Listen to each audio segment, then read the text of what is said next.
It's going to take him a second to sit down.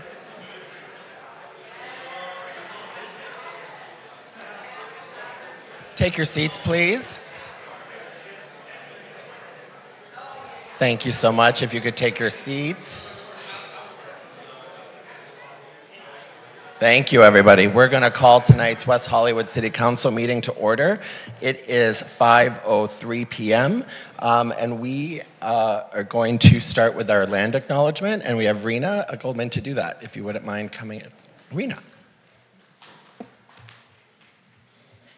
Not yet.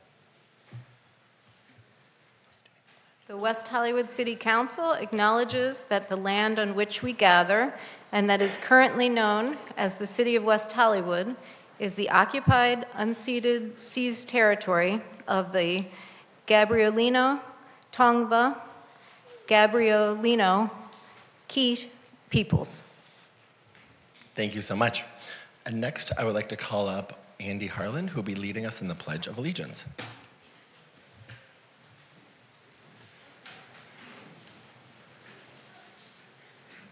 Good evening, West Hollywood.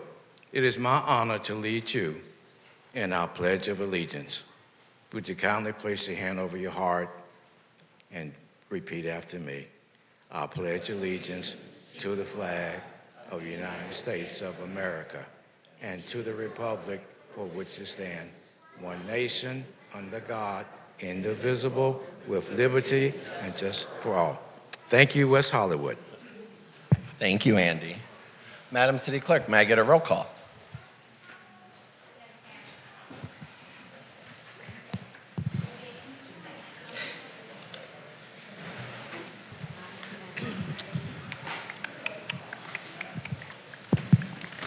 Thank you, Mayor. So I am actually going to take roll call initially with the current council. And then when we switch places, I'm going to do roll call again so we have it in the system and can use Granicus tonight. So I'm going to do a voice vote as we are now. So Councilmember Heilman. Here. Councilmember Hang. Here. Councilmember Meister. Here. Vice Mayor Byers. Here. Mayor Erickson. Here. We have a quorum. Thank you. Wonderful. We are now going to move to the approval of the agenda. Does staff have any changes to the agenda? Yes, staff is requesting that item F10, which is the appointment to various outside organizations and city council subcommittees, be tabled to the February 3rd meeting. And I believe we are also moving, it's E1. I believe the council received a memo requesting that we're moving the one recommendation, giving staff the authority to negotiate for an additional 90 days. That will go to consent. And the other two items of that will be tabled to February 3rd so that the council can have a conversation about that. All right. Sounds good. I have a few potential suggestions, if I may start. I was wondering if we could move F2, resolutions of insurance bonds. I always look at you first. Well, I know that there won't be a conversation about it, so that's okay. Okay. I'll just note my... Your no vote. Right. Okay, sounds good. Are people okay with F2? Sounds good. F5 is the micro grants item. I have questions. Okay. F9 is the fire, wind, safety, emergency preparedness. I'd like to talk about it because I think it's an important discussion. Okay. Yep. F8 is the community group town hall, and it is mine as well, and I forgot to mention that, but I don't know how people feel about that. Great.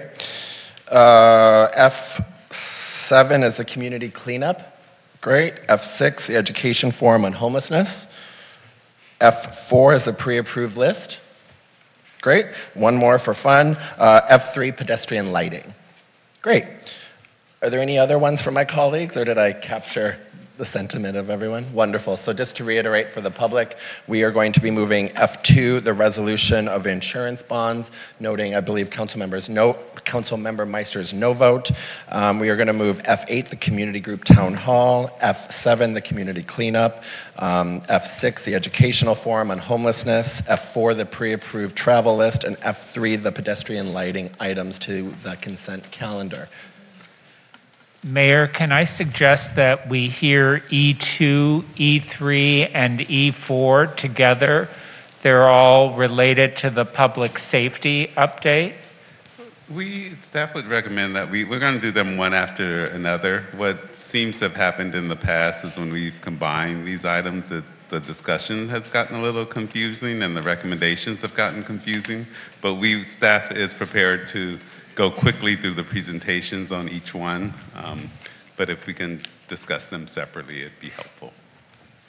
And what about combining E6 and E7 together? We'd like to do the same for Okay. those. Keep them Okay. separate, but they'll be like I'm one trying behind the here. other.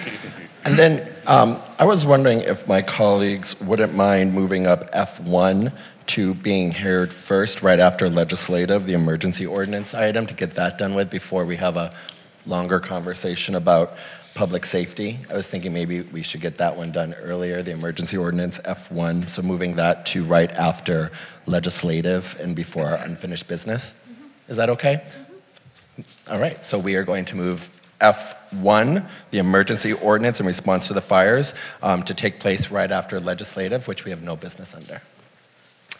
All right, seeing no other items, is there a motion to move the agenda? So moved. Second. All right. We'll give that to the incoming vice mayor, but Councilmember John Heilman as the second, and we'll take a vote.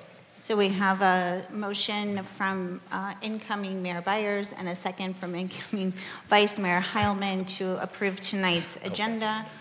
I will now do a roll call vote. Councilmember Heng. Aye. Councilmember Heilman. Aye. Councilmember Meister. Aye. Vice Mayor Byers. Yes. Mayor Erickson. Yes. We have an agenda. Wonderful. And now we're going to move on to a very important item, and we are going to move on to, hold on, adjournment motions. Sorry, my computer's all screwed up. This is also important. May I start to my right? Councilmember Meister, would you like to go first? I know you have a few. Thank you, Mayor. First, I'd like to adjourn in memory of Charles Entebbe. Tonight, we adjourn in memory of Charles Entebbe, a longtime resident of West Hollywood and a gifted actor whose life was devoted to the arts. Born and raised in the Bensonhurst and Flatbush neighborhoods of Brooklyn, New York, Charles discovered his passion for performance at an early age, participating in community and school plays from the age of 6. A theater major at Brooklyn College, he later moved to Manhattan, where he refined his craft through years of work in theater and film. Charles studied at HB Studios, became a member of Dale McLaughlin's Portobello Theater Company, and broadened his artistic horizons through stand-up comedy, improvisation, and sketch comedy with Second City. West Hollywood became his cherished home for many years. We extend our heartfelt condolences to his family, friends, and all who were inspired by his creativity, talent, and love for storytelling. The second one is George Daniel Siegel, or as I knew him, Danny. Dan was born in Pittsburgh, went to New York to be an actor, and even though he had graduated college with a degree in architecture, then he made his way to LA and found his home in West Hollywood. I met Danny through work because I was his boss, but I also lived on Clark Street, just a short stroll to where he lived on Larrabee. We became very fast friends. After I left the company that we were both working at, we became even closer, with him convincing me to buy a house in West Hollywood West after he had moved to Rangeley. He also convinced me to join West Hollywood West Residents Association and made me go, even though the meetings were incredibly crazy then, saying I was invested now and I had to be involved. Dan was the executive vice president of West Hollywood West Residents Association while I was president, and I often looked to him for his remarkable insights and sound advice. But more than anything, Dan had a great sense of humor, and we laughed and laughed, even through planning commission and council meetings, because something in the independent blotter struck us both funny, and it was just uncontrollable. And I know we got yelled at a couple of times from Councilmember Heilman from the dais. Danny eventually moved with his longtime friend and companion to Costa Rica, where they bought a bed and breakfast and where he finished his life. He was diagnosed with Parkinson's a number of years ago, but it was always hopeful and always maintained his sense of humor. We spoke on the phone, but not often enough. I'll miss my friend Danny, but now he can rest in peace. Thank you, Mayor. Thank you so much, Councilmember Meister, and we're sending you our love. Vice Mayor, but Councilmember Heilman, do you have any adjournment motions? Vice Mayor Byers? Yes, I have one. I'd like to adjourn in the memory of Brianna Welker, age 31, made the choice to leave this world on December 14th, 2024. Brianna lived her short life to the fullest and filled it with travel, baking, art, family, and countless friends. She was a kind soul with a true heart of gold. She inspired those around her to be true to themselves and helped shape the lives of everyone she met. Brianna was caring, funny, and weird in the best ways possible. Her laughter was infectious, and she was far more intelligent than most of us. She was the embodiment of beauty, inside and out. She's survived by her mother, Edie, her father, Eugene, her sister, Ashley, and her nephew, Theodon, and numerous other family and friends. And our hearts are empty without Brianna here. I knew her from my time at Northern Arizona University, and I miss her tremendously, and we know she is in the universe, spreading stars for us every night. If you or a loved one is experiencing a mental health crisis or thoughts of suicide, please do reach out. Thank you, Mayor. Thank you so much. Councilmember Hang, you don't have any? Wonderful. All right, I have 5. Tonight, we all would like to adjourn in memory of the victims of the LA fires and in memory of all those that were impacted in the Los Angeles region. Our hearts go out to the families who have lost loved ones, to those who have suffered injuries, and to the many who have lost their homes, businesses, and cherished belongings in this tragedy. We also wish to recognize and express our deep gratitude to the firefighters, first responders, and community members who have worked tirelessly and selfishly to save lives and protect our neighborhoods during these difficult times. Next, I would like to adjourn in memory of Dale Silverding, Director of Development for Being Alive, who passed away last month. Dale started working at Being Alive in May 2023. He was an accomplished piano and organ player. He studied in Belgium and in Italy, but never lost his Midwestern sensibility and was a faithful servant of the church. On behalf of the City of West Hollywood, we extend our heartfelt condolences to Dale and the Being Alive family during this difficult time. Next, I would like to adjourn in memory of Cecile Richards, a trailblazing leader, advocate, and champion for reproductive rights. Cecile, the dynamic former president of Planned Parenthood Federation of America, passed away on Monday at her home in Manhattan at the age of 67 following a courageous battle with glioblastoma, an aggressive form of brain cancer. A political organizer by background, Cecile was the daughter of the late Ann Richards, a legendary former governor of Texas. From 2006 to 2018, Cecile served as the president of Planned Parenthood, where her visionary leadership transformed the organization into a powerhouse for advocacy and healthcare, providing essential services to millions across the nation. She was one of the most prominent and fearless defenders of abortion rights, navigating immense challenges to ensure access to care for individuals and families. Cecile's legacy extends far beyond her role at Planned Parenthood. She was an unwavering voice for equity, justice, and the rights of all people to make decisions about their own bodies and lives. Her impact will continue to inspire generations and advocates of changemakers to come. On behalf of the City of West Hollywood, we honor Cecile for her profound contributions to advancing reproductive rights and justice, and send our deepest condolences to her family and friends and all those here in West Hollywood who were touched by her remarkable work. Next, I would like to adjourn in memory of Harriet Young Torres, the mother-in-law to staff member Helen Collins, Acting Director of Public Works. Harriet passed away on January 4th at the age of 89. Harriet was born on October 22nd, 1935 in Honolulu, Hawaii.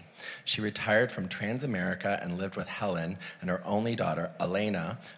Harriet loved to bowl, and she loved sports. She always rooted for the LA Lakers and the LA Dodgers. She loved animals, especially the pet kiddos at home, and she also loved Helen's cooking. Our heartfelt condolences go out to Helen and her family during this difficult time.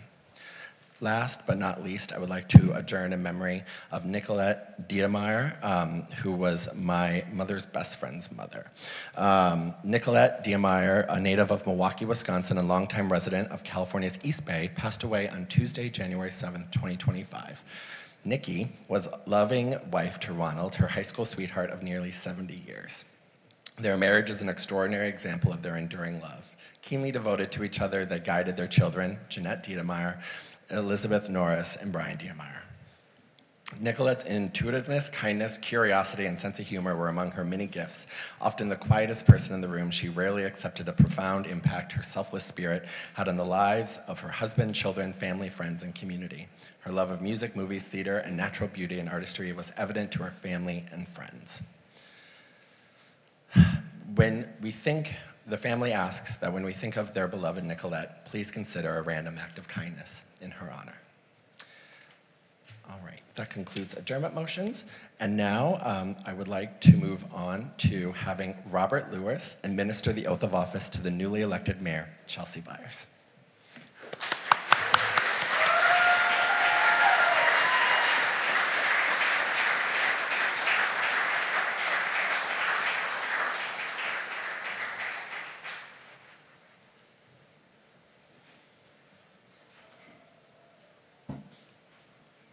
With much appreciated assistance by Melissa Crowder, our wonderful city clerk, and my wonderful partner, Austin Sear.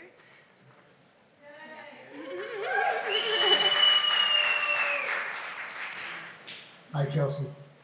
I, Chelsea Lee Byers. I'll always look over you. Oh, thought he was starting. Ready for you, Bob. Okay, now. I, Chelsea Lee Byers. I, Chelsea Lee solemnly- Byers. Oh. After you, Bob. I, Chelsea Lee Byers. So, I, Chelsea Lee Byers, do solemnly swear that I will, while serving in the office of mayor of the city of West Hollywood, I will support and defend the Constitution of the United States and the Constitution of the state of California. Your turn. my turn, do solemnly swear that while serving in the office of mayor of the city of West Hollywood, I will support and defend the Constitution of the United States and the Constitution of the state of California. I will bear true faith and allegiance to the Constitution of the United States and the Constitution of the state of California. I will bear true faith and allegiance to the Constitution of the United States and the Constitution of the state of California. I take this obligation freely, without any mental reservation or purpose of evasion. I take this obligation freely, without any mental reservation or purpose of evasion. And I will well and faithfully discharge the duties upon which I am about to enter. And I will well and faithfully discharge the duties of the office upon which I'm about to enter.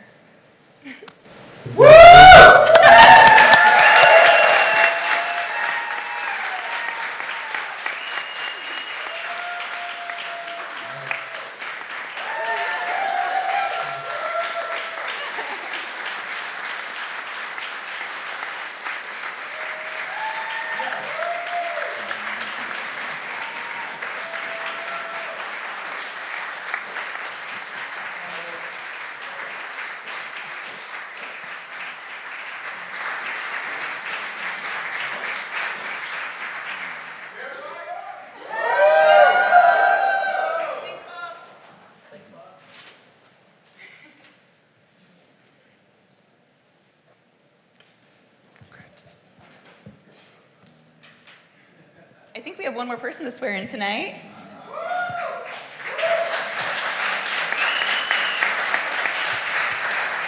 Our city clerk, Melissa Crowder, will officially administer the oath of office to our newly elected Vice Mayor, John Heilman.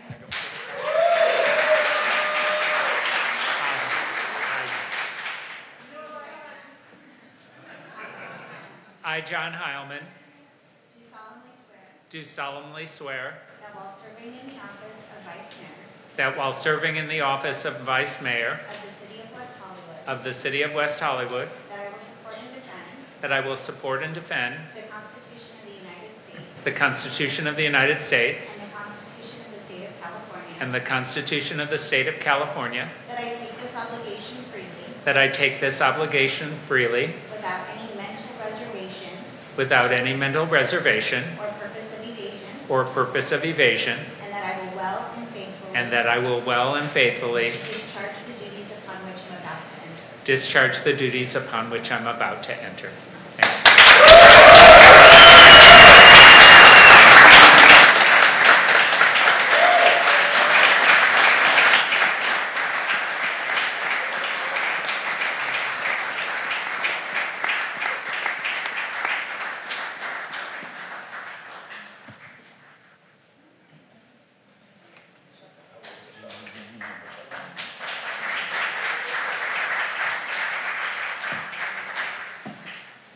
And now the city clerk's going to remove our nameplates. We're going to do a little bit of a shuffle in, and then we'll be right back with you. 1 second.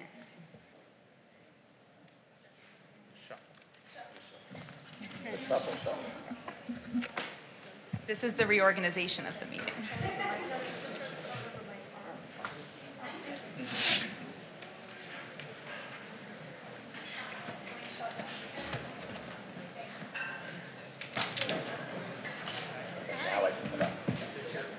Yes. These are my shoes. That's my foot thing.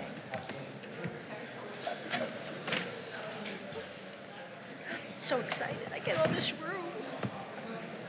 I said I get all this room. I'm so excited. Okay. Yep, even better. I think we are getting settled. I get to run the meeting from now on, so that's exciting.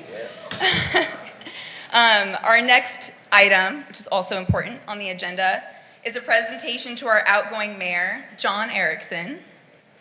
So we're now going to present this to you. You have a whole thing. At this time, on behalf of my colleagues and the City of West Hollywood, I would like to present outgoing Mayor Erickson with a proclamation in honor of his outstanding service as mayor of the City of West Hollywood this past year. Whereas John M. Erickson was first elected to the City of West Hollywood's council in November 2020, bringing steadfast commitment to upholding the city's founding vision as a beacon of progressiveness, diversity, and inclusivity. And whereas throughout his mayoral term, Mayor Erickson has prioritized addressing the city's most pressing challenges, including expanding affordable housing opportunities, strengthening renter protections, advancing sustainable transportation initiatives, and combating climate change. His commitment to equity and inclusion has driven policies that ensure West Hollywood remains a safe and welcoming community for all. And whereas, under Mayor Erickson's leadership, the city has continued its efforts to address homelessness by fostering collaborations among Los Angeles County agencies, nonprofit service providers, and community stakeholders. His advocacy is focused on providing critical housing and supportive services that meet the needs of the city's most vulnerable residents. And whereas Mayor Erickson has championed community safety measures, including a zone text amendment to allow early demolition permits for vacant properties posing public safety risks, exploring requirements for commercial ovens to install emission control devices, and organizing a public forum to address wildlife safety concerns. And whereas, as a steadfast advocate for LGBTQ+ rights, Mayor Erickson has elevated West Hollywood's status as a global leader in LGBTQ+ equality by supporting enhancements to the city's Rainbow District and spearheading initiatives that celebrate and empower the LGBTQ+ community. In addition to West Hollywood Pride, he has championed events such as One Institute's Circa Festival, the Out Loud Sports Festival, and the California LGBTQ Chamber of Commerce's LGBTQ+ Certification Summit, among many others. So now, therefore, be it resolved that we, the West Hollywood City Council, do hereby bestow the highest honor on Mayor John M. Erickson and thank him for his tireless leadership during this mayoral term. In addition, we also are going to provide you with a plaque in recognition of your unwavering dedication to residents, community members, your commitment to advancing community safety, championing affordable housing, and advocating for LGBTQ+ rights. We extend our gratitude for your leadership and impactful service during your successful term as mayor of the City of West Hollywood. Everyone applaud now.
Now we have a moment for our colleagues to say a few words about Councilmember Erickson, and I believe you have some things to say yourself.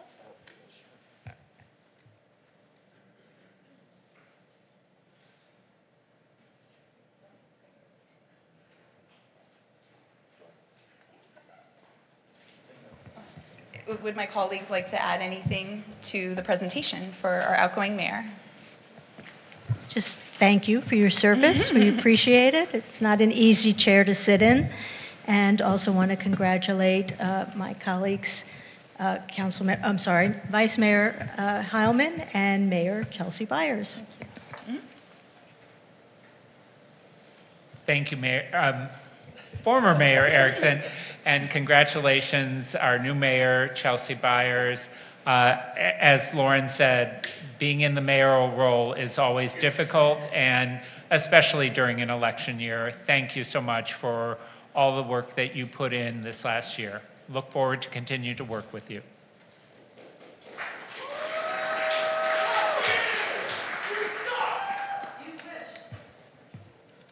Councilmember Erickson, thank you so much for your friendship. Thank you for your service. It was very exciting for me to officially serve one meeting with you while you were mayor. Very exciting. And thank you for being a mentor and a friend to me. I look forward to working to do many more big things for the city with you.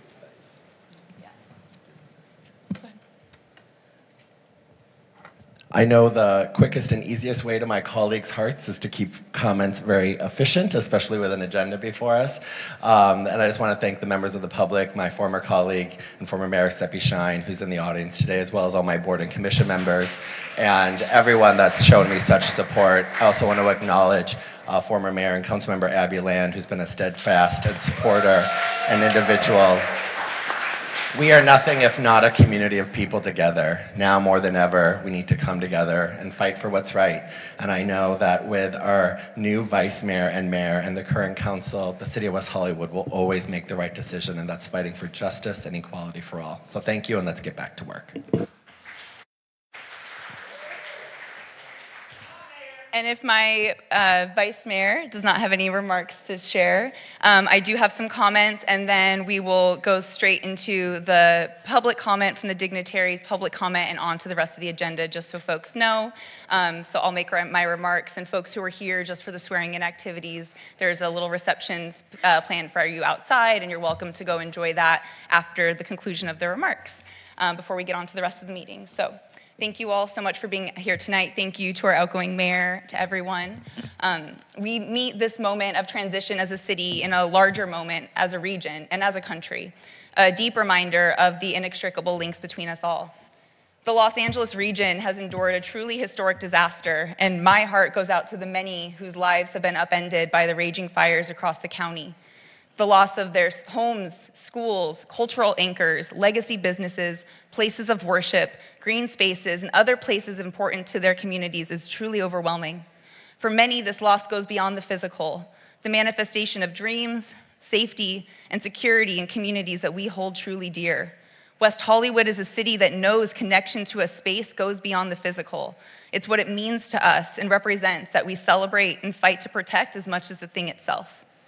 In the many alerts and ongoing panic and alarm that this community experienced, the sense of safety and security we had once known has been newly challenged. And now, as a third week of extreme winds continue tonight and a narrow-minded administration moves into that White House, we are reminded of the many unknowns still to come. But what I do know is this: it is how we respond in the days, weeks, and months to come that'll be what truly defines us.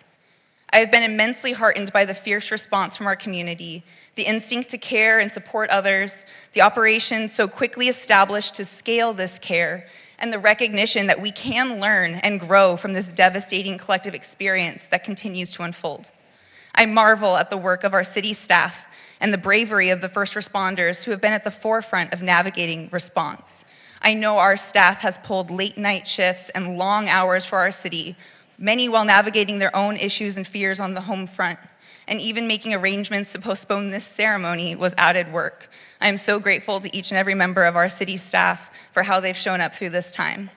And Mayor Erickson, you spent your final days as mayor sharing emergency alerts and communication updates with the community and being responsive and available in the face of crisis. We know so many can attest to the way you have shown up for them, and we all watched you show up for the city over the past year in ways that newly tested and defined your commitment to caring for what you love. We have been incredibly fortunate to be in your care.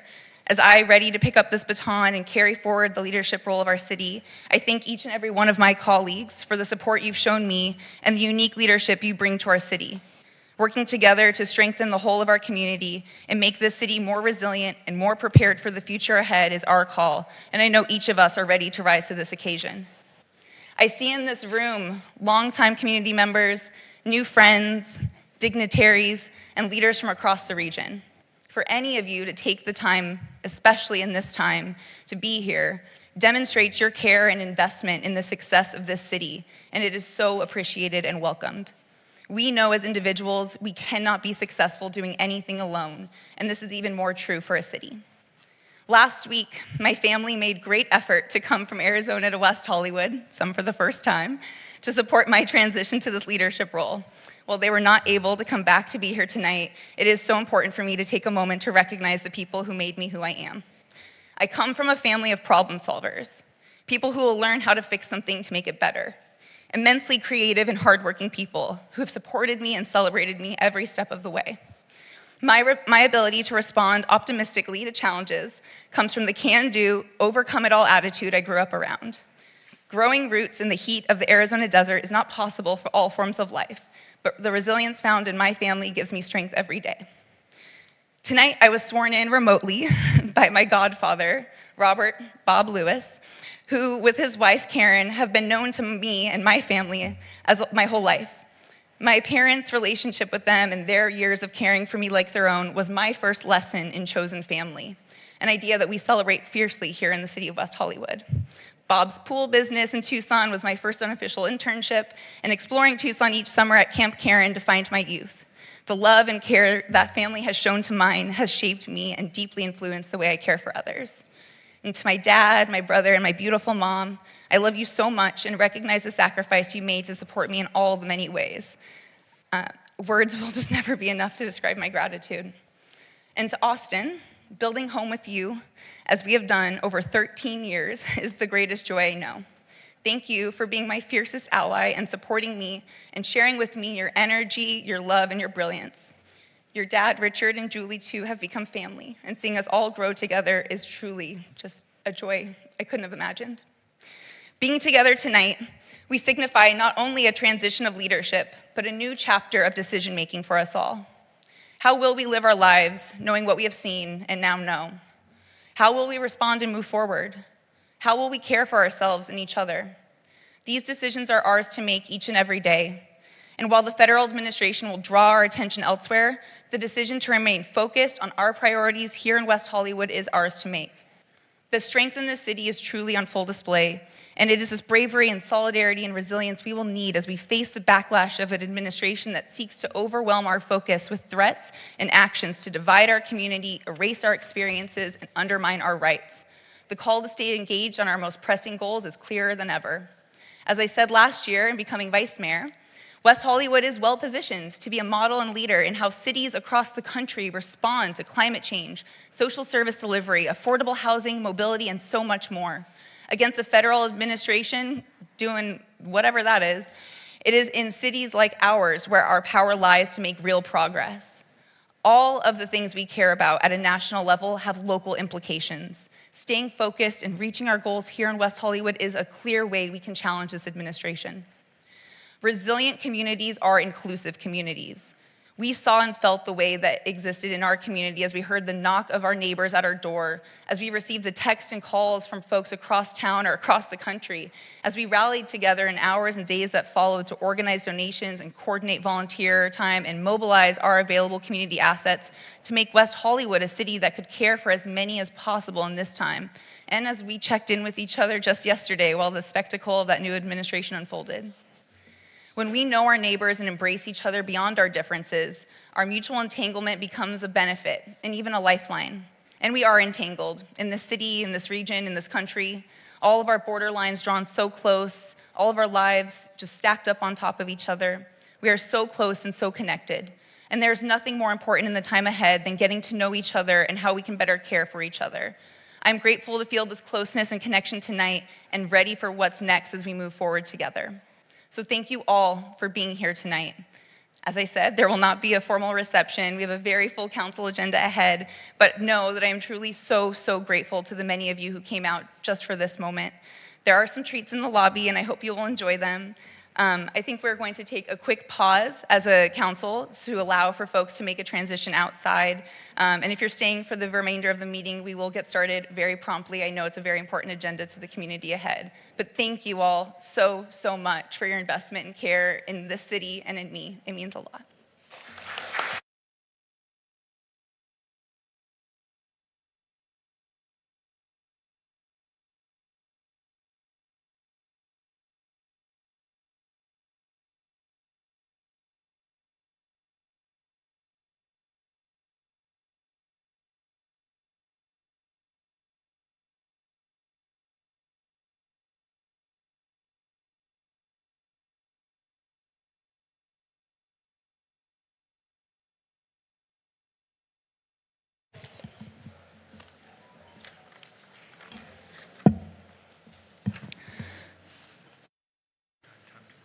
Yeah. We are going to take a shuffle. We're going to reconvene beginning with a public comment at 5:45, so just about 6 minutes, but at least it's a clean start time. Thank you.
There is still a public comment period for folks who are out in the lobby enjoying themselves. Enjoy. We are going to reconvene this meeting, so I ask that folks take their seats. We have a long night of business to get through. Very much appreciate the celebration. Now it's time for the business. We have everyone take their seats. If you are standing in the front, we need you to take your seat. Please take your seat. Thank you so much. Okay. I believe we are going to begin with public comment and introduction of dignitaries. City Clerk, do you have a list of them? I see some folks. We will start with our dignitaries, and our first dignitary this evening is Amanda Laughlin on behalf of Supervisor Horvath's office.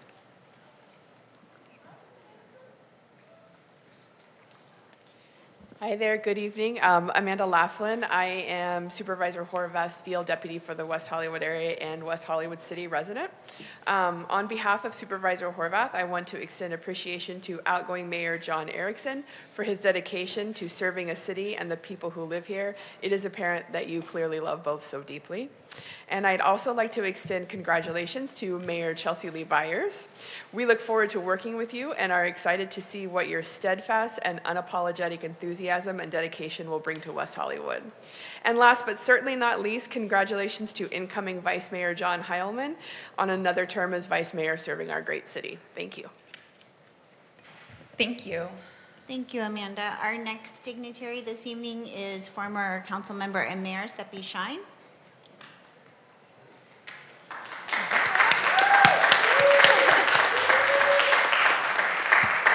Good evening, Mayor Byers, Vice Mayor Heilman, and Council. Former Mayor Erickson, thank you for your incredible leadership as Mayor of West Hollywood. I'm so proud of you, especially towards the end during the fires. Your countless videos giving support and information to residents was much appreciated. Mayor Byers, incredible speech. I have seen you grow since you've been in office. I am so proud to have you as my mayor.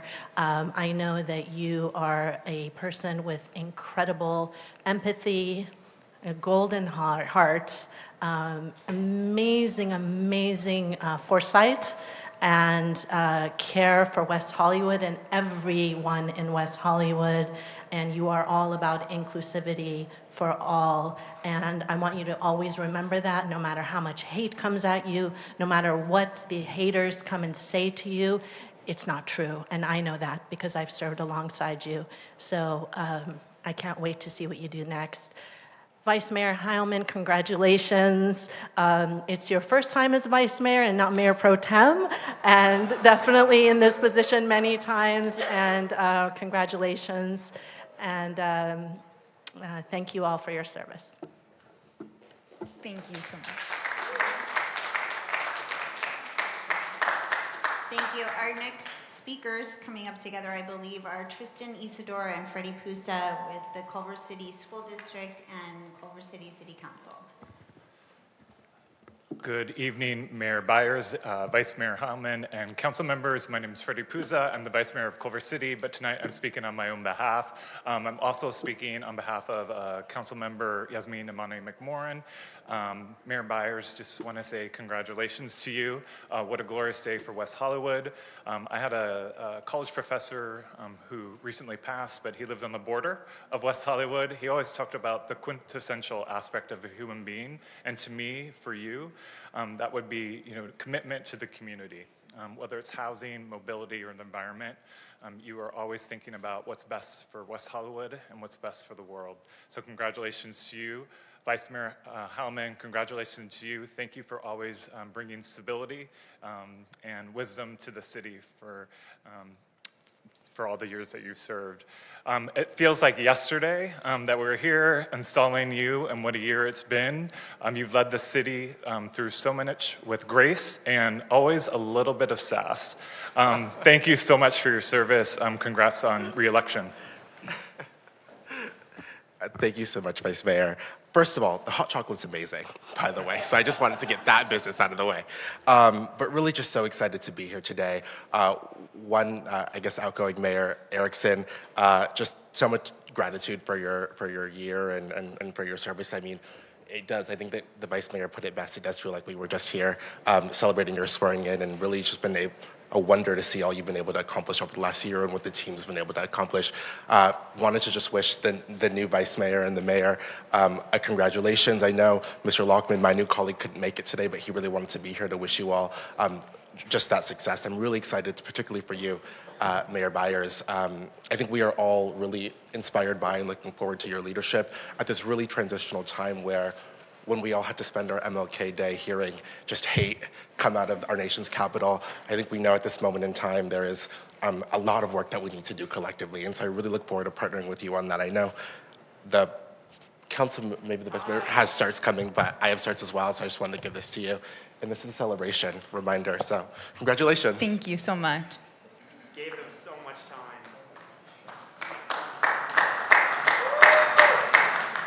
And our final dignitary this evening is Samantha Gallegos with Senator Ben Allen's office.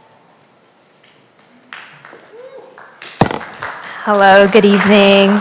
And hello, West Hollywood. My name is Sam Gallegos. I'm a district representative for Senator Allen, and I help cover West Hollywood. And I'm here to congratulate you all on this upcoming year. Mayor Byers, we're very excited to continue to work with you and see what the year holds. Vice Mayor Hillman, we're also very excited to work with you and collaborate. And we just want to thank you all for the work you've done for West Hollywood thus far. And I know the next year and upcoming years will be equally as significant. And I want to thank you all for keeping West Hollywood as a beacon of light and hope throughout the state and throughout the nation and globally. It means a lot to a lot of people to have West Hollywood present and thriving and joyful. So thank you. And on behalf of Senate District 24, I have these certificates of recognition to present to you all. Thank you so much. Thank you, Samantha. You can I'll take them. Thank you. Thank you. And I actually lied. We have Joshua and Mora from Assembly Member Zuber's office with us this evening as well.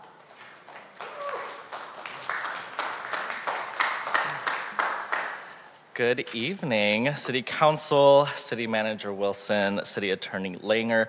My name is Joshua Marin Mora. I'm the West Hollywood Field Representative for Assembly Member Rick Chavez-Zipper.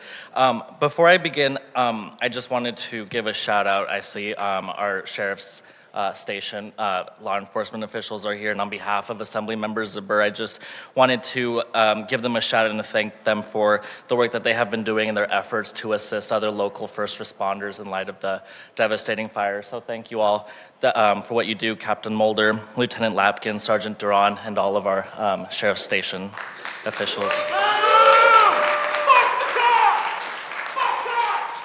Additionally, the Assembly member would like to commend Councilmember John Erickson on his leadership this past year as Mayor of West Hollywood and to extend his deepest congratulations and best wishes to Mayor Chelsea Byers and Vice Mayor John Heilman. Please know that our office is here to support you all in this community, and on behalf of Assembly Members Zipper and the California State Assembly, I also bring commendations for each of you. So thank you all. Thanks. Thank you so much. Thank you so much to all the dignitaries who joined us tonight. We are going to move into our official public comment period. The City Council values your comments. However, pursuant to the Brown Act, the Council cannot take action on items not listed on the posted agenda. The public comment period is limited to 20 minutes with 2 minutes allotted for each individual speaker. This public comment period is to address the City Council on consent calendar items, other agenda items, if members of the public cannot be present at the time the item is considered, or items of general interest within the jurisdiction of the City Council. Another period is also reserved for general comment later in the meeting for those that could not be heard at this time. Public hearing testimony will only be taken at the time of the hearing. If you signed up to speak on both consent calendar items and general public comment, as well as an item that was moved to the consent calendar, you may take this public comment period to speak on the consent calendar items. You may also sign up to speak during the second public comment period for your general public comment. Lastly, we ask that speakers please do not bring any items to the podium other than a prepared written statement or writing materials. Madam City Clerk, how many speakers do we have? Mayor, we have 17 individuals signed up for public comment. Okay. Yeah, let's start with 20 minutes and see. And for those who are here for congratulations, we very much appreciate the congratulations. Maybe we can get the first few people lined up to say their words so we can move through there as fast as possible. I'm conscious of how long the agenda is, so really don't want to move anybody to the end if we don't have to. Okay, so our first speaker for public comment is Alec White, to be followed by Michael Pacidi, and I'm probably mispronouncing that, and then Michael Newtall. And just before the public comment begins, please, just out of respect for the room and how much we have to get through, if we can keep applause and comments and all of that just to an absolute zero minimum, that would be appreciated. Thank you all so much. Hi all. Hi also. I think you all know me, but for those of you who don't, my name's Alec, and I'm speaking on my behalf, both personal behalf and behalf of the West Side Young Democrats, which I serve as the president of. So, congratulations, Mayor Chelsea Byers, or should I say, past president of West Side Young Democrats, Chelsea Byers. I have just always been so inspired by you ever since you joined our board 6 years ago as a fellow co-founding board member. I've seen you work so hard firsthand with all of our board members, presidents, and board members and just members to really make a more affordable, equitable, and sustainable West Side, and especially West Hollywood. Just thank you so much for all you've done to uplift young voices. And I'm just so excited for you as well, Vice Mayor Heilman. I've always looked up to you and really just admired you as a leader, and someone who's just done so much for our city, making it probably one of the most well-known LGBTQ neighborhoods in the country, if not the world. So I'm just so grateful for you and so excited to see you as Vice Mayor. And thank you so much to the one and only, the man, the legend, John Erickson, for serving as our mayor and getting us through last year, and certainly so excited to be seeing you on the council again with the most votes in the history of West Hollywood, and really just excited for all the work y'all are going to be doing, and I'm looking forward to these next years coming up. Even if nationally things aren't looking great, thankfully locally y'all are leading the way and going to be the beacon of light. So thank you so much. Thank you. Our next speaker is Michael Pacidi, to be followed by Michael Newtall and Louise Smith. You got it right in the new country. The old country's Pacidi. Okay.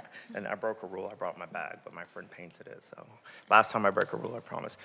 Congratulations on the elections and the transition of power here. Thank you for making it peaceful.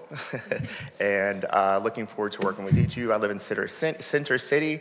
My neighborhood had me draw the short stick. We're starting a neighborhood association there, and I look forward to meeting with each of you. So it's nice to be at a harmonious event, and there's some joy today after the events of the recent election. Thank you all for your service, and looking forward to working with you on behalf of my neighbors in the soon to newly be formed neighborhood council in Center City. That's it. Thank you. Thank you. Our next speaker is Michael Newtall, to be followed by Louise Smith. Hi, thank you, City Council, for the amazing job that you do. I think we all feel the darkness, the hate, and the negativity from Washington today and other parts of our nation. It's heartbreaking in times like this, but I think we look to leaders like you for support, guidance, and even love, because those dark clouds out there are dark. But we live in a rainbow city, so there's rainbows coming. And John, I just want to say, under your leadership, West Hollywood has done amazing things. So thank you so much for what you have done. You make a difference in people's lives. And for Mayor Byers, congratulations. I'm excited for what you're going to do, but as was said earlier, just remember your existence, my existence, everyone's existence here makes certain people mad. It makes them really mad, but you're going to do amazing things. And I have a theme for you for your term. It's from Helen Reddy. I am woman, hear me roar. And I hope they hear you roar all the way to Washington and back.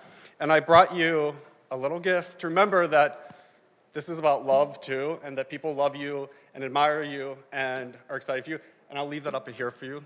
Thank you. Thank you. Our next speaker is Louise Smith, to be followed by Kevin Burton and Ira Handelman. Louise, I'll bring you my mic. Hold on. Thank you. Mayor, Mayor Pro Tem, City Council members, I want to congratulate you, Mayor Myers and Mayor Pro Tem Heilman, and the other City Council members who have served so well. I wanted to say that I love living in this community since 1986. We are a community. And I also wanted to thank Mayor Byers, also as my hat as chair of the disabilities. She called every one of the members to see how we were doing at the fire. We were all, fortunately, I think, doing quite well. But it did bring something up.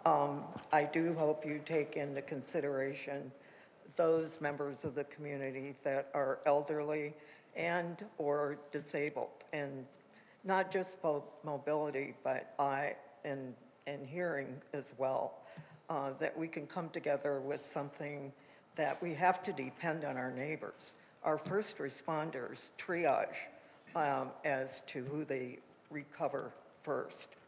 I learned that many years ago when I was flying, when the airlines told me when I was on crutches that I would be the last off if we were to have an emergency landing. So I just wanted you to keep that in mind, and I thank you very much. Like I said, we are a community, we're a neighborhood, and I want to thank both the current leaders and the past leaders for creating this kind of environment. Thank you. Louise.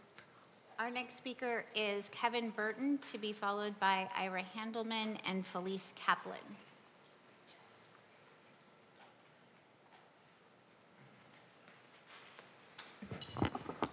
Good evening, council members, and congratulations to Mayor Byers and Vice Mayor Heilman.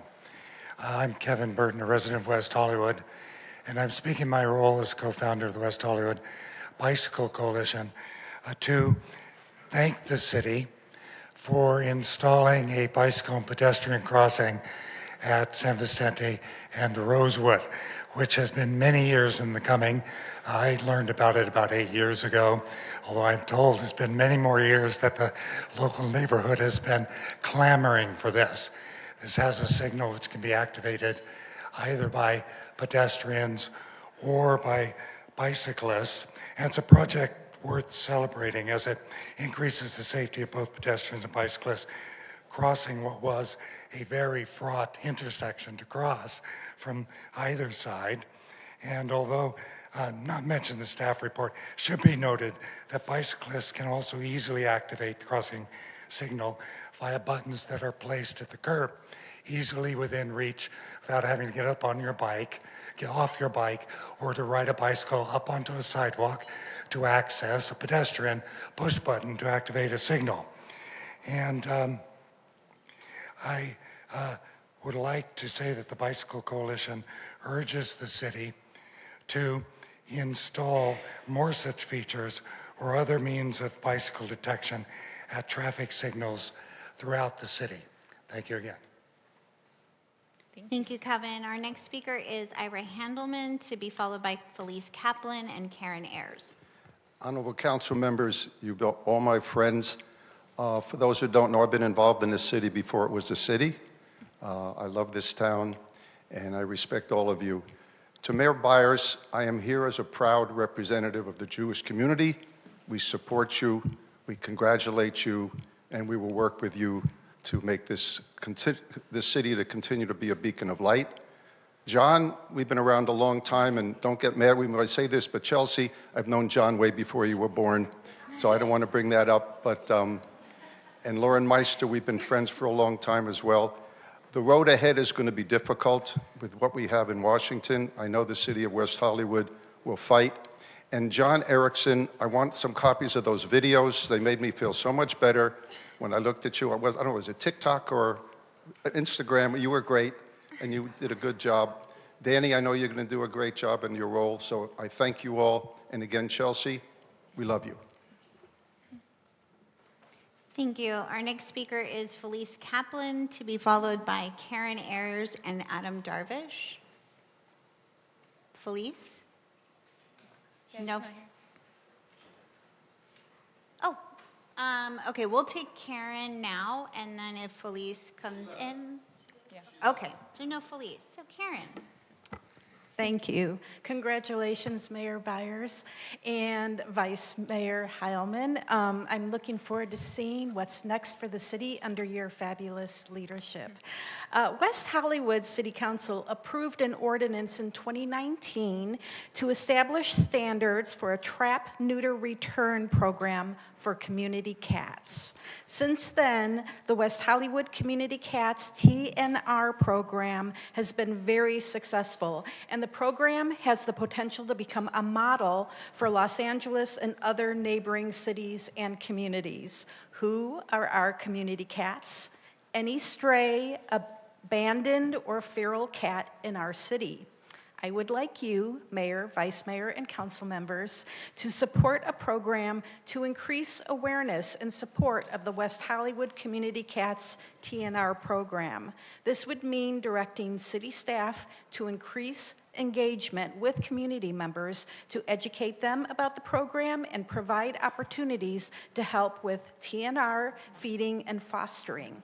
In addition, we would like to see a plan from the city for when businesses leave and sites are demolished, leaving behind one or more cats that were cared for by workers.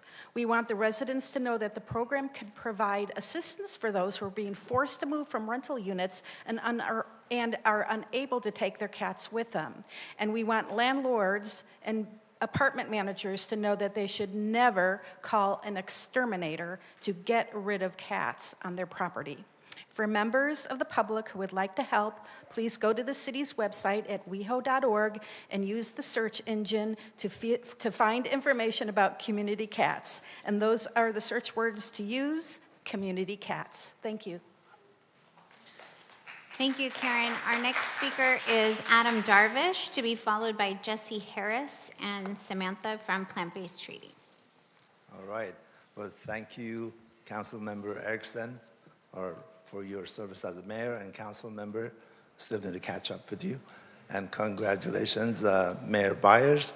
I never thought I would see this day since we've started a journey together as commissioners, got sworn in, got to know you, and got to see you as a friend and experience our journey to service the city. Congratulations to Vice Mayor Heilman and council. Thank you for all that you do. I wanted to say a couple of words about Mayor Byers. I got to know you and your values sitting next to you at the commission meetings, and also as a friend, got to know you outside of meetings. I feel fortunate to know you. I know that you will listen to all in the city, and from younger to older adults and their needs. You'll take time and listen to their experience in the city, and would pave a wide enough path for all of us, and including our animals and friends, best friends. I admire you for your focus on plant-based food, and also your focus on global warming, for not driving a car. and also wanted to say that your openness to even be a friend with a foreign man like myself, as a foreigner, and oceans, I was raised oceans apart from you. You're in Arizona, and I was on Caspian Sea with high humidity. It says a lot about you. It speaks volumes about your personality, your openness, and I'm excited about our future in the city. Thank you so much. Thank you, Adam. Our next speaker is Jesse Harris. Oops, I just moved along, to be followed by Samantha from Plant-Based here. Give me 1 second, Jesse, to pull you up. There you go. All right. Good evening, council members. First of all, I would like to start with some much-earned congratulations. I obviously really appreciate all the work that happens in this city. I'll say I'm speaking on behalf of myself. I also am going to make, and the West Hollywood Bike Coalition, of which I'm a member, I'm going to make a comment on item C1, since I can't be here when the item comes up. But first, I want to start with congratulations, and I want to say I love being a member of the city. I've lived here for over 10 years now, and I'm never leaving. And part of the reason on a personal level that I love living here is that I really appreciate the effort that the city makes to make it a safe place to get around. And on that note, on behalf of the West Hollywood Bike Coalition, myself as a cyclist, as an urban planner, I want to express my support for item C1. That is the city taking action to lower speed limits based on what we're allowed to do under a new state law. I think people kind of intuitively know that lower speeds are safer. But there was a study done by AAA. A lot of folks have probably heard these statistics, but at a speed of 23 miles per hour, if you get hit as a pedestrian, your risk of dying from that collision is 10%. When that speed goes up to 32 miles per hour, your risk of death is 25%, and 50% at 42 miles an hour. Anything over 58%, you would be very lucky to walk away from. So again, I just want to really thank the city. This is in line with efforts that have been made in other cities. New York did a similar thing 10 years ago, saw their fatal crashes decrease by about 22%. So thank you. Thank you, Jesse. Our next speaker is Samantha from Plant-Based Treaty, to be followed by Jonathan Wilson and Annie Jump-Vicente. Hello, congratulations. I'm Ariana. I'm Daniel with the Plant-Based Treaty. I'm Paige Parsons-Roach.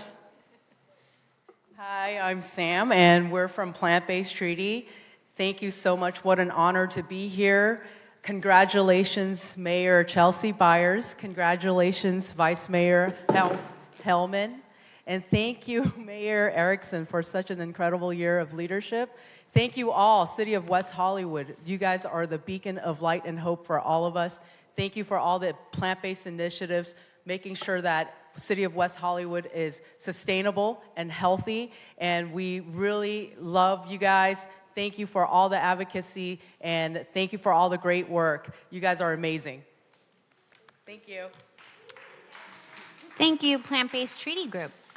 Jonathan Wilson, to be followed by Annie Jump-Vicente and Justine Block.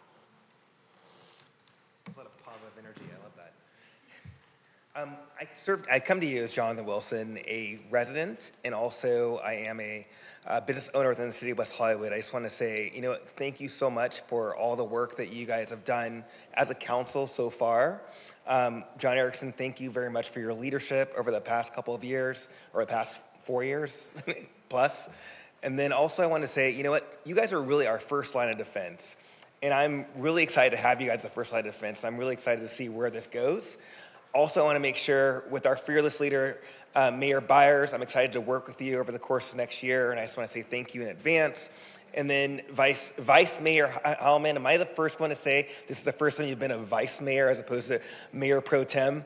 But definitely looking forward to continuing to work with you. And with that said, let's see where it goes. Let's make 2025 a better year than it started. How about that?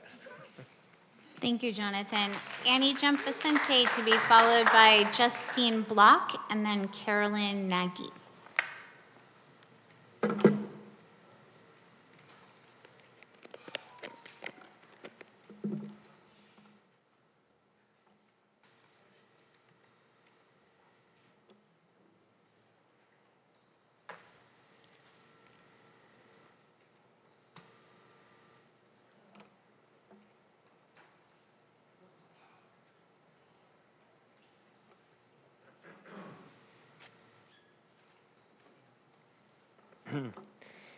So I was walking down Santa Monica Boulevard today, and saw an ambassador checking out some women. So I asked him what he's doing. He said he's checking out women. I said, oh?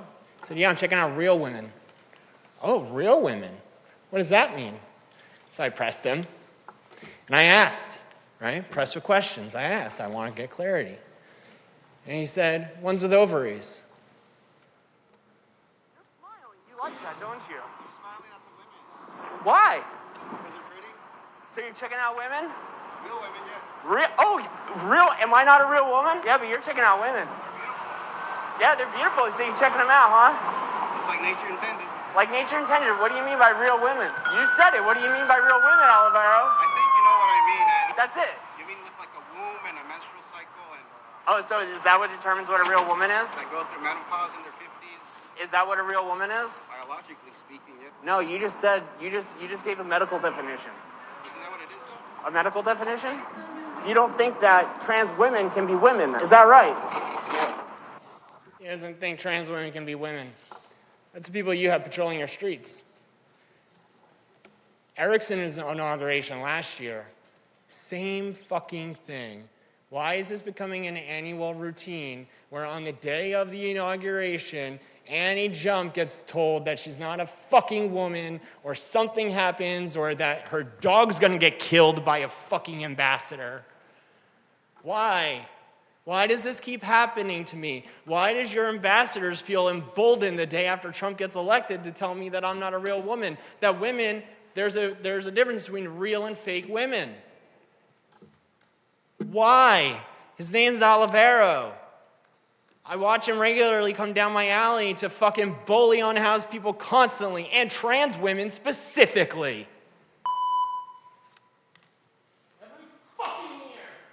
Justine Block, to be followed by Carolyn Nagy, and then Jordan Slack.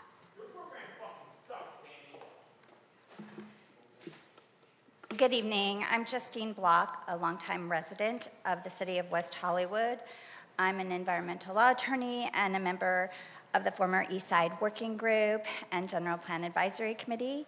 I'd like to take this opportunity to congratulate our new mayor, Byers, and Vice Mayor Heilman in your new roles. I appreciate the accomplishments of Mayor Erickson and the City Council this past year on climate resilience, veganuary, and sustainability issues.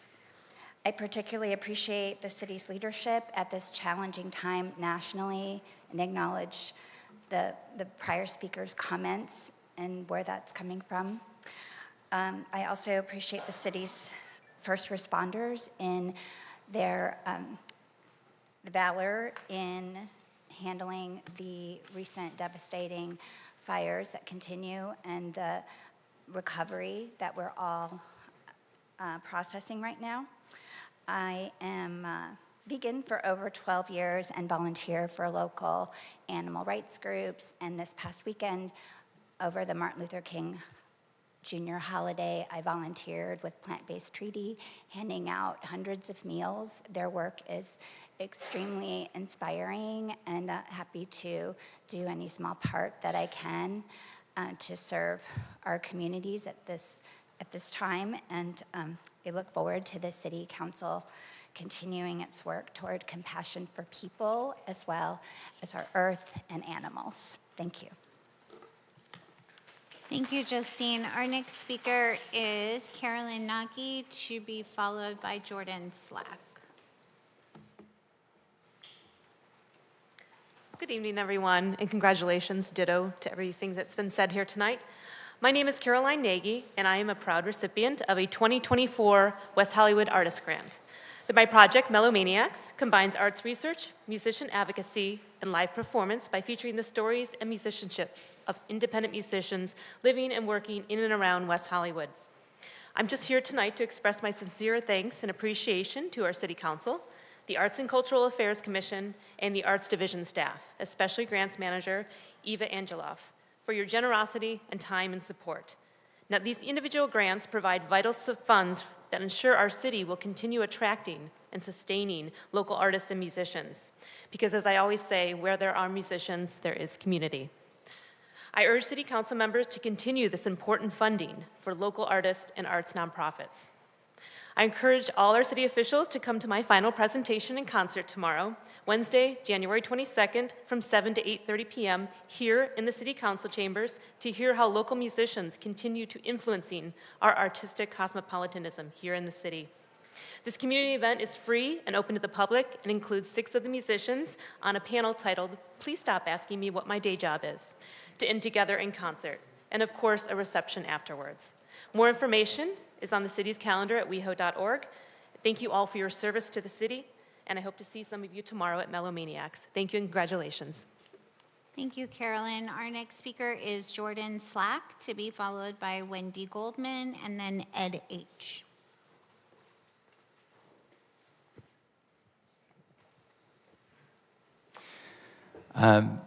Outgoing Mayor Erickson, I just want to say it was a really special time for the city to have you as mayor. It seems like every time you get sworn in, it's to handle a crisis, but you have stepped up to the plate every single time, so thank you.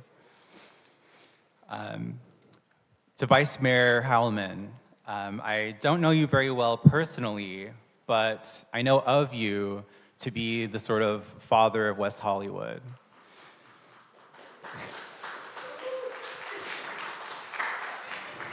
I also know that a whole generation of queer elders was nearly wiped out by an epidemic, and a coalition of neighbors stepped up to take care of each other. And so I have a deep respect for you and everyone involved in making it possible for me to now live and love in West Hollywood. To Mayor Byers, you and I'm sure all of your colleagues know my views on public safety. That it's ultimately going to come from our neighbors. It won't be the 75 cameras on your block that grabs your dog on the way out of a fire. It's going to be your neighbor. Over the past few years, I've watched you do the important work of being a neighbor to your now constituents. Not only the investors of the city, but the workers and the marginalized people. We're going to need each other over the next 4 years. And so thank you for being a neighbor. Thanks. Thank you, Jordan. Our next speaker is Wendy Goldman. Wendy, give me 1 second. My mouse is being weird. Okay, go ahead. Good evening. Wendy Goldman, West Hollywood, block captain of Cynthia Sunset Neighborhood Watch. Good evening, Mayor Byers and council members, city staff, and distinguished guests. I'm speechless after seeing reports of the recent fires and destruction of life and property in the region, and I hope that there is sufficient bandwidth to prevent or at least reduce future fires. The state has studied available green spaces that improve air quality, as well as LA County studies across the city, and the red zones that have no significant tree canopy. The Sunset Strip area has been identified as one of these red zones with few mature trees and many struggling small saplings, perhaps because they would block the many billboards that generate tax revenue for the city coffers. Perhaps mature trees were cut down to install underground fiber optic cables, plumbing for new fire hydrants, or other underground facilities that are deemed more important. We know that when development is approved, it usually takes priority and residents lose the shade canopy that once existed. With so many closed businesses on the Strip, it's difficult to visualize the history of entertainment venues that once attracted young people and visitors from around the world. Advertising banners wave from tall poles at passing motorists with images of unknown hairstylists or makeup artists hawking products, surrounded by the ever-growing larger billboards. New ones are mushrooming along the Strip. Council has voted to invest in a sky arch over San Vicente Boulevard, investing millions. Residents near Sunset Strip deserve investment also to form community relationships and fresh air. The northwest border of West Hollywood has been neglected for too long. It's important to note that the California Master Plan for Aging includes the following. Thank you. Thanks, Wendy. Our next speaker is Ed H., to be followed by Yasmin McMorrin. Thank you. Good evening. Congratulations, Danny, Yours still says mayor. Are you still mayor? What's going on? They did not fix that. We're switching it. In front of Erickson. Ignore that. Congratulations, Mayor Byers and Vice Mayor Heilman. Real quick, I want to thank Vice Mayor Heilman for quick action on the water main break we had on our street a couple of days ago. I texted him about it, and he got people down there, and they got it taken care of like really, really quick. So I'm very much appreciative of that, as are my neighbors. I spoke to Councilmember Erickson a couple of years ago about the bollards up on Fountain at Harper and over at Curson, and you did do something about it. There were a bunch of orange traffic cones, and you put the bollards there. Over time has gone by, some of those bollards are missing again, and I just drove down Fountain again today, and over at Curson, string of orange cones. Can we please, that looks tacky as hell, and then that can't be permanent. Also, a new block captain of Neighborhood Watch on Flores, we call it Gelson Heights, and walking up and down the street, I've noticed that some of the tree trimming that's been done is preventing some of the light getting on some of the sidewalks. So we need to have somebody come take a look at that, because you guys never come by at night. You always come by, if at all, during the day, and you don't see how it looks at night. So somebody please come take a look at our street at night. And that's all I got. Thank you very much. Thank you. Ed, if you want to just talk to Steve Campbell or Helen in the back, Helen's my city bollard master. That's what we're calling her right now, and they'll get it fixed. Yasmin McMorrin, to be followed by Jeff Mullen. Oh, I thought I was the last one. Hello, friends. Hey, West Hollywood, what's going on? So y'all have to excuse me. It was my full intent. Well, good evening. Hello, Mayor, Vice Mayor, council members, community, and staff. Thank you so much for having me. My name is Yasmin Amani McMorrin, former mayor, current councilwoman in Culver City, California. Not too far. We're not too bad down there. But it's always wonderful to be back in West Hollywood. And because I'm a soccer mom, I had to be there for my baby girl tonight, and that's the only reason why I was not here I'm gonna have to catch the recording to see my girl, the new mayor, become mayor of this beautiful city. So I'm just so joyful. I mean, there's so much to be doom scrolling and in despair about in this moment. But I'm so encouraged that we have each other. And I say a lot from the dais in Culver City that we belong to one another. And I'm really fortunate that through our local work and just in the West Side work that we are all shared and committed to, I just really look forward to continued partnership. So congratulations, Mayor, congratulations, Vice Mayor, and my former mayor. Now we in a former mayor club. I'm so grateful for your leadership and just look forward to the work ahead. And I do have to make a little selfish ask. I do have my Culver City boos here who have held on for me. Is it possible that we could have a little photo op moment for everyone? I would appreciate that. And again, so excited for Councilmember Hang, and just is wonderful to see all of our council members in West Hollywood up doing what they do best, and we appreciate you all. Thank you so much for the time. Congratulations.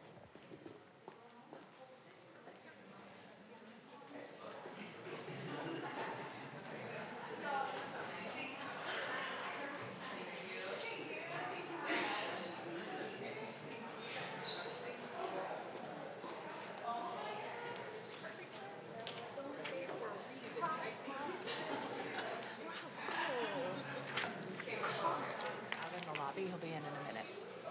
John. Oh. Okay, we'll be using this.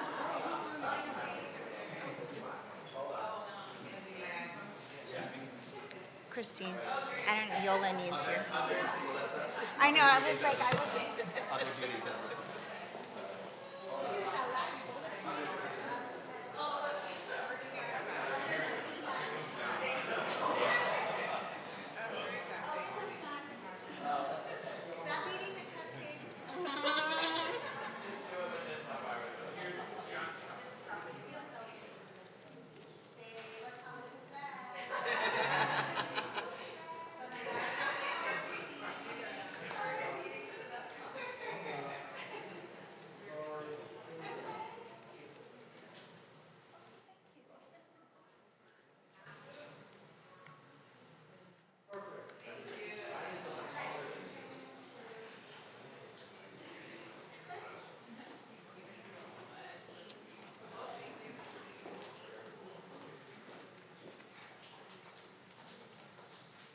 Thank you.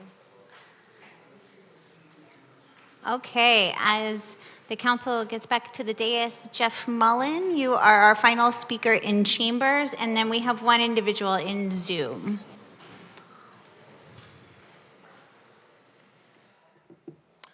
Greetings, Mayor Byers, Vice Mayor Hellman, City Council members Meister and Erickson and Hang, city staff, good evening. Thank you for your selfless and dedicated service to our community and the leadership that you've provided during this very troubling time. To my fellow neighbors of West Hollywood who are here in the chambers and also those who are watching at home or on their computers on WehoTV. My name is Jeff McMullen. I'm a queer American, a veteran of the United States Navy. I'm a multifamily housing manager. I am a grateful resident of the city of West Hollywood and have been since 2018, and a resident of Los Angeles County since 2003.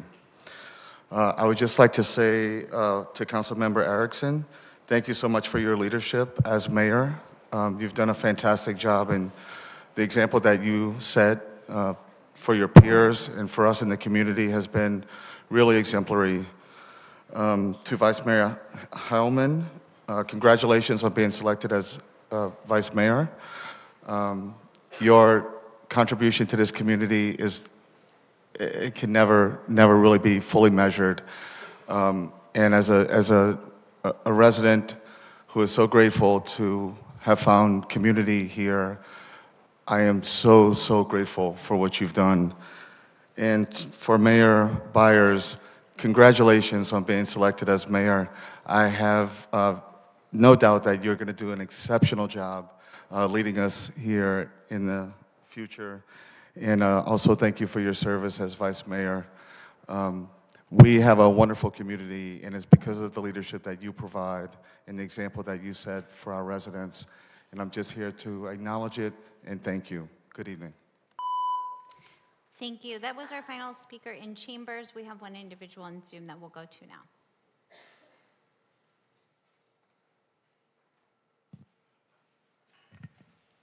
Genevieve, go ahead. You'll have 2 minutes. Thank you. Good evening, Mayor, Vice Mayor, and members of the City Council, City staff, and the general public. Genevieve Morrill, President and CEO for the West Hollywood Chamber of Commerce. Sorry I couldn't be with you today. First and foremost, our thanks to Councilmember Erickson for his stellar service as our mayor last year, and congratulations to our new mayor, Chelsea Byers, and Vice Mayor John Heilman. We look forward to working with you and the entire council on moving us all forward to solutions from the setbacks we have encountered these past weeks. Your chamber has been gathering resources for our community, combining all resource pages such as the City of West Hollywood's resources, Visit West Hollywood, highlighting the hotels, which actually are low in occupancy, not full, as some have heard, and as well as many businesses that are donating products and services to our first responders and those in need. Our business community has really come forward, including fundraising for charities. These all can be found at wehochamber.com/emergency-resources. The Chamber has also partnered with SBA, the Small Business Association, who have representatives on hand for appointment or by walk-in to get information and guidance on recovery funds, financial aid, and other available small business resources. These services began last week, and SBA will be on site indefinitely at the Chamber office at 8272 Santa Monica Boulevard every Thursday, Friday, and Saturday from 9 a.m. to 5:30 p.m. That's every Thursday, Friday, and Saturday from 9 a.m. to 5:30 at the Chamber office. In the meantime, business is open in West Hollywood, and the best way we can help our local businesses and workers is to patron a business in West Hollywood. Thank you, God bless, and keep safe, everyone. Thank you. I believe that concludes the public comment period. Thank you all for coming out to speak. We'll turn it over to City Manager Wilson for your report. Thank you. Thank you, Mayor Byers. Good evening, Mayor, Vice Mayor, and City Council members. Excuse me. I want to start by congratulating Mayor Chelsea Byers and Vice Mayor John Howman. I look forward to working with both of you in your new roles over the next year. I also want to extend my gratitude to Councilmember John Erickson for your service as mayor over the last year. Thank you to those of you who have shared your experiences during the fires that devastated the LA region over the past 2 weeks during public comment and via email. I know we have a substantial agenda tonight, but I think it's essential that I take a few moments to reflect on the city's response to the devastating fires that began on Tuesday, January 7th. These fires have profoundly affected all of us who live, work, and visit West Hollywood. From the loss of loved ones, homes, and property to experiencing evacuation orders and hosting friends and family who have been displaced, the impacts have been far-reaching. I'd like to begin by expressing my deepest thanks to those public safety partners, particularly the Los Angeles County Fire Department and Sheriff's Department, who have worked tirelessly to safeguard our communities. I also want to acknowledge the extraordinary efforts of the Los Angeles City Fire Department and Police Department, CAL FIRE, and all of our county, state, and federal agencies that have stepped in. Addressing a disaster of this magnitude requires continuous coordination across jurisdictions, and over the past 2 weeks, I've witnessed exceptional collaboration. I'm also incredibly grateful to our city staff for their deep commitment to the safety and well-being of the West Hollywood community members, and to our city council for their steadfast leadership during this crisis. Council members remain in direct contact with staff and residents during some of the most uncertain moments, exemplifying the essence of public service. The uncertainty was particularly evident on January 8th and 9th when some West Hollywood residents received evacuation alerts. These alerts were not issued by the City of West Hollywood. One came from the City of Los Angeles during the Sunset Fire evacuation warnings and was intended for LA residents. Another was mistakenly sent countywide by LA County, followed by a corrective notice. In response, the city promptly shared clarifications through its website and social media platforms, and then on January 9th, the city followed up with a news release, an email blast, with links to direct the community to regular updated details from the City Fire Update web pages. If an evacuation were necessary in West Hollywood, the city would have issued alerts through NIXL in close coordination with our public safety partners. In the coming months, city staff will work with our neighboring jurisdictions, the county, to better coordinate emergency notification systems and refine regional procedures, including evacuation route planning. The safety of our community is always a top priority. The city responded swiftly to this crisis with a focus on operational continuity, public safety, and community support. While we recognize there is always room for improvement, I am proud of our proactive efforts in addressing the impacts of the wildfires.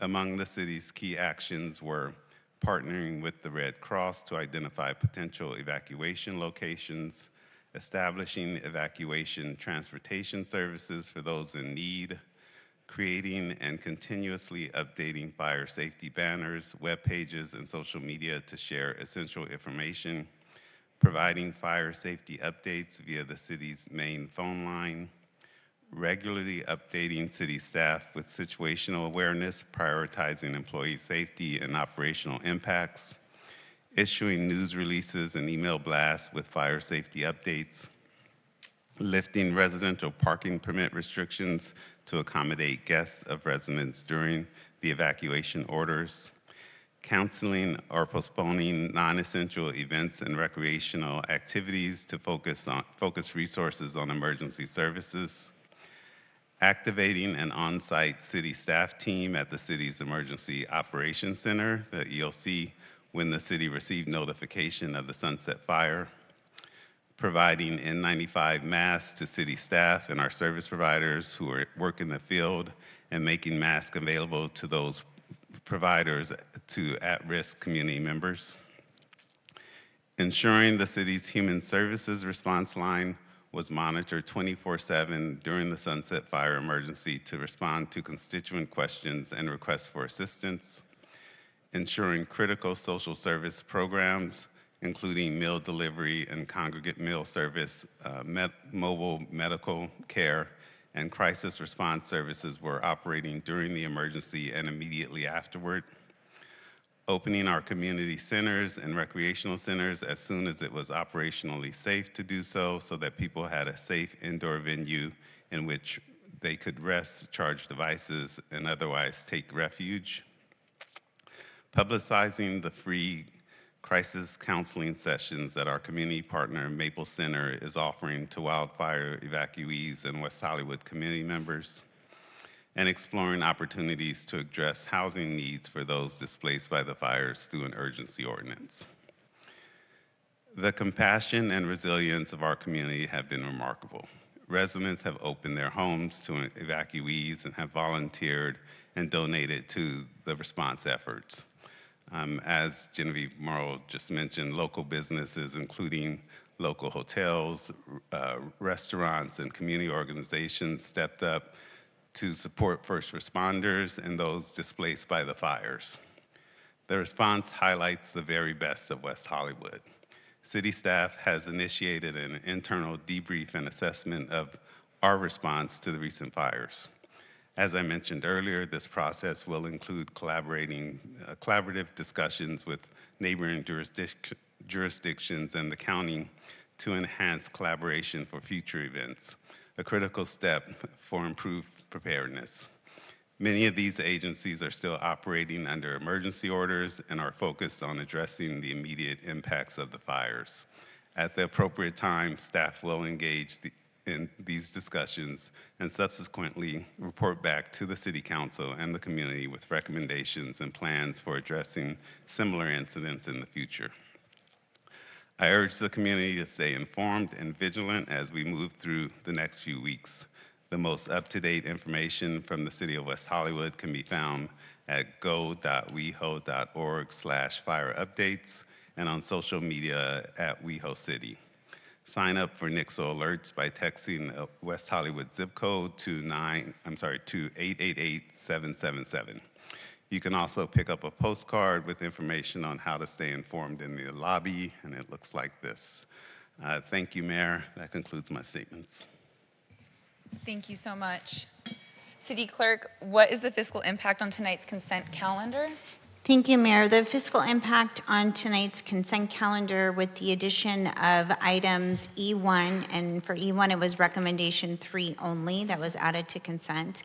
F2, F3, F4, F6, F7, F8 is $1,139,456 in expenditures, $150,000 in revenue, and $0 in waived fees.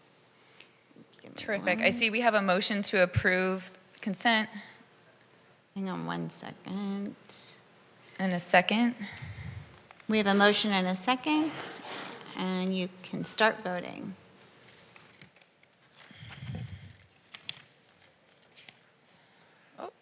And the motion passes 5-0. I also want to note Councilmember Meister's no vote on item, I apologize, F2.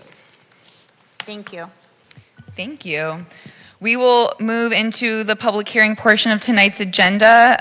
Public hearing item C1, West Hollywood Target Vision 0, proposed speed limit reductions and enabling municipal code changes. The public hearing is now open. Madam City Clerk, how was this hearing noticed? As required by law. Terrific. Thank you to our staff representatives for taking your seats. Will you please introduce yourselves and share what you must?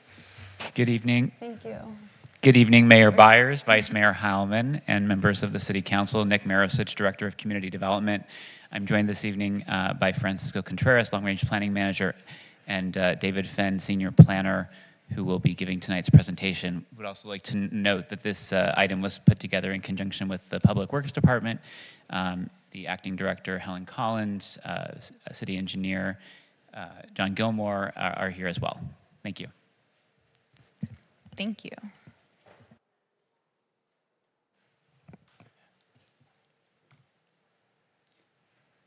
Good evening, Council, Mayor, Vice Mayor.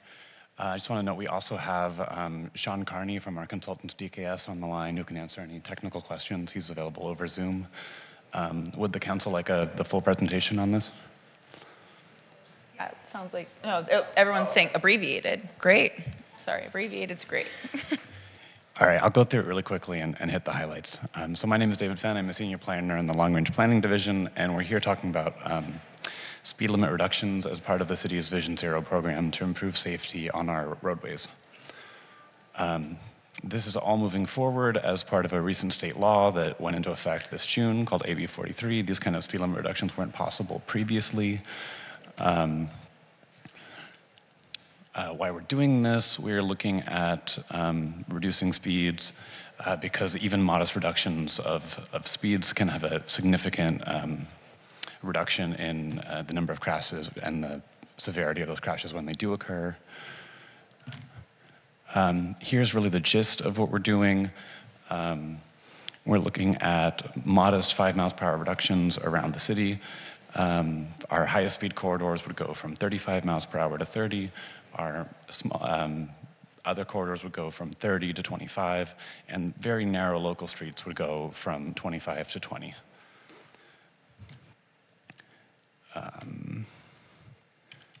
I will touch on these briefly. So many of these reductions would match adjacent speed limits in the city of Los Angeles, so we'd actually be coming down to match them. And in a few other cases, we would be slightly above adjacent speed limits, but there are efforts to lower speed limits over time in those jurisdictions as well, and the difference would only ever be 5 miles per hour. This is the approximate cost of implementing this. It's very modest in terms of what we often do here, essentially replacing signs. And then in terms of next steps, if the council approves this tonight, we'd need to come back for a second reading of the municipal code changes, as well as the ordinance establishing safety corridors and business activity designations. There'd be some coordination with the city of Beverly Hills on shared corridors like Doheny, installation of updated signage, and ultimately launching the speed limit reductions with an education and enforcement campaign. So that's the real quick highlights. We can go back to anything if you'd like, but otherwise we're available for questions, and we have Sean from DKS on the line as well. Thank you, much appreciated. Do my colleagues have questions? Yeah, I'm gonna start over here. She's ready to go. Councilmember Meister? Sure, great, thank you. Thank you for that. Can you tell me, so the speed limit for Melrose right now is what, 35? 30? Melrose is currently 35. We would be proposing bringing it down to 30. And do you have the ability to make it lower than that because of the number of crosswalks that are between at least between La Cienega and San Vicente? So Or Robertson? In general, on any of these corridors, we are able to do new, okay, let me back up. Our existing speed limits are all based off of surveys that we do, where we actually measure the speed that cars are going, and there's some math that happens, and it's based on the speed of the 85th percentile of cars. That's how speed limits are traditionally set. What this new law does is it allows us to round down by different amounts or set specific amounts if we designate a corridor different things. What we're proposing on Melrose is rounding down based on the provisions of the state law, but as you're aware, we just redid one half of Melrose, and we're about to redo the other half of Melrose. So certainly if we were to resurvey, after those changes, and if traffic is moving slower, that could allow us to do lower speed limits, or there may be other designations that we could look at. Like we could look at designating Melrose a business activity district, which I think would allow us to go lower potentially. But I'm sorry, what kind of district? A business activity district is one of the criteria under state law that we're using to make these changes. It's not, I don't believe it's the one we're using for Melrose currently, but I'll let Sean weigh in here on his thoughts. But one other consideration of why we aren't doing we're not recommending more intensive reductions on some of these corridors is that we don't want to be considered a speed trap by having too much of a difference between our speed on Melrose and the adjacent speed limit in Los Angeles. Okay, and then, so would the same apply then to Fountain? Because there are certain parts, as you know, parts of Fountain that is one lane each way, and then there's parking, then there's not parking, and it's... Yeah, so Fountain, certainly if we go through with the streetscape project that's in the works, that would almost certainly slow traffic down. And then if we were to resurvey, that would allow us to bring speed limits down a lot through just the traditional way that speed limits are set. Right now, half of Fountain is set at 35 and half is set at 30, so we're proposing making it even at 30 for now, but certainly after we make a major investment in a corridor like this, it would be my recommendation that we survey again to make sure that we're capturing a speed limit that makes sense for the current conditions of the roadway. But let me pause there, and if we can connect with Sean from DKS over Zoom, if he has anything to add on those questions. And we also lowered the speed on Fountain a while ago, correct? Yes, so the half of Fountain that's currently lower, based on kind of the quirks of state speed limit law, that was lowered about a year ago. But that we couldn't do that on the other half at the time, but now we have the ability to do that under the new provisions of state law. And Fountain itself has parking, as my colleague mentioned, some parts during the day, but from 7 a.m. to 9 a.m. they do not, and then from 4 p.m. to 6 p.m. they do not, based on allowing fast-moving cars to speed through the city. It frees up those 2 lanes. It's mostly 1 lane throughout the day in certain areas, like by my house. I don't want to speculate on the reasons, but yes, it does change over the course of the day. Yeah, in multiple different parts. That's what I'm trying to say. So the speeds are fluctuating regardless throughout the entire day. Correct. Yeah. Sean, did you want to add anything to the council members' questions on this? Yes, I wanted to address Melrose, the questions regarding Melrose specifically.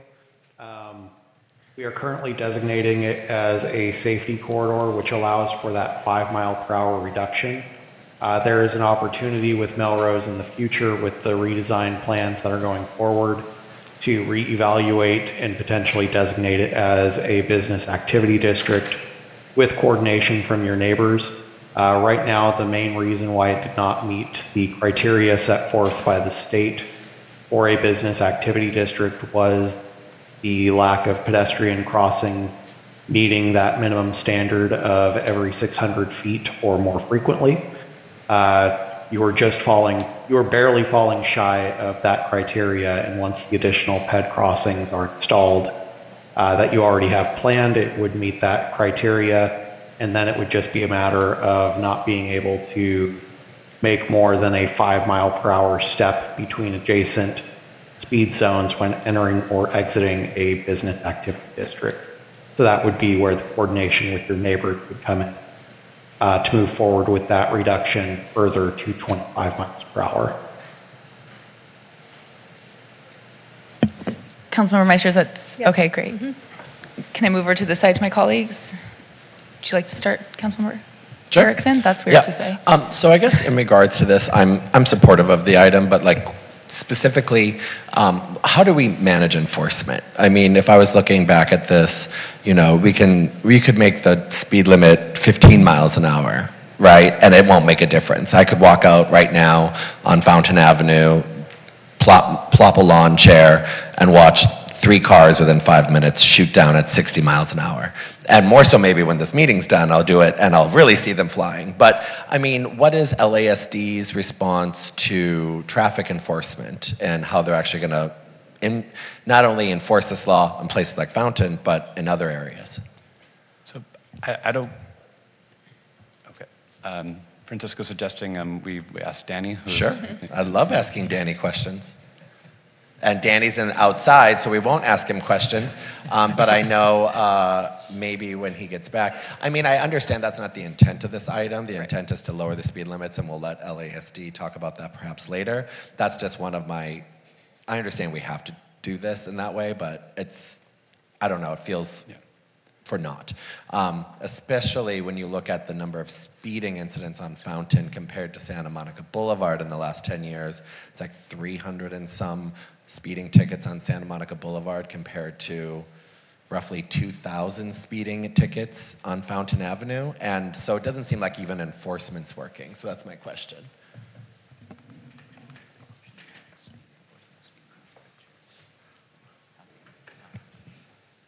Sorry, Councilmember Erickson, could you repeat the question? Because I was in the lobby speaking with somebody. I'm happy to, and thank you for dealing with our constituents. So my question is regarding enforcement of this item. So specifically, if we move something down to 30 miles an hour, how do we know it actually gets enforced? You know, I mean, it doesn't, but how does it? And how can we increase enforcement? Yeah, so what ends up happening is there is a rotation from our traffic units at our West Hollywood Sheriff Station, and so that information, anytime that there is a change in speed limits, like what occurred here, that is communicated to our sergeant that oversees that program, and so he does incorporate that into the rotation of our traffic units as it relates to enforcement. And so they, you know, respond to a number of inquiries, et cetera, but they'll also do speed enforcement as it relates to any sort of speed limit changes that come about. Great. Is there a way in which we can get a dedicated traffic officer on problem streets like this? For example, could we try a month of just having a traffic officer on Fountain Avenue, which is the most egregious street in the city, writing tickets for a solid month and get a report back? Yeah, that's definitely something we'll talk with the captain and the lieutenant about. We can certainly have a little more focused enforcement as it relates to that. I know they do analyze all of the streets and look at you know, traffic collisions and other various citations that they know that the traffic motor units are performing. And so as they analyze that, they can definitely work in more of a priority for Fountain Avenue or specific segments of Fountain Avenue if that's what they're finding. Great. And then my last question, and maybe David or Francisco, you can answer this, is the percentage of individuals that go through West Hollywood on a daily basis. I know we've had that number kind of passed around before. It's roughly 70% or higher. It's a high number of people that use our city as pass-through, right? It is a high number. I don't remember off the top of my head. Okay, that's fine. You don't need to know it because I didn't ask you ahead of time. So it's fine. But just, you know, trying to understand, how do we educate outside individuals? Because people don't look at signs because they're too busy looking at their phones. So this item, you know, should the council approve lowering the speed limits, we would be working with our communication staff on an education campaign through all the normal tools that the city uses to let people know about the change. When you make a change like this, there's also requirements under state law that you're issuing, you know, only warning tickets for the first 30 days after making the change, so no one's, you know, on their daily commute getting surprised by getting a ticket for speeding after the change, right after the change is made. But you know, certainly we'll also be coordinating with our adjacent cities and letting them know about what we're working on and also actively working with them on some of the shared corridors. Thank you. Also, Councilmember Hang. Thank you, Mayor. I appreciate the very robust presentation and report. Thank you very much. I just want to say that I'm actually in favor of this. Safety is a key component of what West Hollywood should be, and according to the report... Quick, Council, sorry, questions? If Yes. you have questions. So according to the report, that was the staff report, the National Highway Traffic Safety Administration conducted a research. The report indicated that highway safety manuals report that a 1 mile per hour reduction in operating speeds that can result in 17% decrease in fatality. So is it safe to say that if we decrease our speeds by 5%, it's going to be more than 17% to protect people's lives and not have people pass away? So I mean, that's a national study that was conducted over a variety of conditions. I wouldn't want to like draw a prediction that we're going to get exactly the same results, but based on those studies, that's the basis of our recommendation, that there will be an improvement, or it'll help us move towards an improvement. And that's certainly an improvement because there was 2 car crashes recently, so thank you. Any further questions? Okay. Vice Mayor, questions? Okay, great. Thank you. I guess my first question is for our consultant. I looked at the study, particularly on Sunset and Santa Monica, and I noticed the time of the study was, I believe, around 10 o'clock in the morning, and maybe 1:30 to 3 on Sunset. I'm wondering why you didn't look at the speed of those streets on at rush hour. So to answer in two parts here, the speed surveys that this current study is based on were conducted by another consultant in 2023. We were only looking at applying additional reductions over top of the work that they completed based on the new laws that were put into effect in 2024.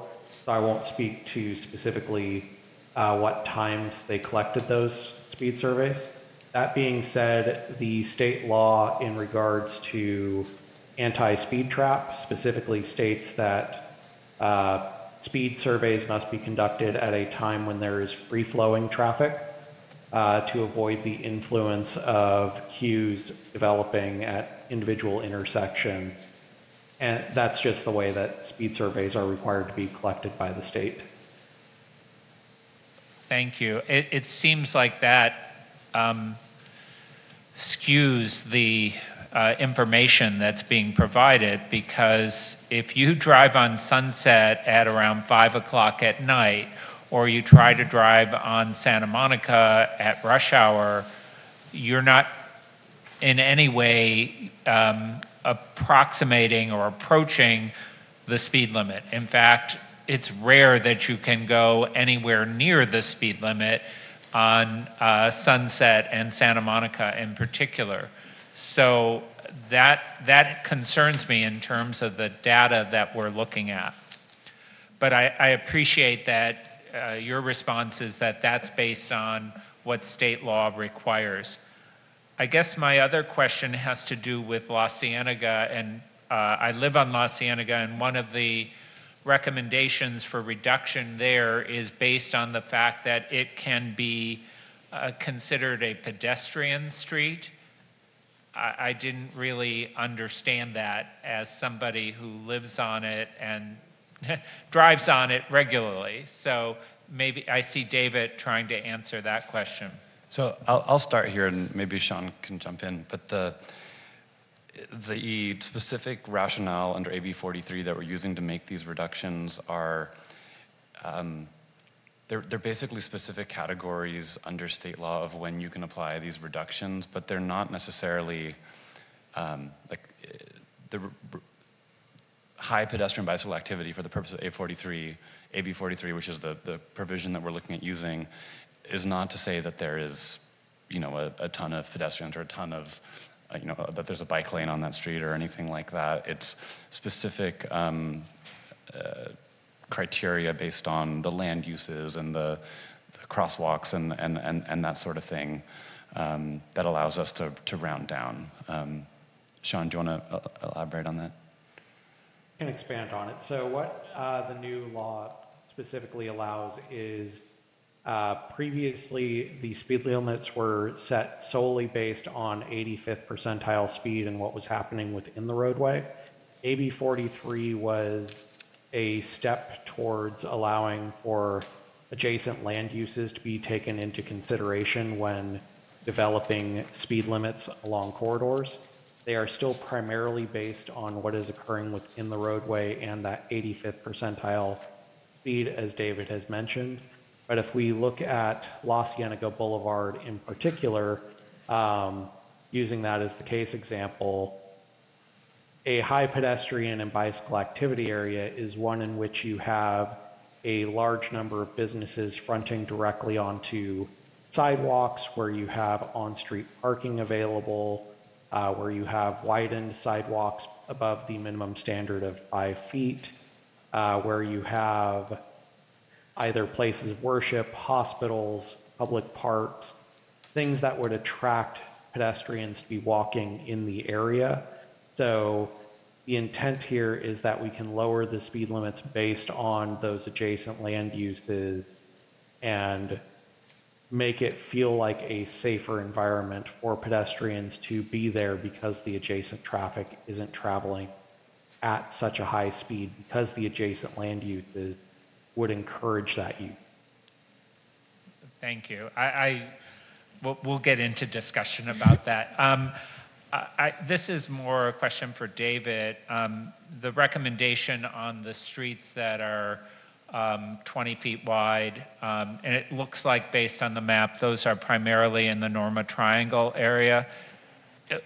I'm just wondering why you didn't just list the streets for us in the agenda, and is there a way that we can get that list? The list is definitely in some of the materials. It may not be in the staff report. I can look for it and find the page if you'd like. It's in one of the attachments? Yes. Because I didn't find it in the staff report.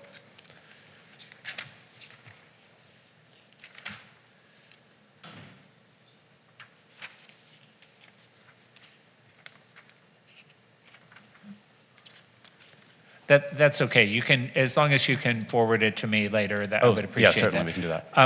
I guess my last two questions, one sort of follows up on Councilmember Erickson's question about the enforcement.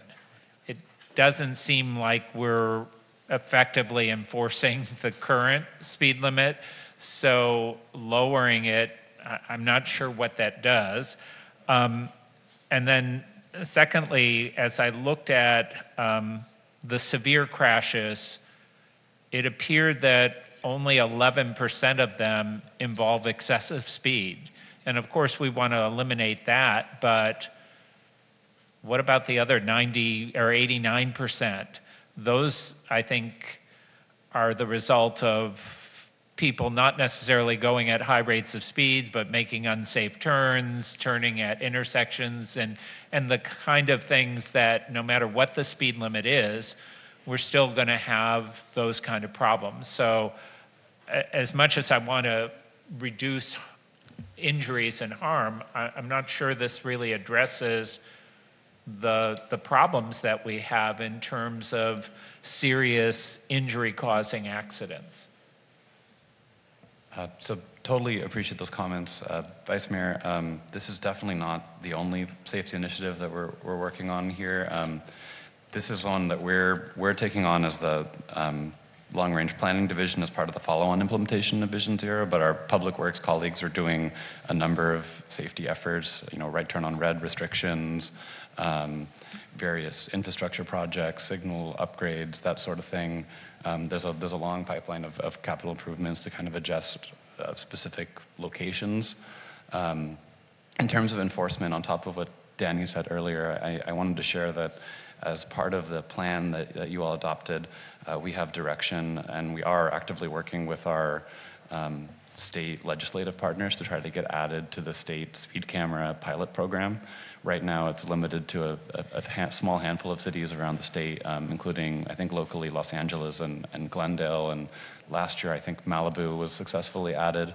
So we have direction to try to get added to that program as well, which would allow for kind of passive enforcement of this to take some pressure off of the sheriff alone.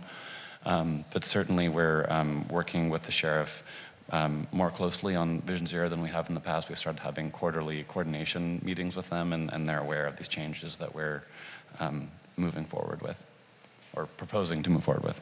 Thank you. Terrific. Sorry, Vice Mayor, we did want to say that those residential streets are included in the attachment A on page 16. They're sort of highlighted in there. You can see them there. Thank you. Thank you, Francisco. I don't believe we have any public comments on this item. Terrific. So I will go ahead and close the public testimony portion of the public hearing. The City Council may, of course, still ask questions of staff, but we will go ahead and move into council deliberations. Who would like to begin? No, he's ready to go. Thank you very much. You're very welcome, Mayor. Feels good saying that. Thank you so much, staff, for providing this. I understand what's before us tonight is, a simple updating of our code regarding the speed limit enforcement and state law. So I'm supportive of the direction of the council. I believe we'll be moving forward tonight, hopefully doing this. So I'm in support of the item. I guess my only follow-ups are just in relationship to how do these speed limits that get lowered are actually enforced. I'll be bringing up that comment that I made to Danny Rivas later on when we're talking about overall public safety in the city of West Hollywood, and looking at specific requests for streets as pilot programs to how we can identify enforcement better, and hopefully my colleagues and I will have a more robust conversation about that. So I'm in support of the item, and I hear what my colleagues are also saying, the Vice Mayor, regarding La Cienega being a walkable street. I would never walk up La Cienega because, one, I don't have the type of calf strength, and two, I just don't see it as a pedestrian street. I also would like to have seen data during rush hour, and that's where sometimes when I look at the individuals that are collecting data on traffic impacts, I want to know what type of tools they're using. I've gotten very familiar with speed camera and speed testing technology lately as a result of some stuff we're trying to do up in Sacramento. But specifically, I do hear the comment regarding the Vice Mayor, and I think that data is needed, maybe at a different time if our consultants are able to provide that. So I have no other comments, Mayor, and I'm prepared to support the item. Terrific, thank you. Councilmember Hang?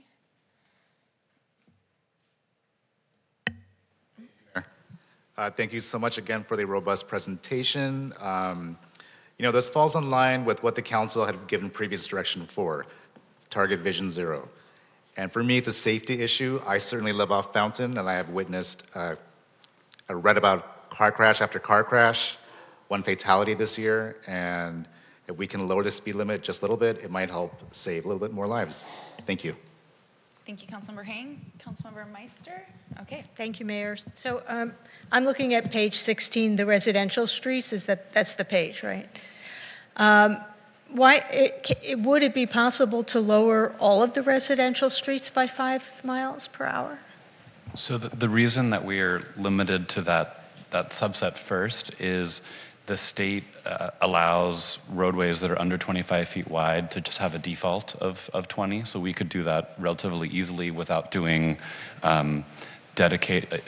basically we can do additional reductions on any street potentially by doing focus surveys on those streets where we actually measure what speed people are going, and do focused engineering studies, but it's kind of a street by street process that we would need to hire consultant support to do, whereas those are the streets that we could do kind of all at once based on kind of defaults on state law based on the parameters of those roadways. Right. So can I make a suggestion then, or direction, that if you look at the streets that have cul-de-sacs, those to me seem like streets that should have lower speed limits?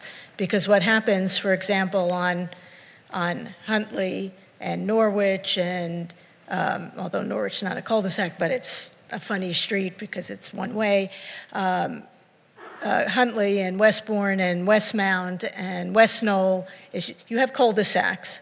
So you have 2 streets coming out of Melrose, coming south, and you will have cars coming down, not paying attention to the signs that say dead end, and they are going very fast. And then they turn around and they're mad, so they go even faster going back up the street. So it seems to me, if we're looking at safety and looking at what makes sense, that those streets that have cul-de-sacs or are one-ways and strange, not usual for West Hollywood like Norwich, that those streets should be considered for a lower speed limit. Thank you. I think Councilmember Erickson wanted to jump in with one question. Yeah. One thing regarding the Vision Zero updates, I think several meetings ago, the council gave direction to have quarterly Vision Zero updates on our agendas, kind of like we did with other reports back regarding the Vision Zero plan. I don't see that, and I was wondering, as a part of this, to have that data moving forward with how we're doing with Vision Zero, if that could be, if we could also give direction to have that on our agendas. Mm-hmm. And just one last thing is, and I would also ask that we give direction to look at that business activity designation for Melrose once Melrose construction is completed. Thank you. Yes, you may. This button's not working. Thank you, Mayor. I just had a quick question. Can you identify all of the high injury networks that are here in the city? And maybe if you can explain what a high injury network is. So can we bring the slides up again? Is that possible?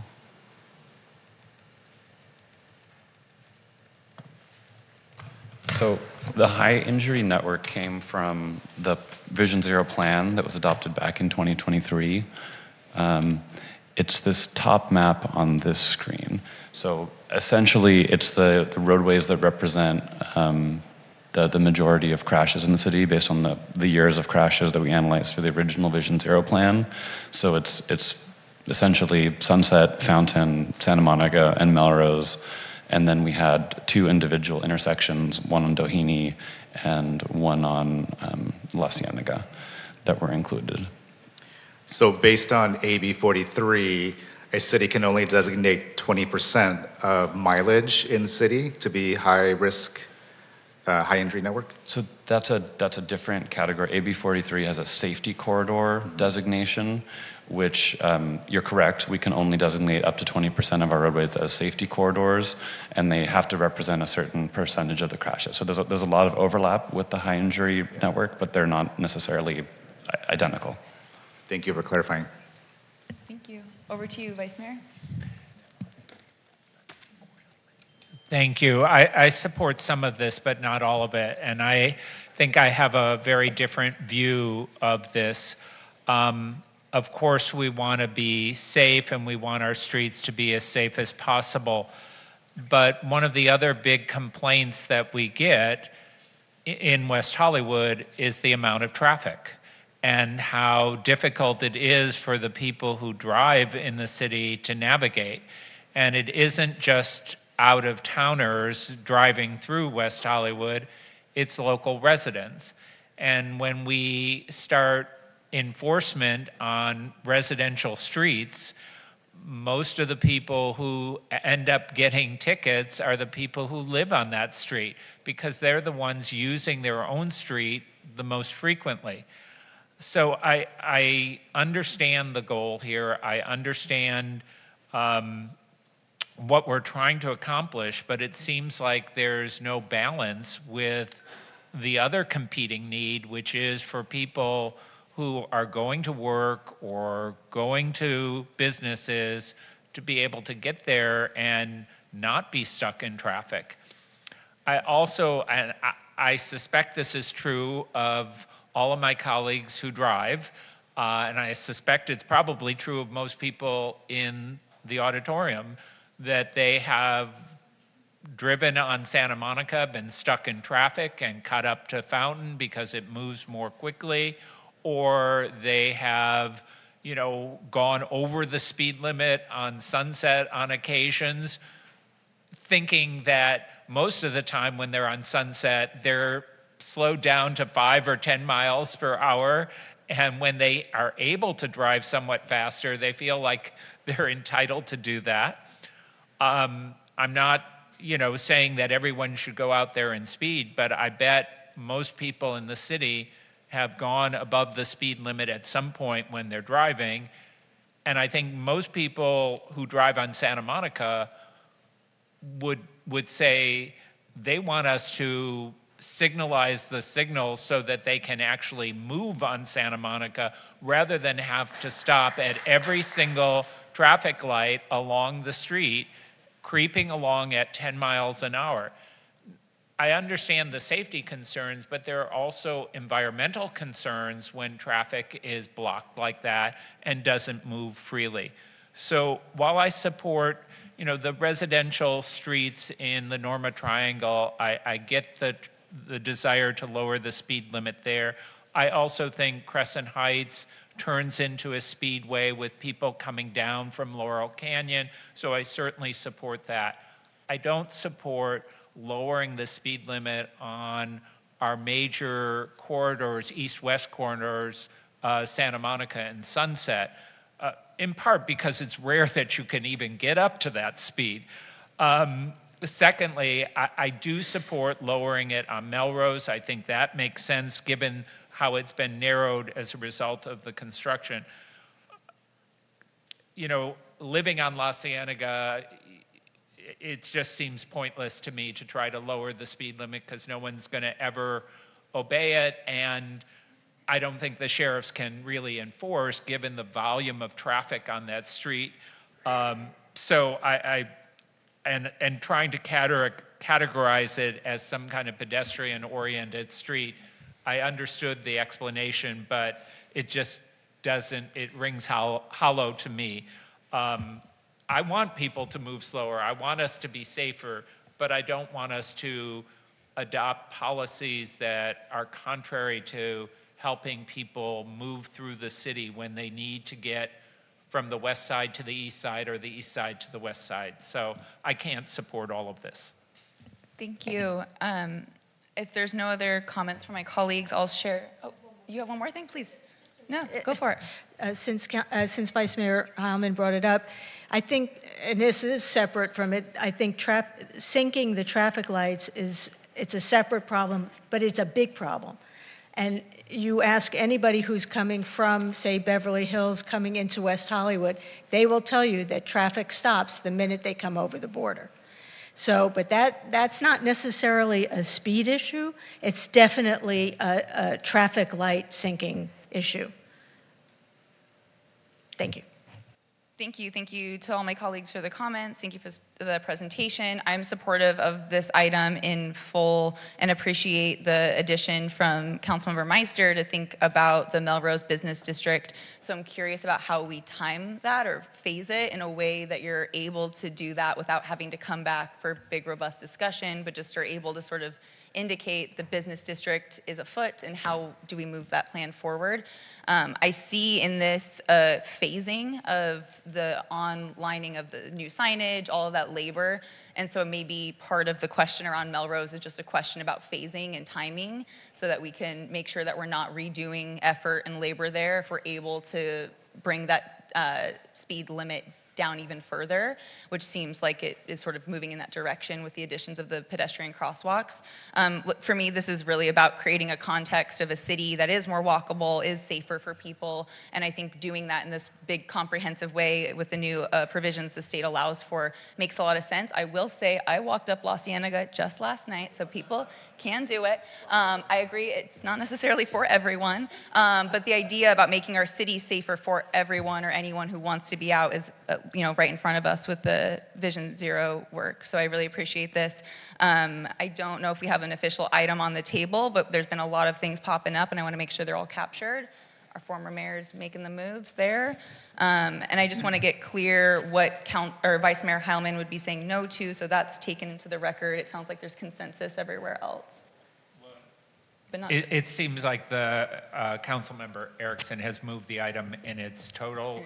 I'm going to vote no based on my my comments and my objections, even though there are some things in this that I can support. But I'm fine with just voting no. Okay, thank you. And my motion also includes what Councilmember Meister was talking about, given your two general directions, I think. There were two directions, yes. So it was about the business district designation when it's appropriate on Melrose, and then looking at the streets that dead end, and there are like 4 of them. Yeah. Mayor? Or Yeah, there please. might be others around the Yes. city. Clarifications from our city manager? No, Or? go ahead first. Yes. Yeah. Oh, here. And we wanted to add. So tonight we are sort of adopting the framework. So what we will do is when we're ready to designate Melrose, we will come back. We need a zone text amendment basically to enable that. So we can come back with that study along with maybe some of the additional analysis for these other sort of one-off irregular streets that we mentioned. And are we able to get Vision Zero quarterly updates on our agenda moving forward?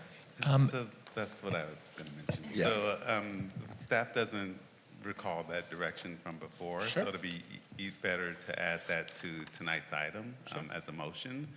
I think it'd be better. Right now we have annual updates. Sure. Changing that to every 6 months may be more productive than quarterly, just because these are longer term. I'm totally fine. I had no preference on the cadence, so every 6 months is fine. I just think for the public who tracks this and we hear about it, it's important to have that information. So then my motion includes that, given 6 months annual reports on Vision Zero. It sounds like Councilmember Meister's additional direction will be coming back to us, but that's on the record, and then moving the item in its entirety. And just before we close this, I know it's been a long discussion, we often get requests from the community saying that their street is moving too fast. People are flying down it, people wanting things like speed bumps. What you said tonight was that there's a mechanism for us to survey roads that are beyond that 20 feet that may be different. So maybe just to speak to what that process would look like, so we're not getting these requests barreling at us, but maybe thinking about it in a bigger, concentrated way moving forward now that this tool is in our hands. And you can come back with an answer. I know we have several moments where we're coming back. I just sort of want to forecast that. Okay. Yes, mayors. So we do have a traffic mitigation, traffic management program currently where residents can petition to have their street analyzed by our city engineers division. So we already have that in place. Typically just takes acquiring some signatures and filling out that petition. So there is a program already in place where people can do that. They can find more information on the city's website. Terrific. Thank you. And Vice Mayor wants to add something too. I will just add, and I appreciate that, I think the reality is everyone wants other cars driving on their street to go 15 miles an hour, and when they're driving on any other street, they want to be going 35 to 60 miles an hour so that they can get where they're going. And if we eventually lower all the streets to what our residents desire, no one is going to be able to drive. And I think that's not the goal here. Thank you. Might be the goal. So with that, we have a motion and a second. And my motion also includes closing the public hearing. Closing the public hearing. Thank you. So I just want to confirm that the council members understand the motion on the floor. Yes? Okay, great. So we have a motion and a second to adopt the item with additional direction. And it went away. Yeah. That's okay. Yeah, I'll just add it back in because Granicus does not like us tonight. Okay. Yep. Record. Start voting. There it is. Thank you so much. And the motion passes 4-1. Now we're doing the We will move on to, there's no legislative business tonight. We'll move on to item F1 as per the changes to the agenda. Get there. F1, the emergency urgency ordinance in response to the fires. City Manager Wilson, City Attorney Langer, thank you so much.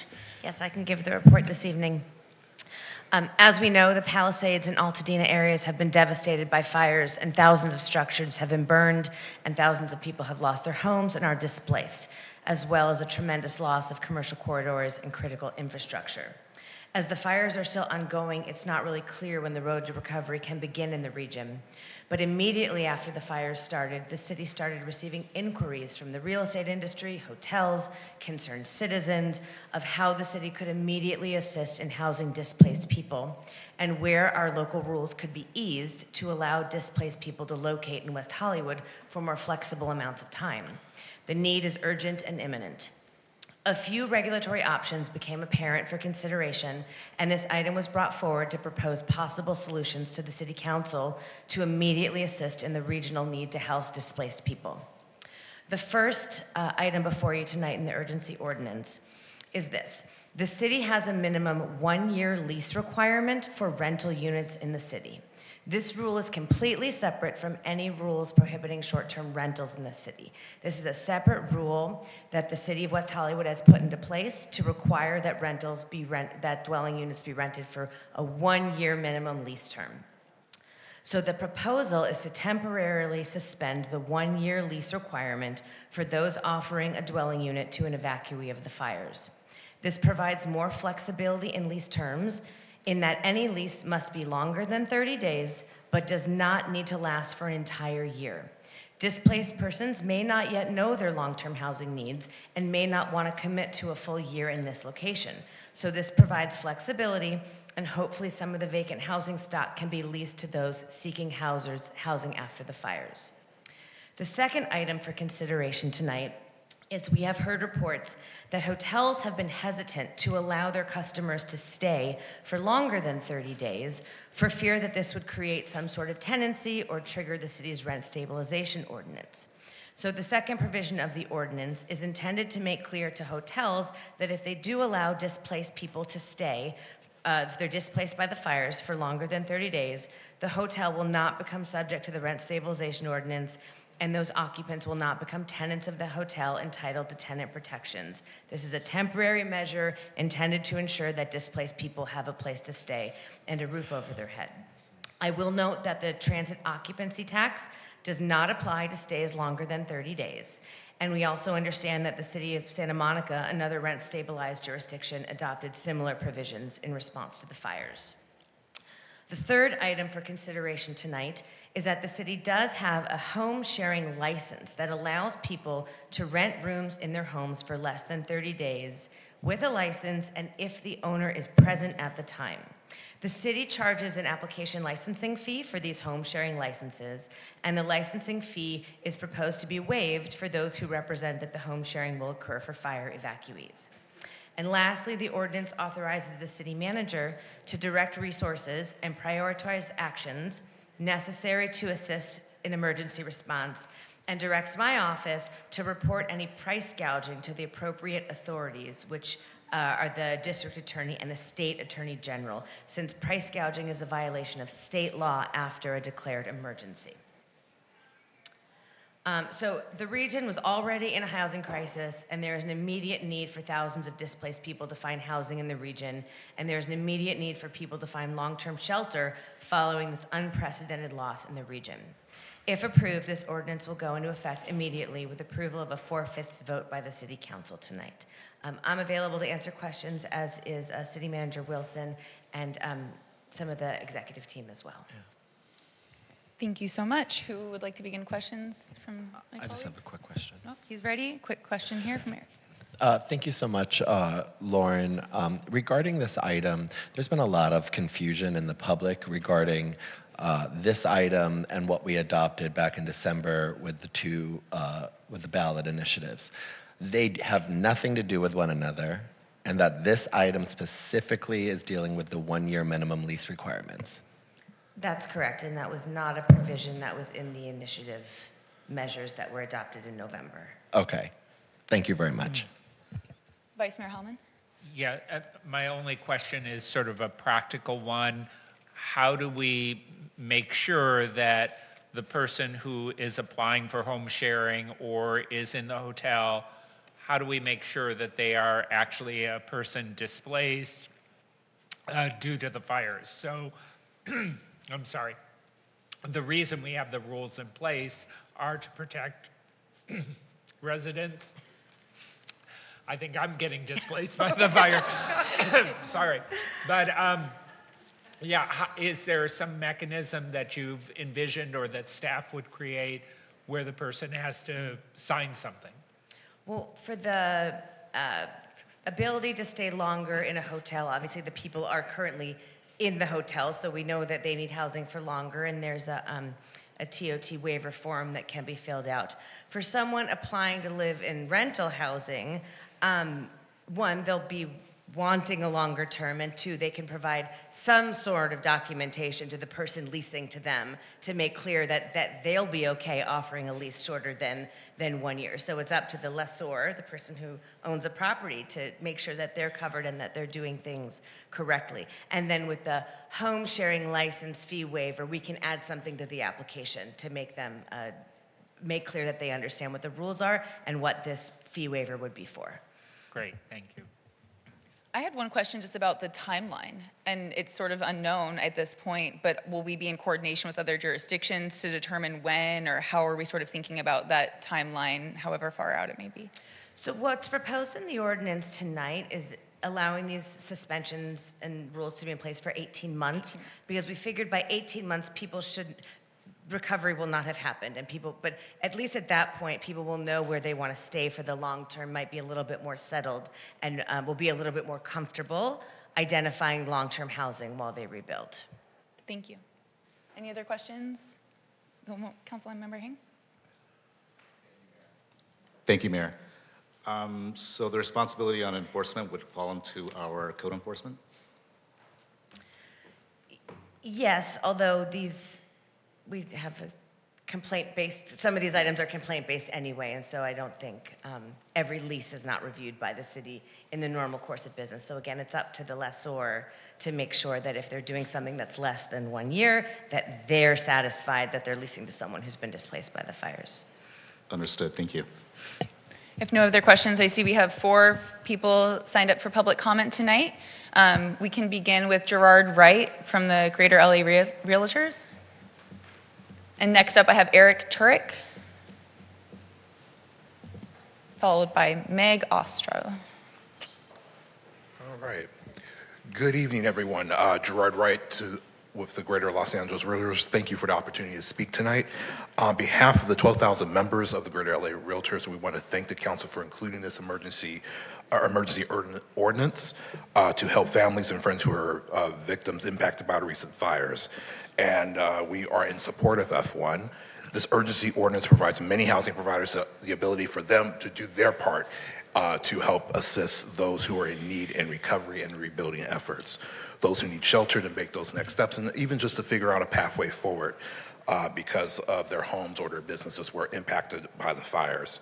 There was a little blurb about the watching out for price gouging. We have actively taken a step within our association and many other associations in communicating the importance of why that is bad for not just good faith on business on our part, but just watching out for those bad actors and how to report it and making sure that we provide that information on, okay, what is an allowable rent? So we're doing our part to make sure that we are informing our members and they can educate others on how to do it.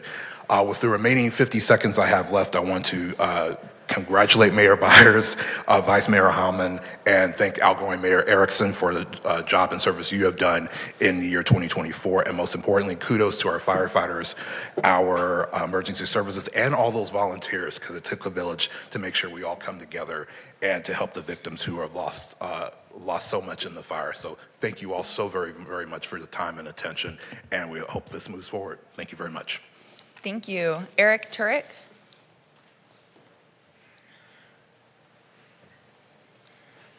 Hi, Mayor Byers and Vice Mayor and City Council members. My name is Eric Turek. I am a resident of West Hollywood, and I just want to tell you that I'm so in support of this. You've gotten my emails. I was ringing in the cavalry, I guess, the GLAR, government affairs people. So I'm very happy that you all have addressed this situation and for the displaced evacuees, that sort of thing. So I'm very excited, and I'm glad that you're able to actually do something about it. So thank you. Thank you. Meg Ostrow, followed by Rick Watts. And if you wish to speak, please submit a speaker slip. Otherwise, that'll be the end of our list. Hi, everyone. Thank you for letting us speak on behalf of these displaced victims. I'm a realtor in Beverly Hills, and I'm seeing on the front lines everyone that needs housing. Their pleas for short-term housing, and then the people that cannot afford to really have a lease for a year. Some are moving out of the state, some are moving out of the city. They can't afford it anymore.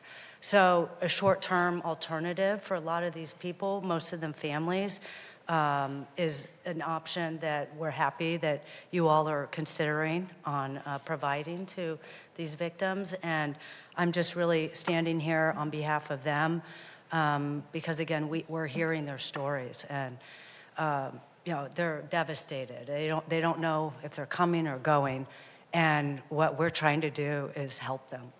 So we thank you for considering this, and we hope that we will get a 4/5 vote for this to help the displaced residents of the fires. Thank you. Thank you.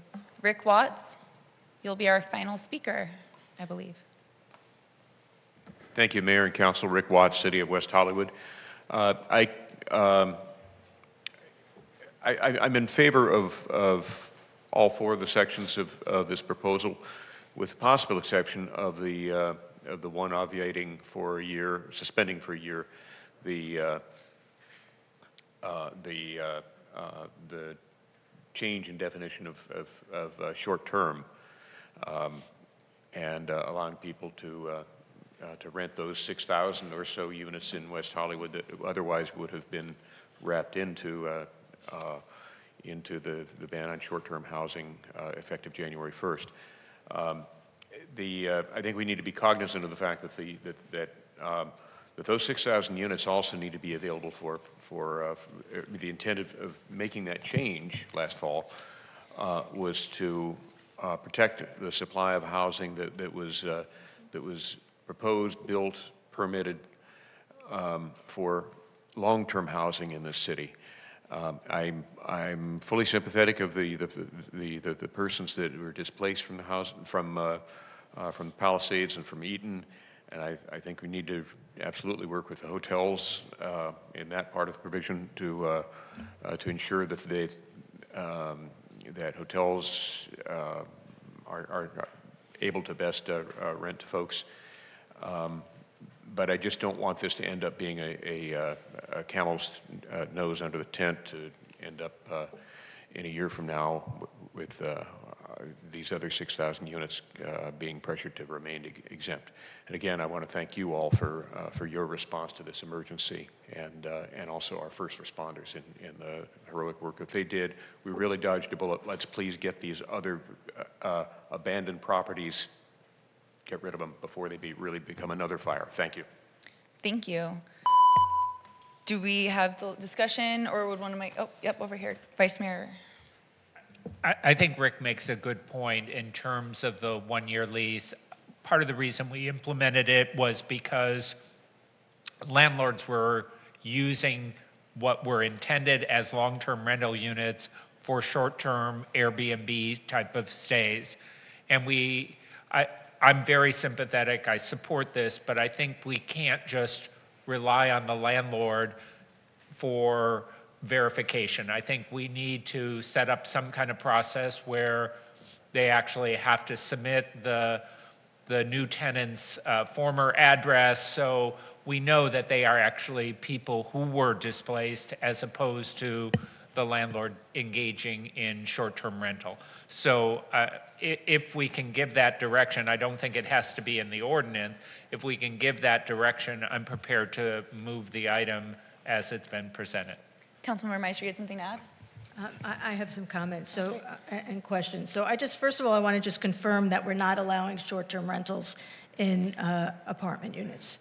Correct. Okay, that's number one. Okay, so I have Rick Watts's concerns and Vice Mayor Heilman's concerns, but I do feel that we should limit this to houses and condos and not apartments, because we are then giving up whatever available, rent stabilized units to people who are going to be here just temporarily, and that means that people who would have moved here or want to be here, on a more permanent basis, are losing that possibility. And my concern is, what is it going to do to the rents? Yes, you can say no price gouging, but there's going to be increases. I think we would be naive to think that there wouldn't be.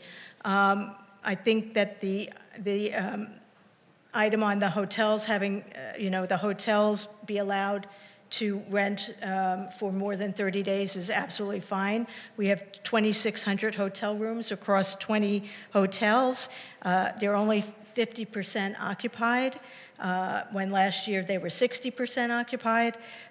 So there's definitely that availability there. I'm fine with waiving fees and expediting home sharing licenses, and I think there should also be an added direction to put out communications in West Hollywood about price gouging. I will let you know, just from my work, what we know is that there are 700 people in shelters. Total rooms occupied in hotels is just over 1,500.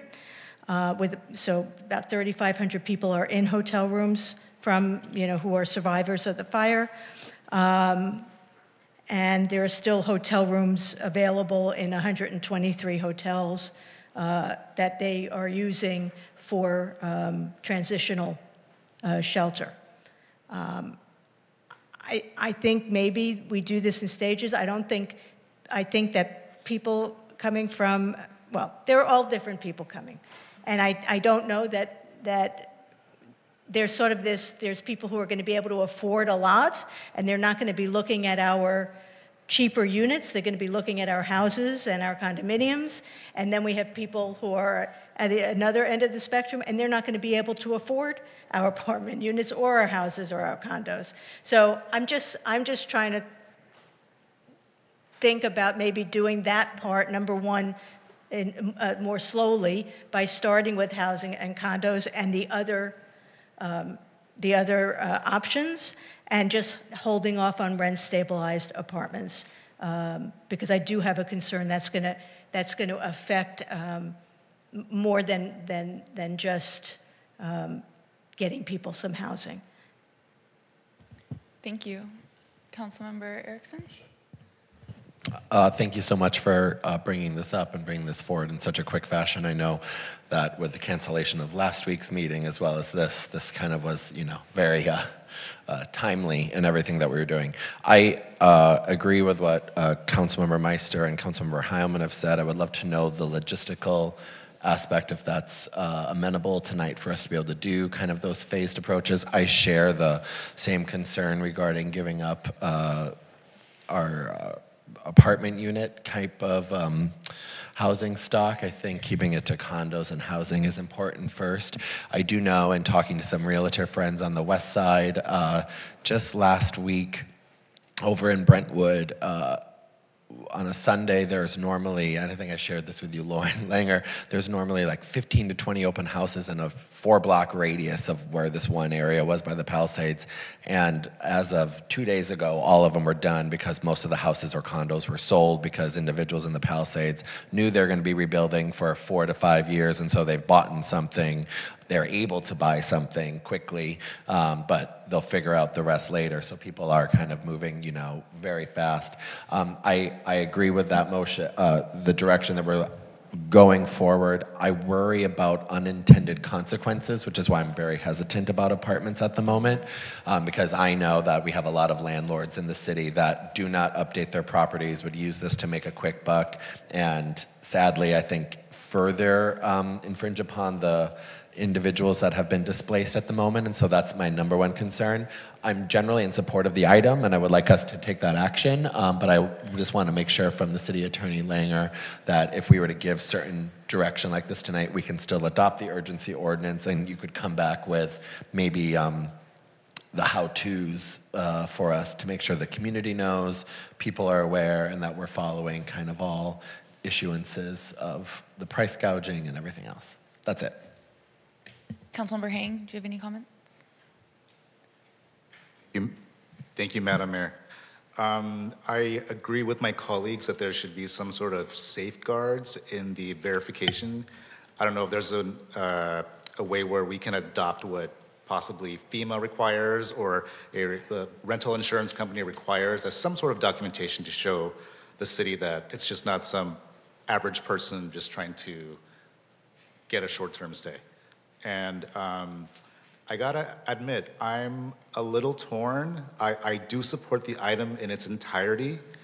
We have a fire that displaced thousands of families. People are homeless, for lack of better words. I mean, I was at the FEMA Assistance Center here in West Hollywood. I greeted families who lost everything.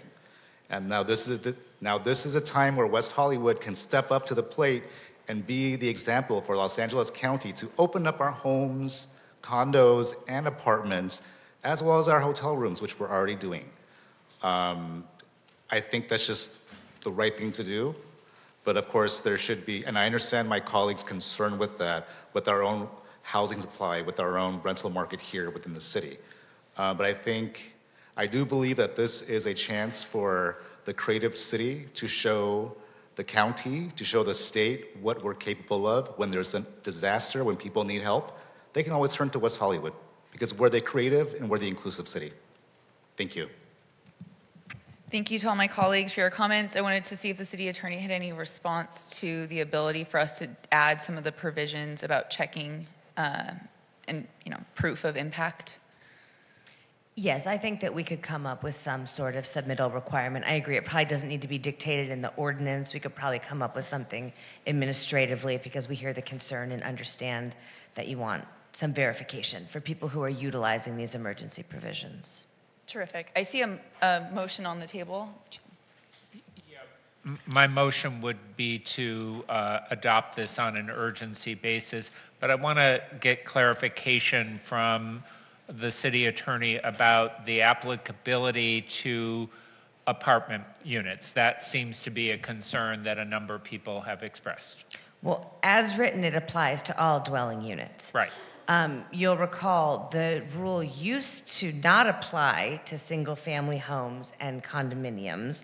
And so, remember, they were allowed to have a shorter lease term. That was, I think it was changed back in 2024 to make them the same as apartments. So if the majority of the council wants to only apply this to single-family homes and condominiums, allow these medium-term tenancies in single-family homes and not in the rent-stabilized apartments, we could figure out some way to word that. But as proposed, it applies to all dwelling units for the time being. And the reality is that most people, they could come here and sign a lease for 1 year. I mean, there's no reason why they couldn't do that if they wanted to.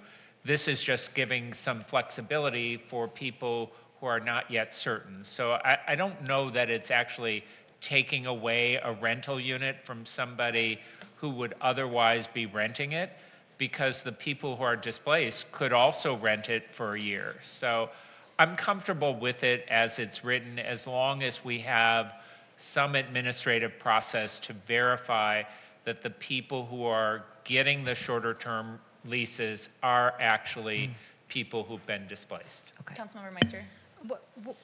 Is there something that we can do to prevent in apartments, in any of the rent-stabilized units, from rents being raised after those people leave?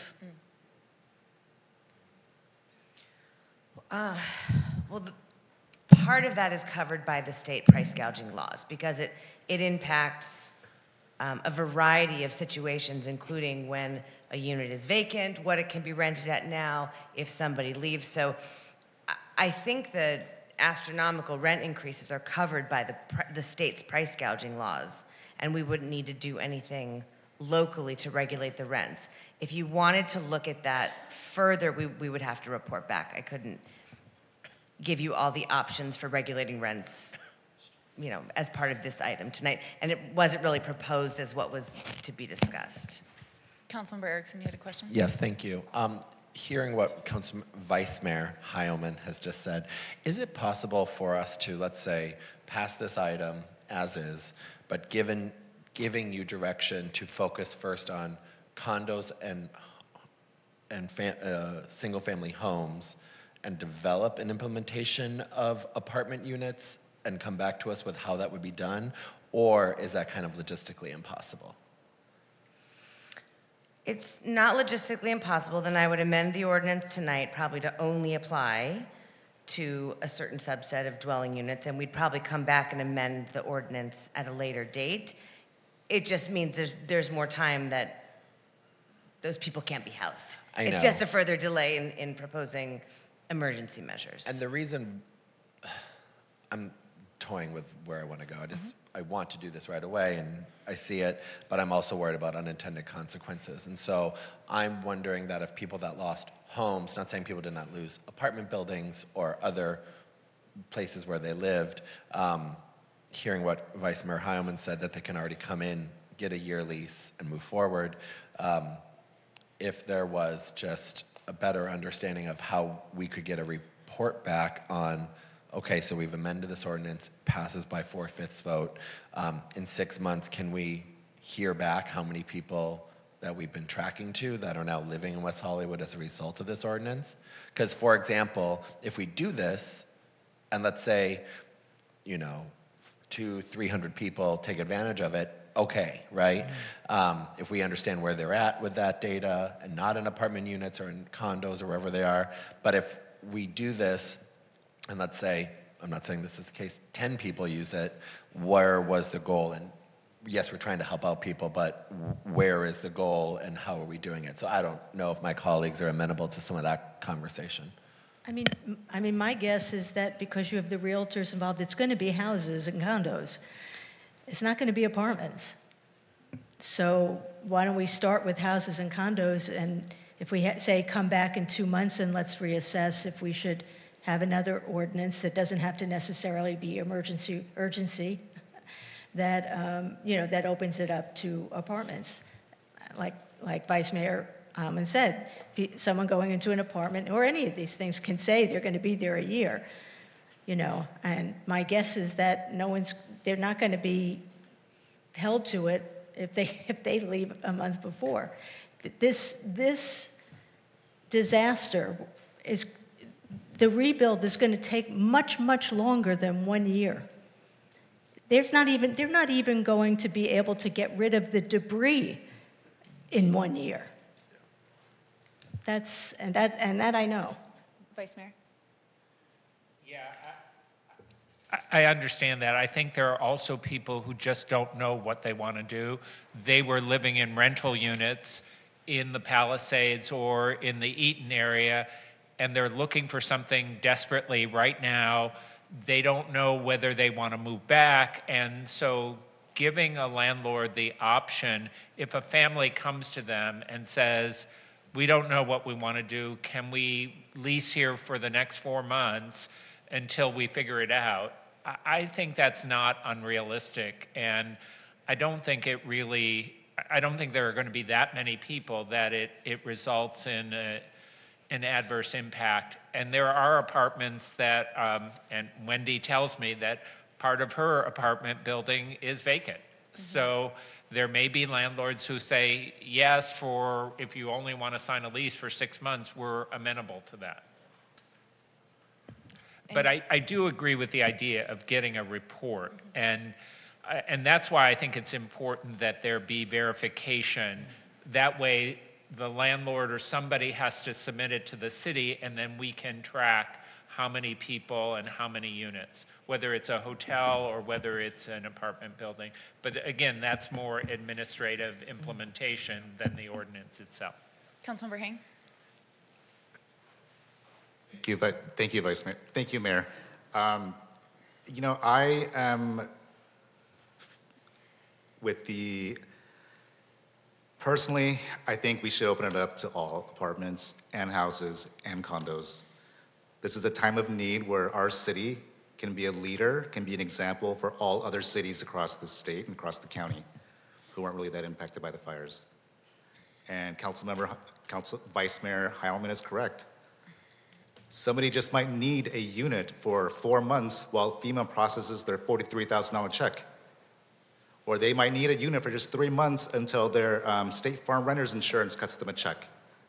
So I am of the belief that we should be opening all the units up, of course with safeguards, as Vice Mayor Holloman had indicated, whether that be a proof of a FEMA application, proof of insurance application, renter's insurance, homeowner's insurance, whatever that may be. But personally, I am of the belief that we should be helping as many people as we can. Thank you. Yeah, Councilmember Meister.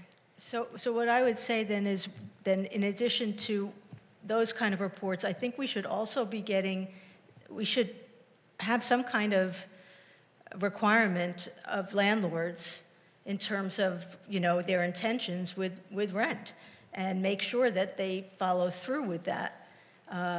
We can't just assume that someone is going to say, I'm being price gouged and report it. So I think that if we're going to have them report back to us with where these people lived before, then we should also get from them commitments on rent. It's a good point, because we could create a form that someone has to submit in order to get access to this easing of the rules, and we could list the price gouging information on there, because there's a bunch of different parts of the price gouging rule that everyone should be aware of before they're setting their rents. I'm sorry, Mayor, and with respect to residential apartments, aren't they already required to register? I see Christoph is here, but wouldn't that be covered by the registration requirements? And they'd be limited by whatever the annual rent increase is as well. I think that would be true. Was I that see an Christoph official coming up. Except that when they leave, then they can go to market rate, and so for the next people, then it's higher after just 4 months. So that's my concern, is Well, that, if it's vacant, yeah. they can go to market right now. yes, but if market rate's going to be even higher in 4 months. Thank you for joining us. You're welcome. Good evening, Mayor, Vice Mayor. I'm Christoph Schroeder. I'm the Director of Human Services and Rent Stabilization. I'm sorry, what was the question on the floor? I apologize. All rental units that are subject to the rent stabilization ordinance are required to register, correct? Correct. And so we already know what their rent is, and if they're renting it for 4 months for somebody who is displaced, that's registered with your department, correct?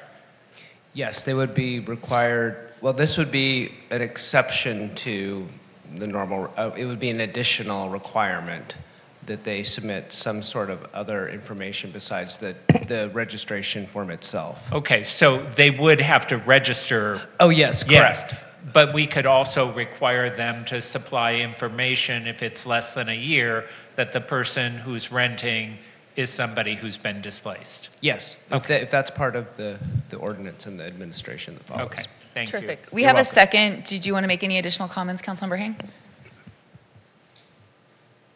Thank you, Madam Mayor. Question for the city attorney. In terms of price gouging, will the city's attorney, will the city prosecutor be prosecuting those, or will they be forwarded over to DA Hockman's office to prosecute any price gouging? Price gouging is a violation of state law, so our city prosecutor only prosecutes misdemeanors that are for our city code. So the complaints about price gouging will be forwarded to, I think, the state attorney general and the district attorney's office. So the California Attorney General, Mr. Bonta, will be taken care of. I mean, not I heard he's already personally, sent out 200 letters to various landlords around the state, and so I think it's a high priority for the but great. state. So this will be, if this ordinance does pass, if my colleagues do see it that way, then this will be I just want to tell all the landlords out there, price gouging is illegal. We are in a state emergency at this time. And according to our city attorney, the state's attorney general will prosecute you if you price gouge in our city. Thank you. Thank you. I think we're ready for a vote. If there's no other deliberation. Should we clarify the Yes, motion? I think we should clarify The motion on the floor, please, yes. Because there was a lot of back and forth. Yep. Well, the motion is to introduce this as an urgency item with the direction that we've given, that there be an administrative process that requires both the hotels and the landlords to provide the city with documentation that the person they're renting to, either for longer than 30 days in a hotel or for shorter than 1 year in dwelling units, that they are somebody who has been displaced as a result of the fires. And we will report back. And a report with some back. data And you to will the city report council. back as well. Thank you for that. Do you have a frequency in when you would be reporting back? Is it going to be like every other month, every month? Not yet. And that's okay. I'm just saying, like, for I us think- to understand. Yeah, I think for that initial report back to have useful data, it would be by the end of this fiscal year, by the end of June 30th, because we do have to create the forms. We have to figure out who is going to review these. We just don't have the staffing for this, so it may be contracting out someone who's going to review, because these are now going to be like condos and homes that were not previously didn't register with the city. So it's a whole new group. So I think by June 30th we can come back both. We'll certainly have those forms and things created a lot sooner, but actually having data of people moving in and how many people are impacted would Thank you. be by that time. Okay. And that's Okay. clear to everybody? Okay. Perfect. Glad it's clear. And for members of the public, this is an urgency ordinance. It requires a 4/5 vote of the city council. And with that, we will start voting.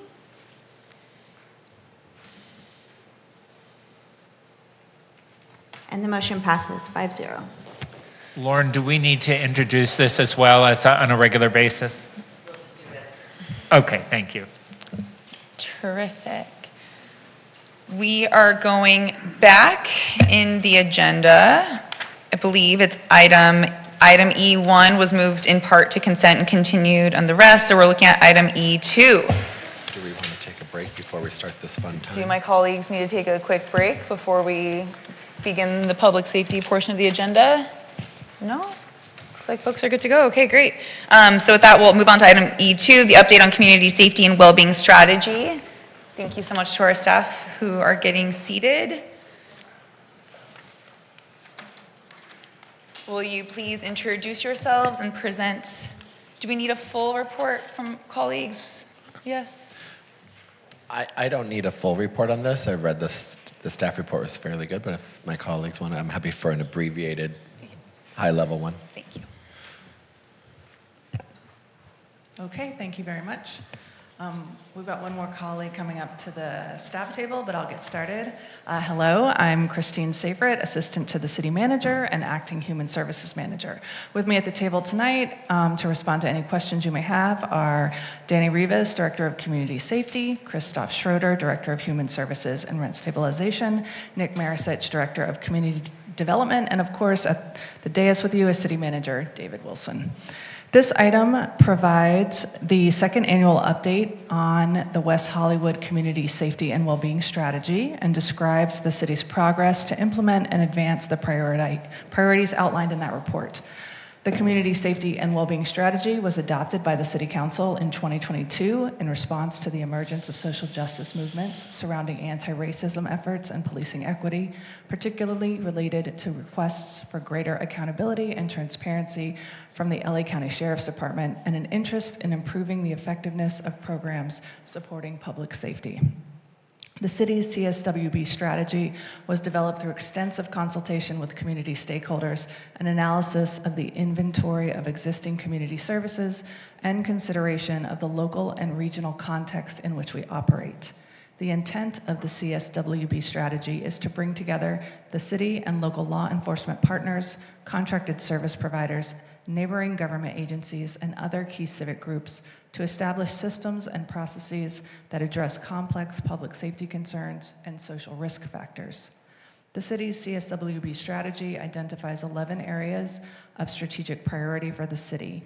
Each strategic priority includes multiple interrelated initiatives. Combined, these represent the primary focus areas for ongoing and future service delivery to the community.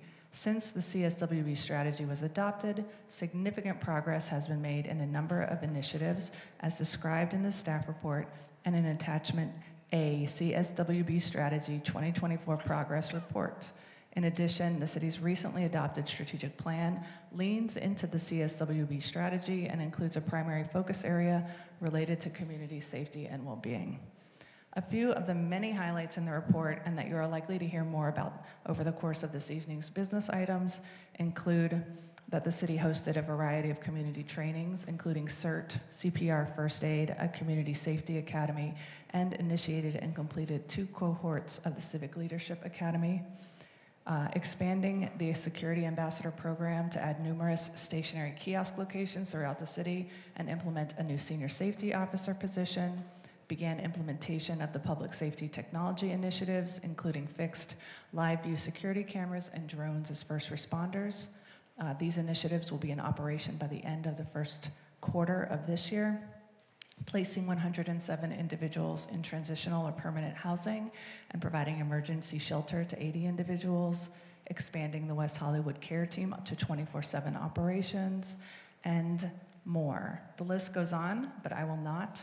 We will be happy to address any questions you may have at this time. Thank you. Thank you so much. Who among my colleagues would like to begin questions, if any? I don't see any public commenters on this item. We can move straight into discussion if there are no questions. I'm happy to kick it off. And he's ready to start, y'all. Okay, we're I'm going to ready. send it over to him. No, I just want to thank staff for this report. It's really great to see the ongoing work that's been going on and the thoughtfulness that's been coming around, specifically around the issues of our older adult community and individuals with disabilities. One, I do want to thank Mayor Byers for taking the initiative to call those individuals during the Sunset Fire. That's a call above beyond the duty, as we were all making calls to everyone as much as we could. So thank you for doing that.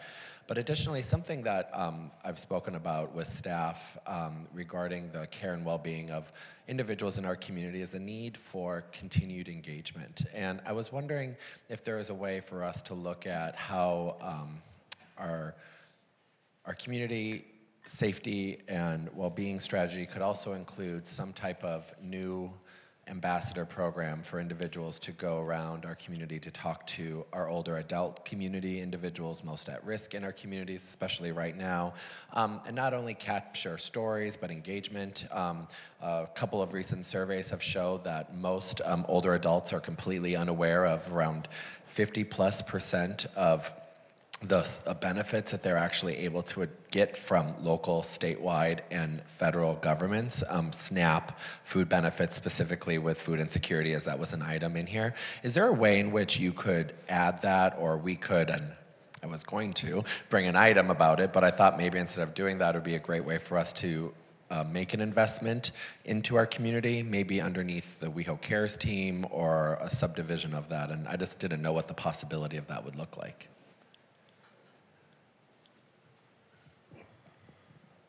I have a suggestion. Perhaps we could be incorporating that into our upcoming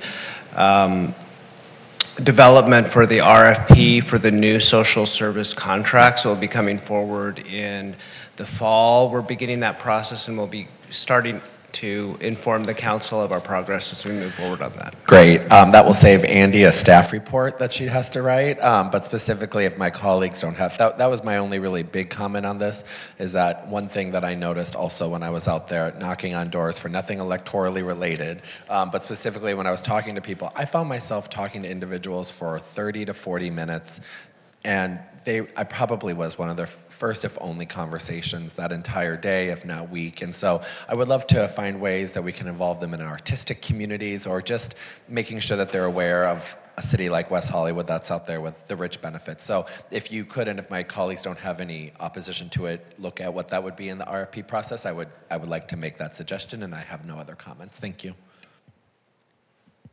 Would you like to go, Councilmember Meister? Thank you. Sure. And now when I'm looking at my notes, I don't know if I got it from this report or I got it from one of the other 4 reports, but I agree that our AFN population access and functional needs community is not prepared, and we need to plan for them, and in order to engage them, to have full engagement as opposed to just the bad stuff, emergency preparedness, the scary stuff. It would be a really positive thing to do.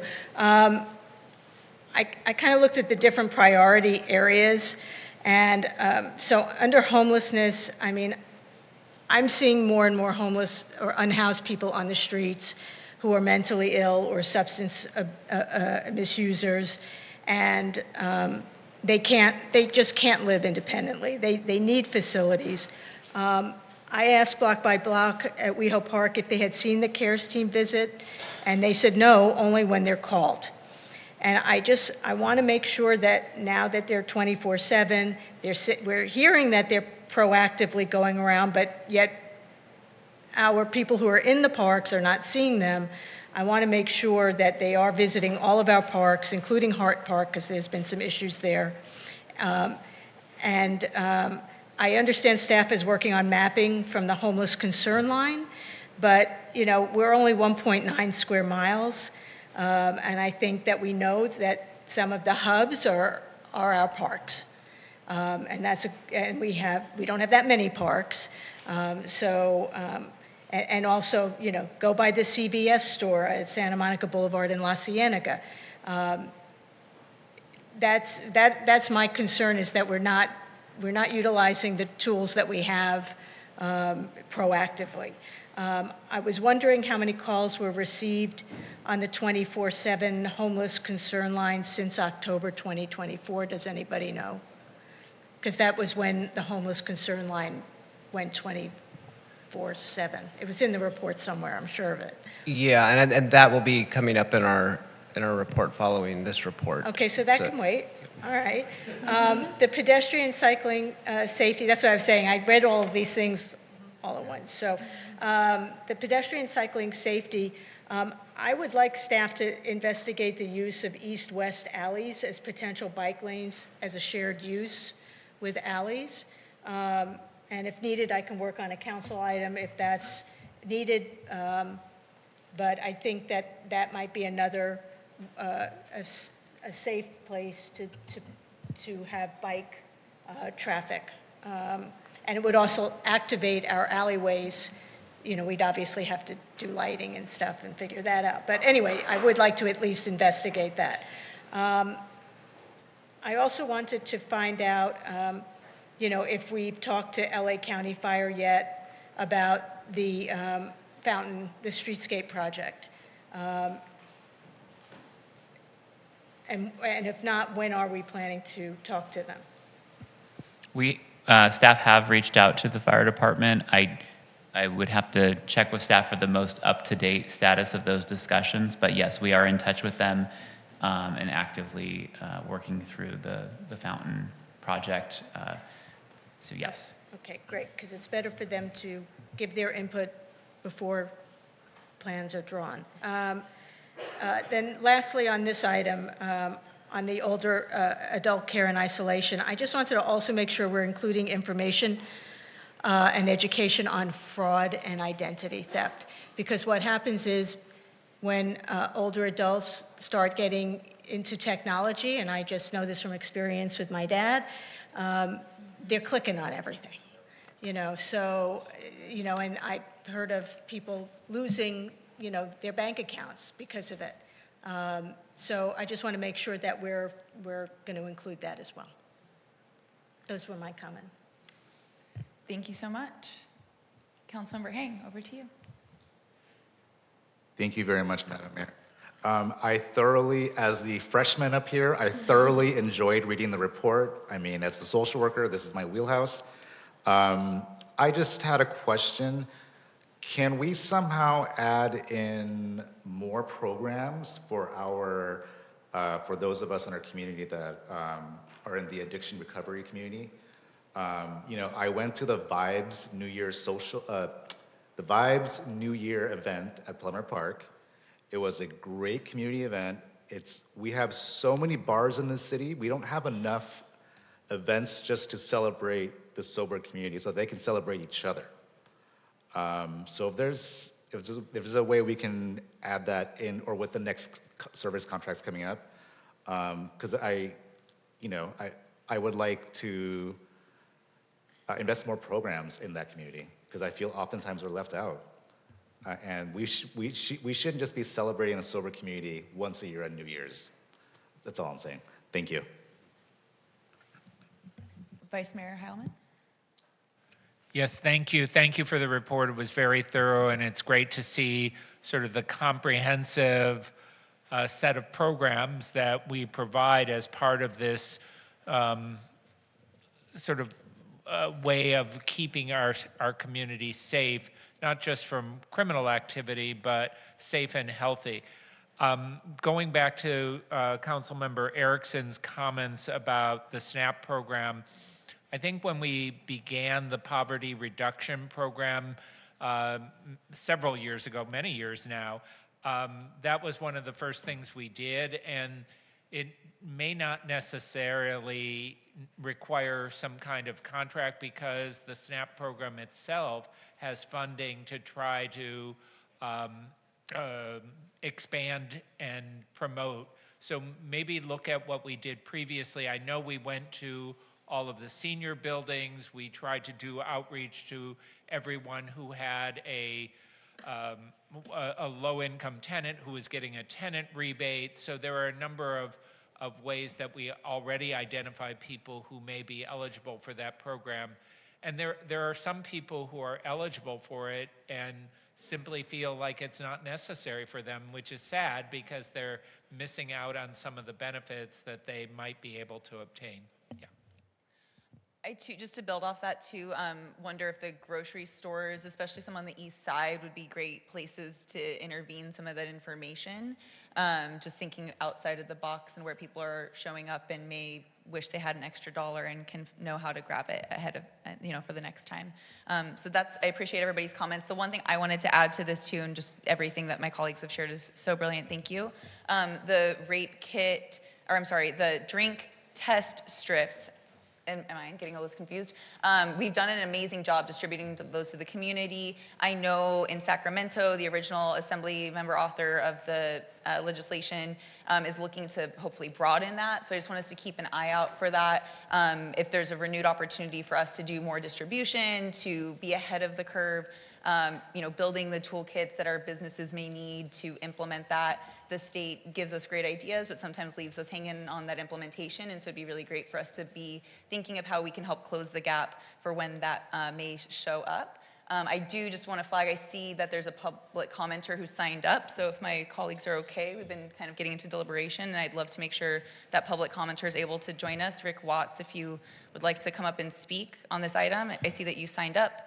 We want to make sure you get a chance to speak, and then it sounds like we're ready to sort of move into deliberations at that point. Yeah, that's fine. Yeah, okay.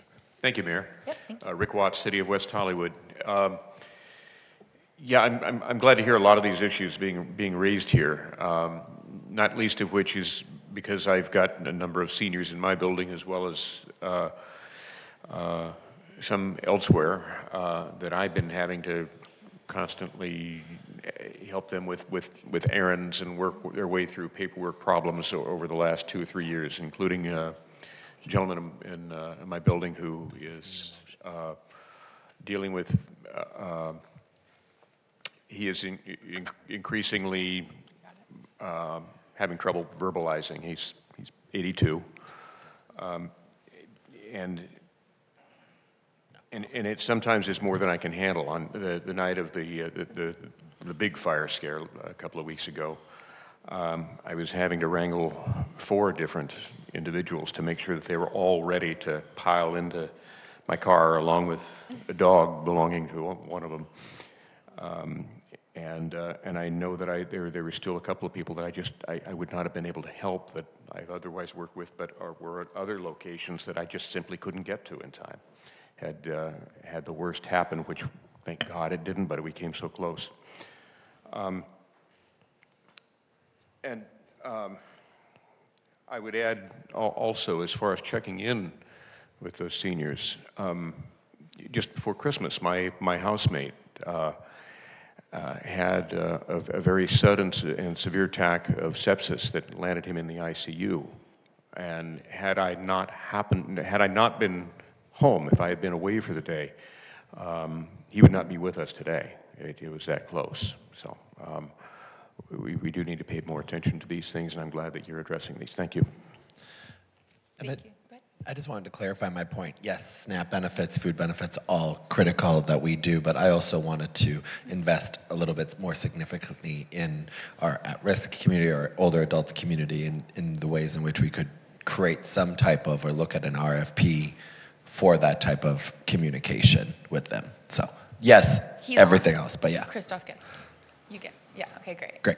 And I see there's one more public commenter signed up. If anybody else would like to speak, now's your chance. Come on up, Karen Ayers. Thank you. Karen Ayers, City of West Hollywood. I serve on the Human Services Commission, but I'm here speaking tonight as a concerned citizen. This morning, I was at Plummer Park to witness the SOVA food distribution to unhoused people, and one of the SOVA volunteers pointed out an individual who's been, she identified as someone who's been dealing drugs and preying on the unhoused unhoused people to sell drugs to. And she asked if I could call public safety. I actually went inside the community center, spoke to the block by block person who was posted at the front, let him know what was going on, gave him an identification of the person. He actually went over, and I witnessed this from inside the building, so I was staying out of sight, but he actually talked to the person and had them moved along. And I left that day feeling so proud of myself, and then I found out that then the public safety people kind of showed up en masse. I don't know who from public safety, whether it was block by block or their bosses or sheriff's deputies, I don't know. But one of the unhoused people who was there to receive food was arrested for supposedly being high. Some people who've been living in their car to come to get for groceries were, in the words of the SOVA volunteer, harassed and made to feel unwelcome. And, you know, I know everyone here wants an approach that respects these people and gives them dignity when they come for services. We got to get our public safety personnel to work with our human services personnel to preserve that dignity and response and make sure that the right people are protected. Thank you. Thank you, Karen. I see one more public commenter, Nick Roybal. Join us. Thank you, Mayor, Vice Mayor, and Council. As I was reflecting on the comments and I was skimming the report, it dawns on me that none of this is effective, Council and City Manager Wilson, without regional partnership and close partnership with LA City and the City of Beverly Hills. As we witnessed in the failure 2 Wednesdays ago, that night, and I heard your remarks earlier in the meeting, thank you for them. You have to defend the city. But it was a failure in comms, in working with the city of LA and our partners. I was there that evening helping people evacuate in this city.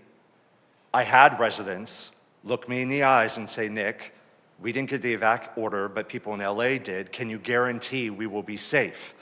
I had to look them in the eyes and tell them, no, I can't guarantee that. I had to message a council member. I had to message other public safety officials who had to contact sheriffs because the city wasn't doing enough in terms of communications. So all of this is great as a strategy, but the strategy must also include, beyond going to the COG meetings, which was told to me last year, I know those occur, but it has to be effective. So how do we do that? And I know this is a way to defend our actions, that's what this report does. But we have to move beyond that. And something isn't working. This is great. We can pat ourselves on the back. You're doing your government job. But taxpayers in this city, in this county, in this state deserve much better than this report. Thank you so much. Are there any other, I don't see any other public comment. Do my colleagues have any other direction? This is not an item we have to give a motion on, so is there any other direction? No. While this, you know, in regards to what was just recently said, while this has lots to do with the future, I think that it's also important to realize that this is also a stepping stone to where we're also trying to get with community safety and well-being. And these were also, a lot of these recommendations were given to us through multiple interactions with the public, as well as what was the steering group called? Wasn't there like a group of community residents that took on helping collect data? That was for the strategic plan. The strategic plan. Yeah, Great. not for the community safety and well-being strategy. Great. But regardless, what we're hearing here is what we're trying to get to, not something that's currently in existence, because I'm seeing these as a lot of future programming, right? Great. Okay. And you do work already regionally with our partners. I'm pretty sure I already know the answer, but just for the public's reference, you Yes. do? And that includes the city of LA, the county, the state, the city of Beverly Hills, and the surrounding neighborhoods? That's correct. Wonderful. So let's just stop with that misinformation. If there are no other comments on this, we will thank our staff. I don't think we need a formal motion, so we're all set on this item. Are you all, okay, great. We did it then. It's weird when you don't have to vote on anything. Perfect. Okay, we'll move forward. I think, oh, my colleagues are asking for a break, so we're going to, we're going to take a 10-minute break, they asked, and then we'll start 8:40 with item E3, our semi-annual community safety update. Thank you.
We had 3 extra minutes, to be fair. Thank you all for your patience. Holy cow. So as staff becomes ready, we'll revisit the agenda. Item E3, the semi-annual community safety update. Over to you, Danny Rivas. Thank you. Great. Mayor, do we want to wait for Councilmember Hang or no? Do we? Let's just give him 1 second. Oh, go ahead and start, and then yeah, he'll come back. Okay, great. So, good evening, Mayor, Vice Mayor, and members of the City Council. I'm Danny Rivas, Director of Community Safety for the City of West Hollywood. Also joining on this item is Anita Shandy, our Public Safety Manager for the City of West Hollywood. We have a number of our public safety partners as well that are going to be presenting information. We're going to be playing a little bit of musical chairs here at the staff table, but we will have our Los Angeles County Sheriff's Department, West Hollywood Station Captain Bill Mulder presenting information. We'll have Lieutenant Fanny Lapkin and Sergeant Jason Duran. From our Los Angeles County Fire Department, we have Battalion Chief Kevin Price that will be providing information as it relates to fire. We have our General Manager from our Block by Block Security Ambassador Program, Erica Leone, who will also be presenting information. And then we'll also have our city's Neighborhood and Business Safety Manager, Vito Adamitis, providing an overview in terms of code enforcement efforts. And so this semi-annual community safety update includes year-to-date statistics from last calendar year in comparison to the prior year. You will see a 5-year analysis as it relates to crime statistics that the West Hollywood Sheriff Station will be providing. You have other updates as well that's included in the staff report as it relates to public safety technology. As you know, there are a number of items that are in progress, and so you'll be hearing from the West Hollywood Sheriff Station, and they'll actually be providing a small brief presentation as it relates to those updates. And then we have additional updates that are reflected within the staff report itself. And of course, we'll be open to questions. So we're going to get started with our Block by Block Security Ambassador Program with a brief presentation and introducing Erica Leone, our General Manager.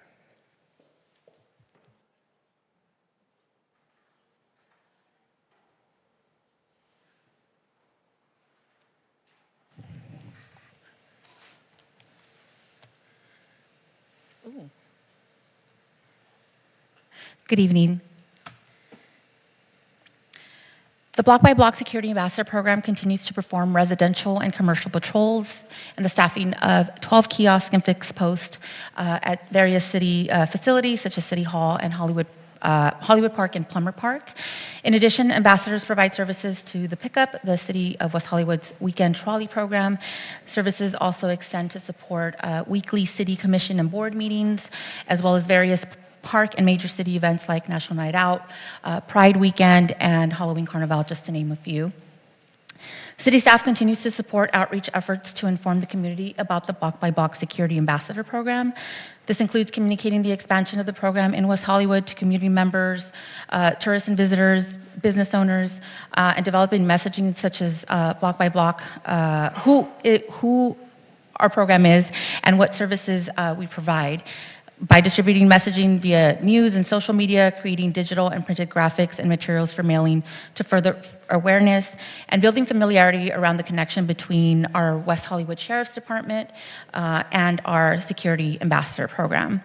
The latest update in these efforts included newly wrapped kiosks throughout the city, highlighting the Block by Block Safety Escort Program and service number available 24/7 as to community members and visitors alike.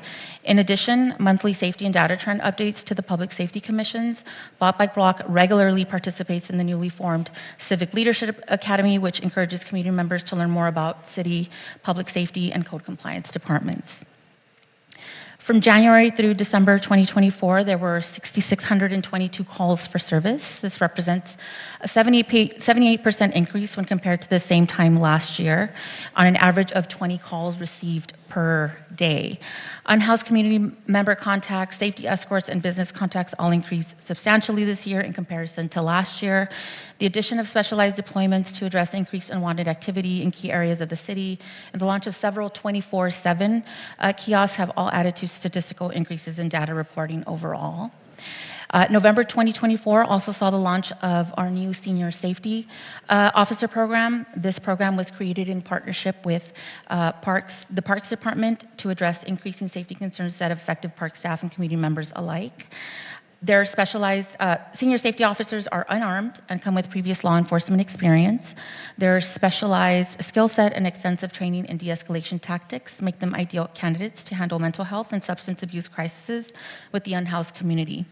Currently, the senior safety program provides services during all park operating hours, 7 days a week, at West Hollywood Park and Plummer Park as well. In regards to training, Block by Block trains new staff on expectations and holds staff accountable when policies are not being followed. In addition, every security ambassador on patrol is trained, equipped, and able to administer Narcan. Training for new Block by Block security ambassadors has continued to include, but is not limited to, subjects such as active shooters, diversity and sensitivity, de-escalation techniques, protests and demonstrations, mental health first aid, and emergency disaster preparedness, just to name a few.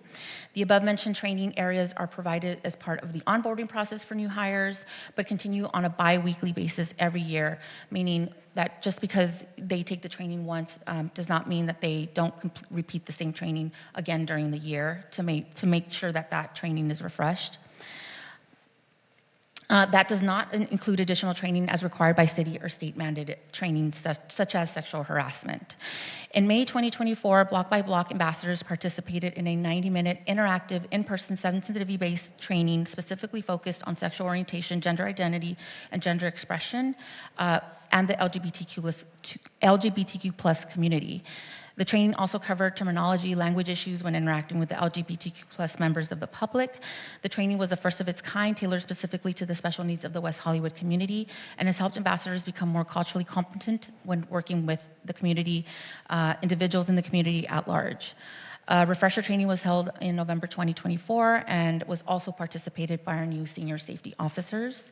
Additionally, ambassadors partnered with the city social service provider Be Alive to facilitate a 90-minute in-person training that covered the importance of understanding harm reduction and how to properly assess signs of opioid overdose and administration of Narcan.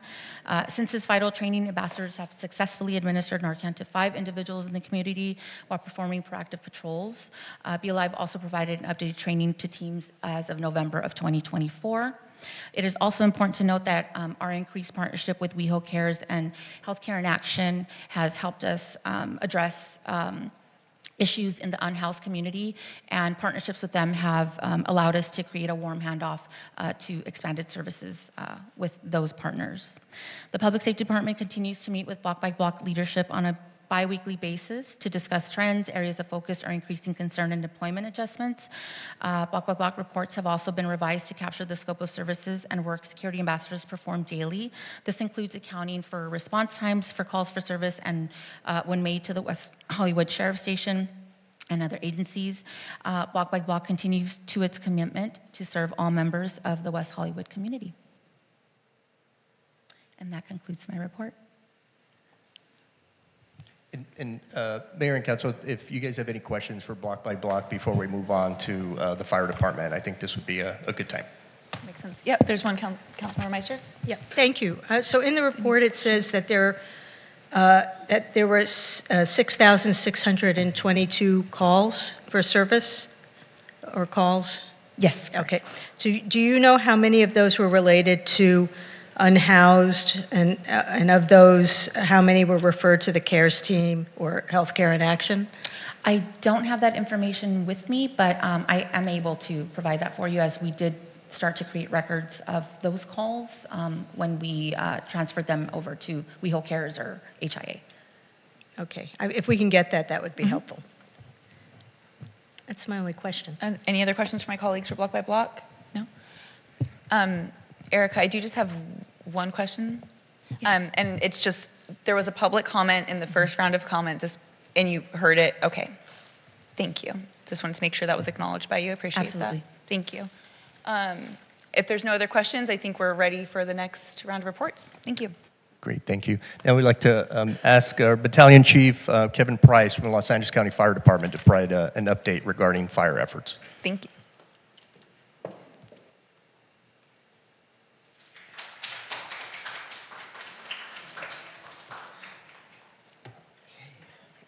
We thank all of you, but we want to especially thank the fire department at this time. Thank you. Thank you very much. Good evening. Thank you, Mayor, Vice Mayor, council members for having me tonight. I'm here to give a report on the past year of calls that we've experienced here in the city of West Hollywood. The city of West Hollywood is primarily served by 3 stations, 3 shifts, 20 personnel housed at each station, Fire Station 7 and 8. Assistant Fire Chief Drew Smith manages the resources within Division 7, which West Hollywood resides in. From January to December 2024, fire personnel responded to 7,134 total calls. Of those calls, 5,132 were emergency medical calls. So roughly approximately 72% of all the calls were medical calls. In addition, there were 116 total fires, 13 of which were vehicle fires, 14 were building fires. The remaining 89 fires were a combination of outside rubbish fires, tree fires, dumpster fires, dryer fires, or cooking fires, all of which caused no financial damages or injuries. The total fire loss during this period was $620,000 in property damage and $89,700 in contents damages. Other responses included hazardous materials incidents, public safety calls, and elevator rescues. In addition, station and fire prevention personnel routinely conduct inspections and plan checks, and these averaged approximately 25 to 35 monthly. I have a breakdown of the calls, the total calls from January to June, and also from July to December. In January to June, we've responded to 3,591 calls, average of 599 a month. And from July to December, 3,543 calls during that period. So roughly about the same. Emergency medical calls, 2,620 from January to June. From July to December is 2,512. So we're pretty at a steady rate for our call volume, which we're accustomed to. Total fires, 58 and 58. Vehicle fires, 8 in the first half and 5 in the second half. Building fires, 9 in the first half and 5 in the second half. Our total property damages for the first half of the year was $343,500, as opposed to $276,500 in damages and property damages.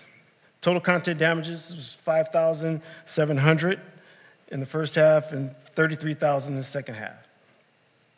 And inspections and plan checks were the same in both halves.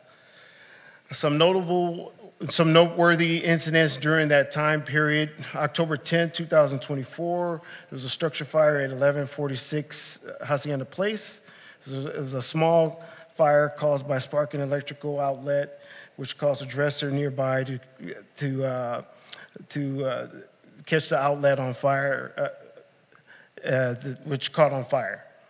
Fire caused one sprinkler head to go off, subsequently flooding the apartment, involving the 3rd floor, and subsequently flooding the apartments below it. The major water damage was estimated to have a monetary value loss of over $100,000 in structural damage and $30,000 in contents. Another notable event was November 3rd, 2024. We had a vehicle fire at DeLongpre and Fountain. Upon arrival, our engine found a fully involved vehicle in front of a building. Fire department extinguished the vehicle and checked for any possible extension to the building for flying embers and for ember casts. The property loss in that incident was $80,000. And on November 12, 2024, there was a structure fire at 8282 Sunset. Our engine arrived on scene, gave a size up, did a 360 investigation, confirmed that there was no life priority. Primary and secondary search was completed. It was a possible arson fire for which LASD responded, their arson investigation unit. On the scene, there were signs of possible fire was started due to homeless encampment. And with that fire, the property loss was $70,000, approximately $70,000. Other than that, that's all I have for statistics for last year. I'd like to give you guys, I'd like to, on behalf of Assistant Fire Chief Drew Smith, the 3 battalion chiefs here in the city of West Hollywood, and our firefighters, we'd like to send our condolences and our thoughts to all the victims who were a part of the firestorms that we had these past 2 weeks. It's very taxing on our department, but through the sheer joy that we got from all the support from the businesses and the citizens here in the city of West Hollywood, it made our job that much easier. And the guys and gals of our fire department were truly appreciative of all the things that the citizens did for us and the business owners. So we'd like to extend that appreciation and thank you to everyone involved. And it made our jobs easier because we were mandated to come, every firefighter was mandated to come into the station and work and be here for at least 5 days at a time. And so we were away from our family members, but the citizens and everybody, the outpouring of comfort and support that they gave us was, it really helped us get through this trying times. And other than that, I'd like to open up for questions. Thank you so much. Do my colleagues have any questions? You want to start here, Councilmember Meister? Yeah, I just have one question. So we know that Fire Station 8 isn't in the best shape, and I know that there have been talks about looking for another location or rehabbing or something. Do you have an update on that by chance? Yes, yes. Fire Station 8 is an old station, and we've done a lot to make it attainable for our firefighters. We have a situation with parking there, so it's an old station, and through our project manager, there has been talks about finding a different location to build another station. We would very much welcome that because. And I think we have an update to share for that from the city manager. Oh, okay. Sorry about that. Yeah, and we've been working directly with Chief Maroney and with the Supervisor Horvath's office and looking at replacing that station with a new station. We're looking at acquiring the property almost directly across the street where the city lot is. We own that city lot property, but acquiring the 2 properties next to that so that the county can build a new station there. But it's going to take some time, but we've been working directly with the chief on that. We know it's been a long-standing issue. We're working hard on it. Yeah, thanks for bringing it up. We appreciate it. I'd like to say that our firefighters are kind of nostalgic, and they really don't want to lose that station because there's a lot of history in that station, and they really take pride in being there, but it is an old station. And that was Chief Maroney's first station. That's where he first started. That was his first station. Yeah, that was my first station I worked at when I came here to West Hollywood also. Thank you so much, and thank you for sharing the gratitude. We know the community has been really thinking of you all and rallying behind you, and we appreciate hearing that that is felt. And we'll extend that back to the community. So thank you for all of the work on the front lines. Do my colleagues have any other questions? Oh, one more. I don't know, maybe this is more of a rhetorical question. Given the high percentage of your calls that are medical, I'm hoping that that can be factored into the design of the new station in terms of the kind of equipment, and maybe we should also be looking at other ways to respond to some of those recurrent medical situations, so the fire department doesn't have that burden. I'm guessing there are plenty of people in the community, I know in my building, that just have ongoing health problems, and maybe there needs to be another way of assisting those people rather than calling the fire department all the time. I believe Beverly Hills has a pretty incredible program that does a lot of that similar work. So not too far, we have to look for good models. That's great. Thank you for that. And thank you so much again. If there's no other questions. Oh. Thank you, Mayor. Thank you, Battalion Chief. First of all, thank you for the incredible work that you do. Your men and women work tirelessly to save lives, so thank you. This is probably more of a question for Mr. City Manager. You know, there's the men and women at Station 8 have a difficulty parking. Their cars get ticketed, they get vandalized. Is it possible for them to be able to use the, I know it's kind of a trek, but the Crescent Heights parking lot?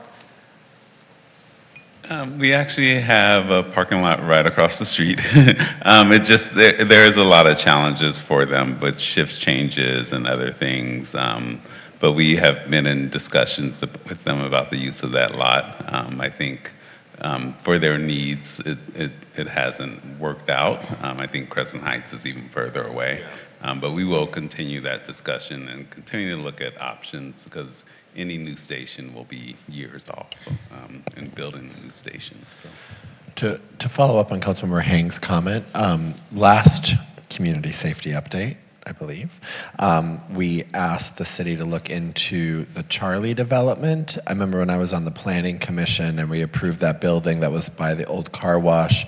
The fire department, I believe, supported that development because I think they were working out, and I could be mistaken, they were working out an arrangement to get, I don't know, I don't remember the spaces, but I believe, and we might need to go look into the conditions, but I thought we conditioned it so that complex gave, let's say, 5 to 8 spaces for the cars or whatever like that from the fire department. So I know we asked that last time, so I'm going to bring it up again, and maybe we can reach out to the owners of the Charlie and figure that out. Yeah, I know we did look into it before, and we'll look into it again and provide an update to council, but I don't think it actually made it to the conditions. I think there was some discussion about it, if I remember that correctly, Nick and Jennifer, yeah. So we'll provide an update to the council, but I don't believe it was in the actual conditions. I don't think it was in the conditions, but I'm almost positive the individual on behalf of the applicant agreed to it on the record when we were here. So maybe we'll go back and watch it. But It sounds like Restoration Hardware. yeah, well, trigger for I wasn't on the council, but maybe we can look into that and insist upon that. I'm almost Jennifer, weren't you the staffer on that one? I don't remember. But anyways, okay, I'll stop. But maybe we can look into that because that's right next door, and I'm pretty sure they're not using all their spaces. And so I would like to make that request again. Councilmember Erickson, Council. So I do know that our Assistant Division Fire Chief Smith was in contact, and the Los Angeles County Fire Department was in contact with the property owner. But my understanding is there wasn't consensus on whatever agreement that was put on the table. But we'll certainly follow up and kind of look into kind of more details on what that was. Well, I don't think it's a time to be going against our local firefighters. So I'm happy to make sure that we emphasize to the property owners who have vacant parking units to help support our firefighters. So I think that if there is a moment where they are unavailable, I'm sure many members in the community would love to raise that alarm and understand why we should be supporting our local fire department. We'll take it. Thank you so much. I think we're ready for our next report. Yeah, absolutely. Thank you, Chief Price. So if we can have Vito Adamitis, our city's neighborhood and business safety manager, will provide an overview of our code enforcement and business licensing and permitting functions.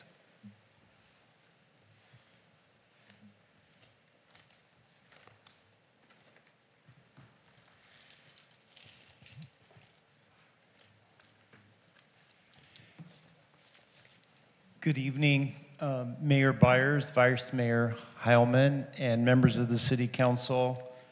I'm pleased to present to you tonight the year-end report for the city's Neighborhood and Business Safety Division. Some of the highlights from last year include the following. We handled over 7,800 calls for service last year, about 5% below the year before, which was at 8,300 calls for service. Translates to about 650 calls per month. We facilitated 8 business license commission meetings and conducted 8 bystander intervention trainings for businesses in partnership with the UCLA Rape Treatment Center. This included roughly about 400 participants in that required training. We also performed 1,137 multifamily residential building common area inspections and 229 individual residential unit inspections as part of the city's new proactive multifamily inspection program. This is the pilot program that the council approved last year. Overall, we saw decreases in various types of complaints and calls for service to code enforcement, including general construction concerns, business concerns, property maintenance, noise, and short-term rental calls for service.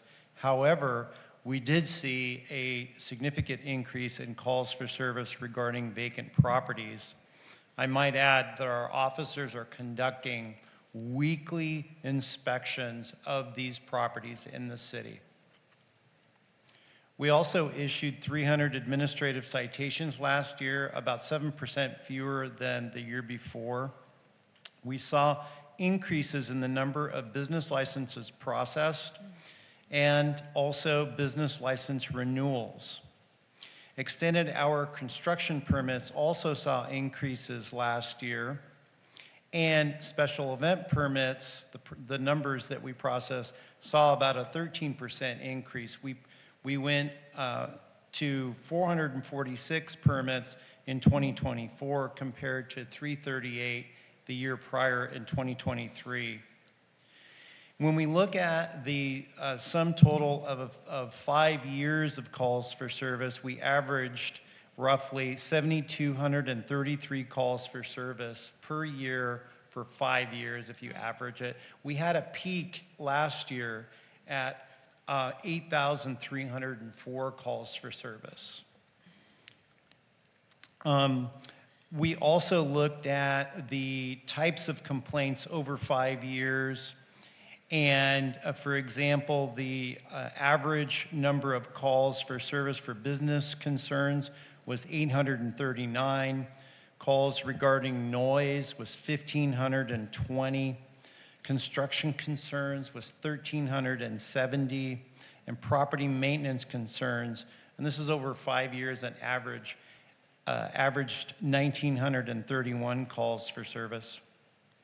Finally, we are pleased to have provided support to the city's Pride and Halloween events, patrolling for unpermitted vendors and conducting compliance checks for permits issued, and responding to calls for service, as well as supporting our city staff, sheriff, fire, block-by-block partners, and the many colleagues here at the city that we work with every day.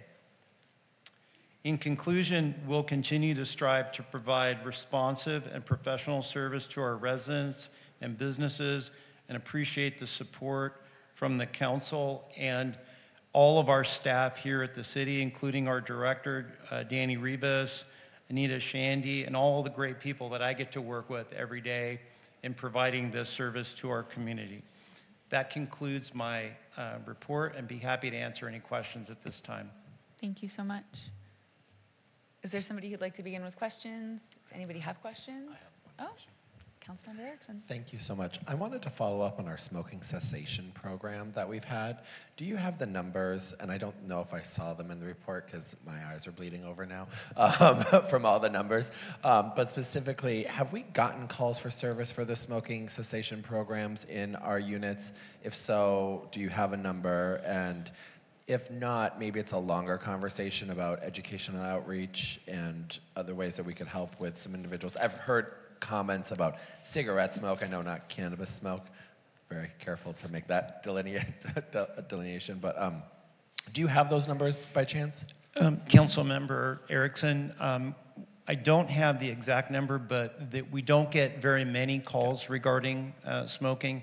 As the council is aware, in 2023, the ordinance went into effect that prohibited smoking inside those units. So we do occasionally receive those calls.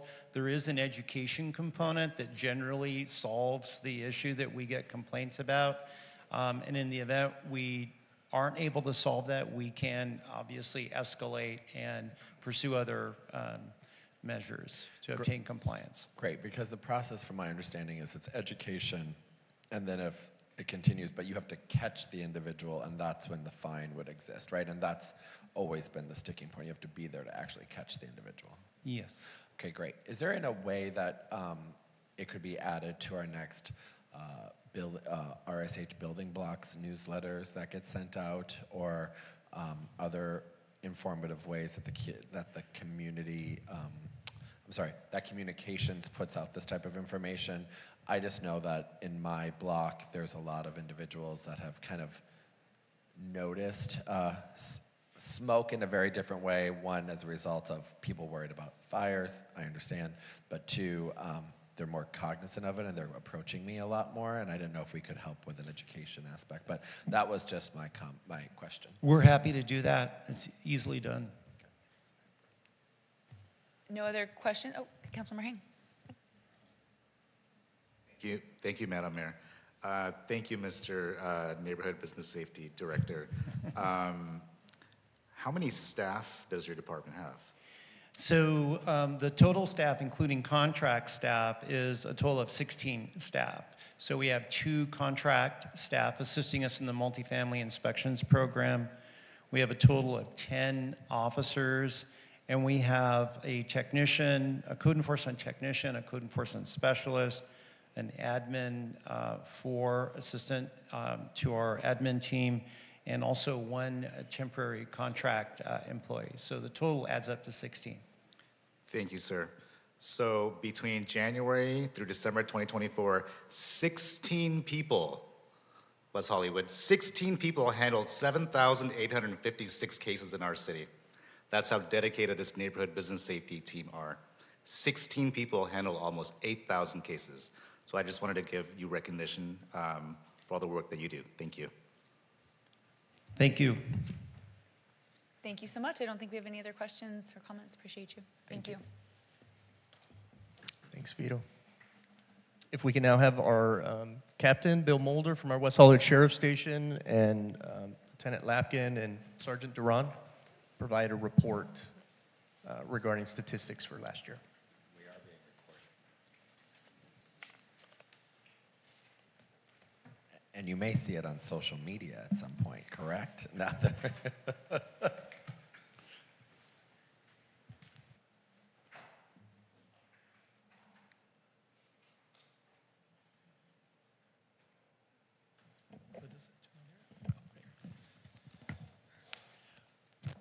Good evening, Council.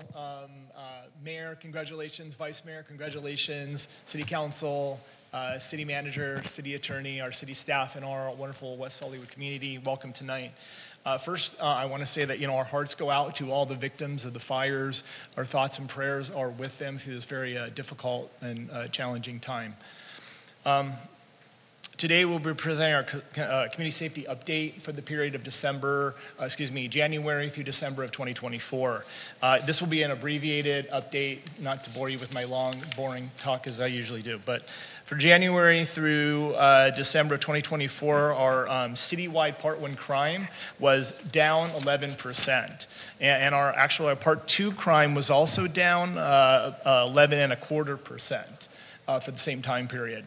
About 66% of our Part 1 crimes for that time period are theft related, so grand theft, petty theft, and vehicle burglary.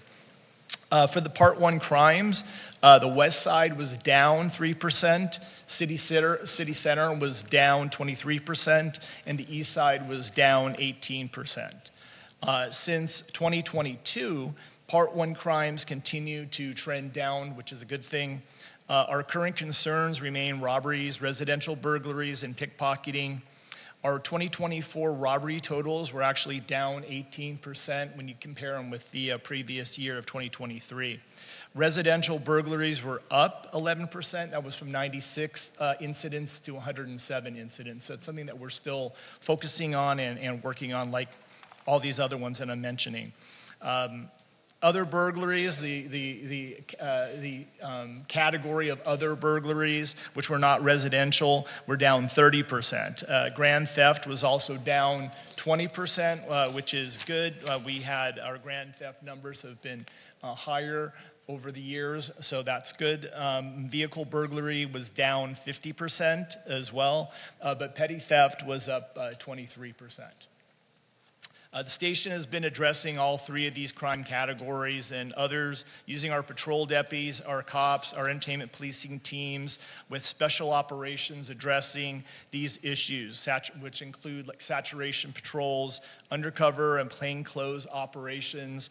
Our detectives have been working very hard on these cases, and we also use our foot beats and additional patrols to address these different crime areas and areas in our city that we've been seeing issues spike up. We also use other units of the Los Angeles County Sheriff's Department, our Narcotics Bureau, Major Crimes Bureau, our TRAP, which is Task Force for Regional Auto Theft Prevention.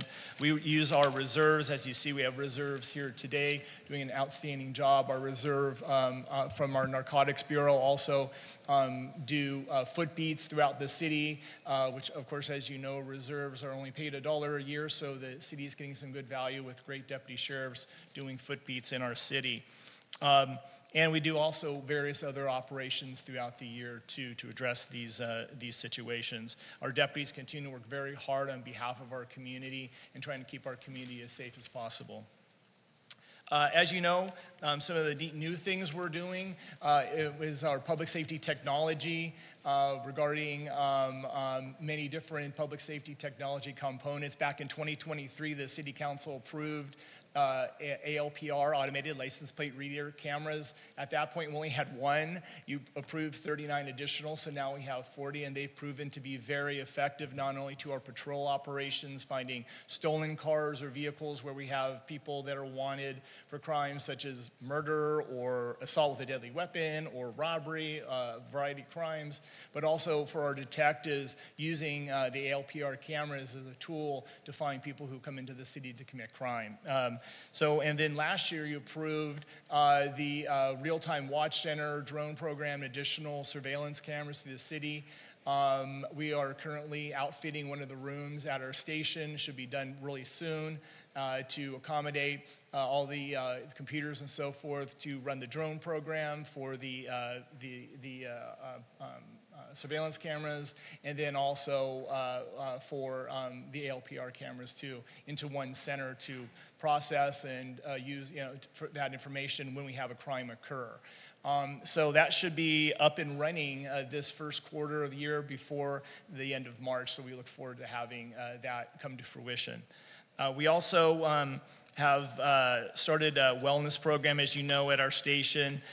We started it last year. Each deputy gets an hour a week for wellness.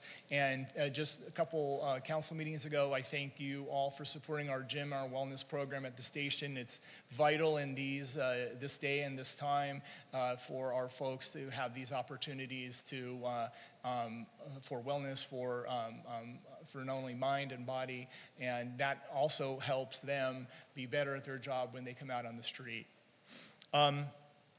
We also, Danny will be talking about in one of the other items coming up, but the Community Service Officers, CSO, which is an outstanding program. LA County Sheriff used to have the program at many of our stations.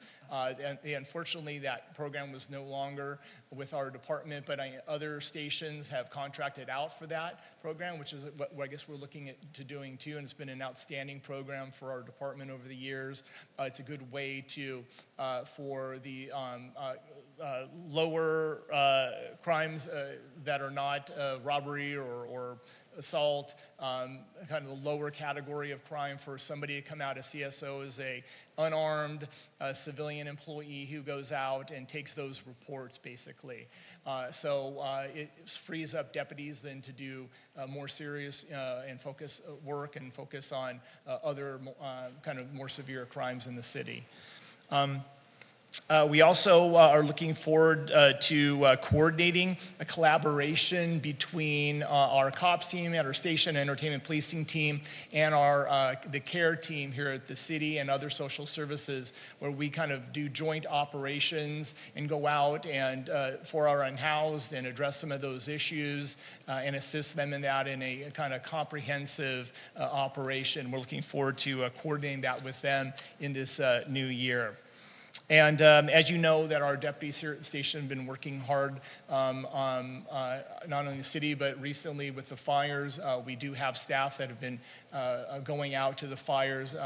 We had our folks on a tactical schedule, which was 12 hours on, 12 hours off, and that just ended for our station this weekend on Saturday. So, but we still have deputies that are going out during the regular shift to assist with fires, not only from our station, of course, but from our entire department. And I like to say thank you to the entire community, because they've been so supportive and kind and caring and loving for us, delivering food, delivering water to the station, and really we've just had many people reach out and ask what they can do, and we've really appreciated that. We appreciate you, we love you, we thank you for that. The deputies really appreciate that too in this difficult time. So thank you for that. Right now, Jason will be doing, Sergeant Jason Duran will be doing a presentation on our public safety technology for you all. And then after that, I will answer any questions about the report that we submitted to you or the presentation that Jason has done, if that is your pleasure. Thank you.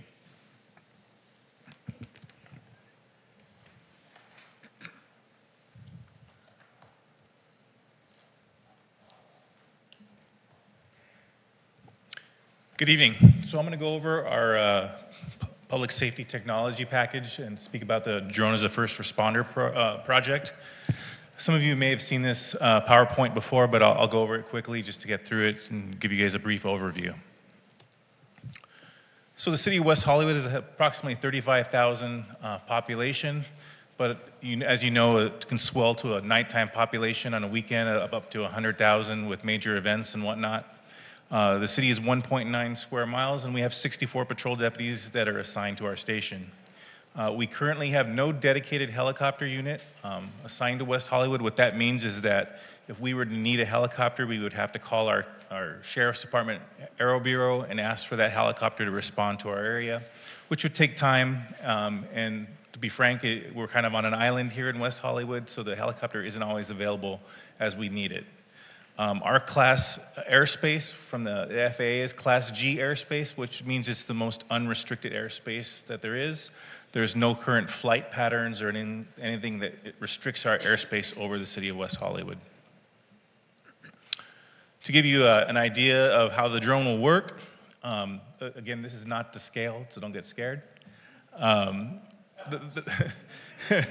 The drone will have an approximate radius of 3 miles.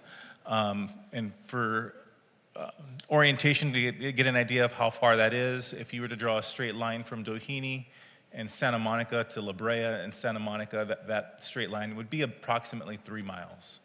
The drone would be operating at a height of 300 to 400 feet on average in the air. Typically, the helicopter, if the helicopter would be over West Hollywood, it wouldn't drop down below 500 feet, to give you guys an idea of the operating coverage of the drone. So the way it would work is a call for service comes in through our dispatch center. That call is immediately transferred over or monitored by our drone pilot, who would launch the drone to the scene. That live stream from our drone would be transmitted to the drone pilot, as well as our dispatch center, our watch commander, and there would also be capability of that live feed being broadcast to our field units out in our vehicles. So the drone would be prepared to immediately respond for a call within the flight area. That means that the drone is currently going to be landed at a safe location, and when that call comes in, it'll launch and start heading to the call. It'll be operated by a seasoned deputy pilot, and that deputy pilot is going to have FAA licensing and department training to operate that drone. There will also be a visual observer on top of a building that's going to be watching that drone. That person is not going to be a sheriff's department deputy, or that person is not going to be a sworn person. That person is going to be from the contract company that we're going to be using with the drone. And basically what that person does is going to be watching the drone for any obstacles that are out in the sky at the time.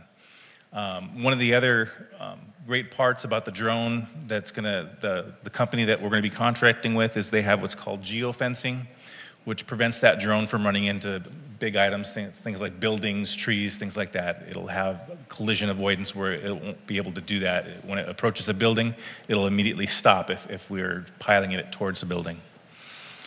So the pilot can assist our field units with coordination via the radio. They're going to be able to provide real-time live video to our units to let them know what's going on. So again, the video is going to be distributed to our dispatch center, our drone operator. It can be sent to mobile devices such as a phone, things like that.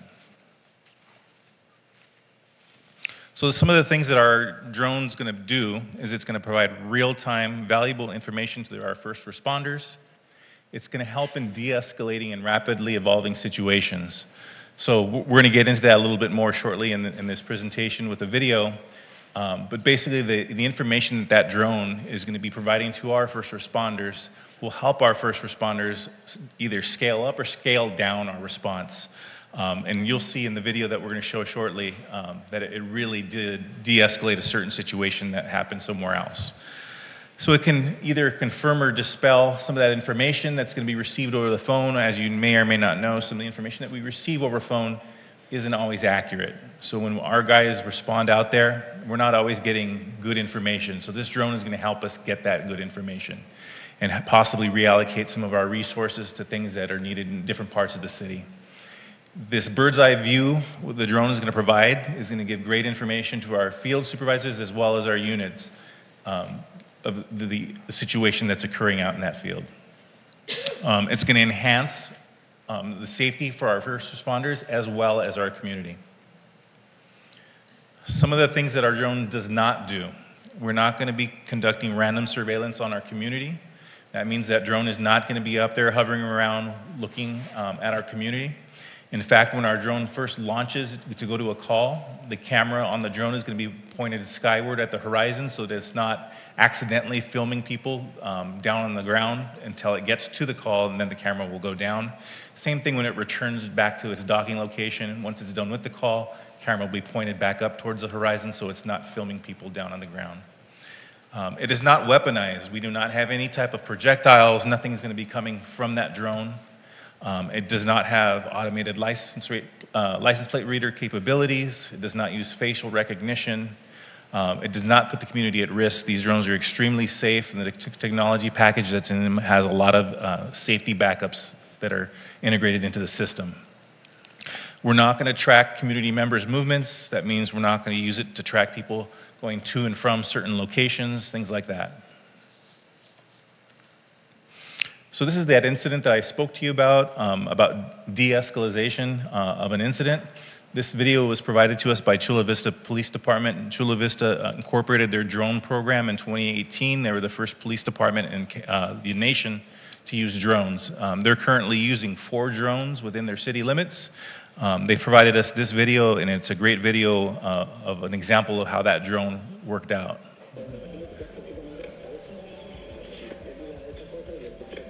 So the drone receives a call with a man with a gun. And they're going to be focusing in on that park or that picnic bench area.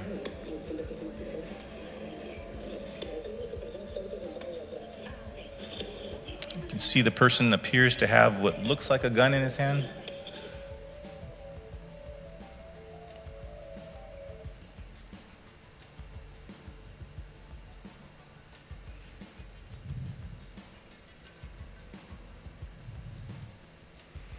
And again, officers are on the way to this call currently, and the drone is already overhead and to beat them there.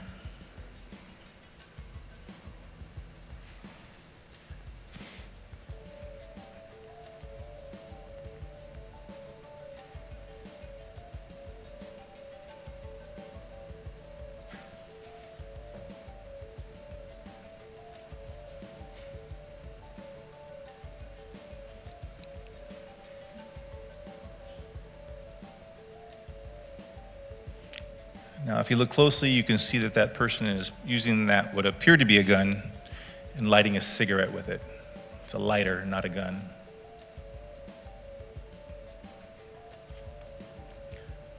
Once that is seen via the drone, it was transmitted to the police officers that were responding. That basically scaled down their response, probably de-escalated the situation, and they were able to power down their response and probably their adrenaline rush that was going as they're approaching this call. You can imagine what would have happened if we didn't have that information and they were arrive on scene believing that that person had a gun rather than a lighter. Moving on, the real-time watch center that we're going to be incorporating into our station is going to be used with the drone pilot as its primary location for work. These are a couple examples of what those operation centers look like. We have an example from Chula Vista and Santa Monica. Our watch center is going to be something similar once we're completed with it. The design and layout obviously goes with the space that we're going to be using. Only trained personnel are going to be able to be into that watch center and operate our equipment. That's where those live camera feeds are going to be piped into. They'll be in that room. The operators of those cameras and the drone will be able to coordinate with our units based on what they're seeing, and all of this will be monitored by our station supervision. Some of the camera systems that we're currently using and going to be using, there's some pictures here of what they look like. The city has been so gracious enough to purchase what they're going to call like a mobile trailer camera, which you see on the left part of the screen. That'll be able to be placed in areas where high crime is occurring, where we're having significant incidents, where we currently don't have a camera, for example, and that camera can be mobilely moved around at the needs of the city or the needs of the department. Currently, as we spoke of earlier, we have 40 automated license plate reader cameras throughout the city. Those cameras monitor for stolen vehicles, felony vehicles, Amber Alert vehicles, and vehicles associated with armed and dangerous suspects. We have established station unit orders to oversee our drone program, our fixed cameras, and our real-time watch center. Some of the highlights of those unit orders are that they have specific wording in there that talks about how oversight will be done by our station supervisors. It has oversight for PRA requests, how we manage our data and the retention periods for that data. And it also restricts the use of these systems for medical-based locations and immigration. We spoke about it a little bit earlier, or it was mentioned a little bit earlier about Nixle. This is how to join Nixle. When our drone program first kicks off, we will be putting out Nixle alerts to inform the public about it. But we do encourage the public to join Nixle because we do send out public safety information and advisories when there is emergencies and things like that. Thank you. Great, thank you, Jason. And do you have any questions, Council, about anything in the report, any public safety issues, or anything with our public safety technology? Thank you so much. And just actually, I was going to say, while my council readies themselves for questions, just to flag too, in a consent calendar item earlier tonight, crisis communications plan, it was encouraged to ask folks to sign up for Nixle there as a way for everybody in community to get our alerts. So that's part of our crisis communications plan, as well as signing up for Nixle. And I think another item tonight also addresses increasing sign up to Nixle. Just appreciate you elevating that and encourage folks to get signed up. Who is ready for questions? Councilmember Meister? Yeah. Thank you. Just a quick question on the update on crime. It looks like the West District is still a problem area in terms of crimes on persons, right? So even though crime may have gone down in other areas, it looks like assault and armed robbery are up. What are we doing with that? And is that like an evening thing? Is that happening around our clubs? Is it or random, or is it in the residential neighborhood? Yeah, so those, in terms of like robberies, a lot of those are happening in around, the commercial areas of town. And it's kind of changed over the year in terms of the times, because usually those happen in the evening, robberies, and usually they're late in the evening, targeting people like leaving clubs, leaving bars, that kind of thing. But then we've also seen, though, things at 6 p.m., at 2 p.m. So it's kind of varied through the year, but most of those types of crimes do occur kind of in the evening hours. But we've been doing operations through the year targeting this issue, and we varied our times that we've been doing the operations as well, based on kind of what we've seen through the year and the kind of the changes in those times. They're having different times throughout the day. Vice Mayor. Yes, thank you. I think this is more for Danny. Because the pandemic resulted in a sort of a skewed crime rate, would it be possible going forward for us to get the 2018 and 2019 numbers so we could kind of compare current statistics to the pre-pandemic statistics? Absolutely, Vice Mayor. We'll definitely do that. We can even pull as far as looking back to 10 years, but if we wanted to just do 2018, moving forward and incorporating that to year to date, we can certainly do that. That would be helpful, I think, for us to do the kind of assessment we want to do. Secondly, I know we've had conversations about the Neighborhood Watch program before, and some groups having the title Neighborhood Watch, but they don't seem to really engage or have meetings. And I know we've talked about creating maybe some standards and expectations of the Neighborhood Watch groups. I'm hoping that at some point you can come back to us with some information about that. And then this is really specific. I don't know if Wendy Goldman is still here, but I understand that I think she met with you and the city manager, and she had a series of some safety and some neighborhood livability issues. And she told me the other day that she hasn't yet gotten a response. So I'm hoping that between you and the city manager, when things calm down a little bit, you will be able to get back to her with that response. Absolutely, Vice Mayor. We'll definitely follow up. Thank you. Thank you to the department as well. Councilmember Erickson. Hello, Captain. So just for the public's benefit and record, crime is down in West Hollywood. Correct. And this is something that I believe from our last update is continuing to trend downward? Yes. So just for the public who is listening, and none of the neighborhood watch captains happen to be here, who love to come and say certain things, crime is down, and you're hearing it right from our captain. And we'll talk more about that later, but I just wanted that to be out there so people have it, because people love to interpret facts differently these days. Thank you, Councilmember. Councilmember Yang.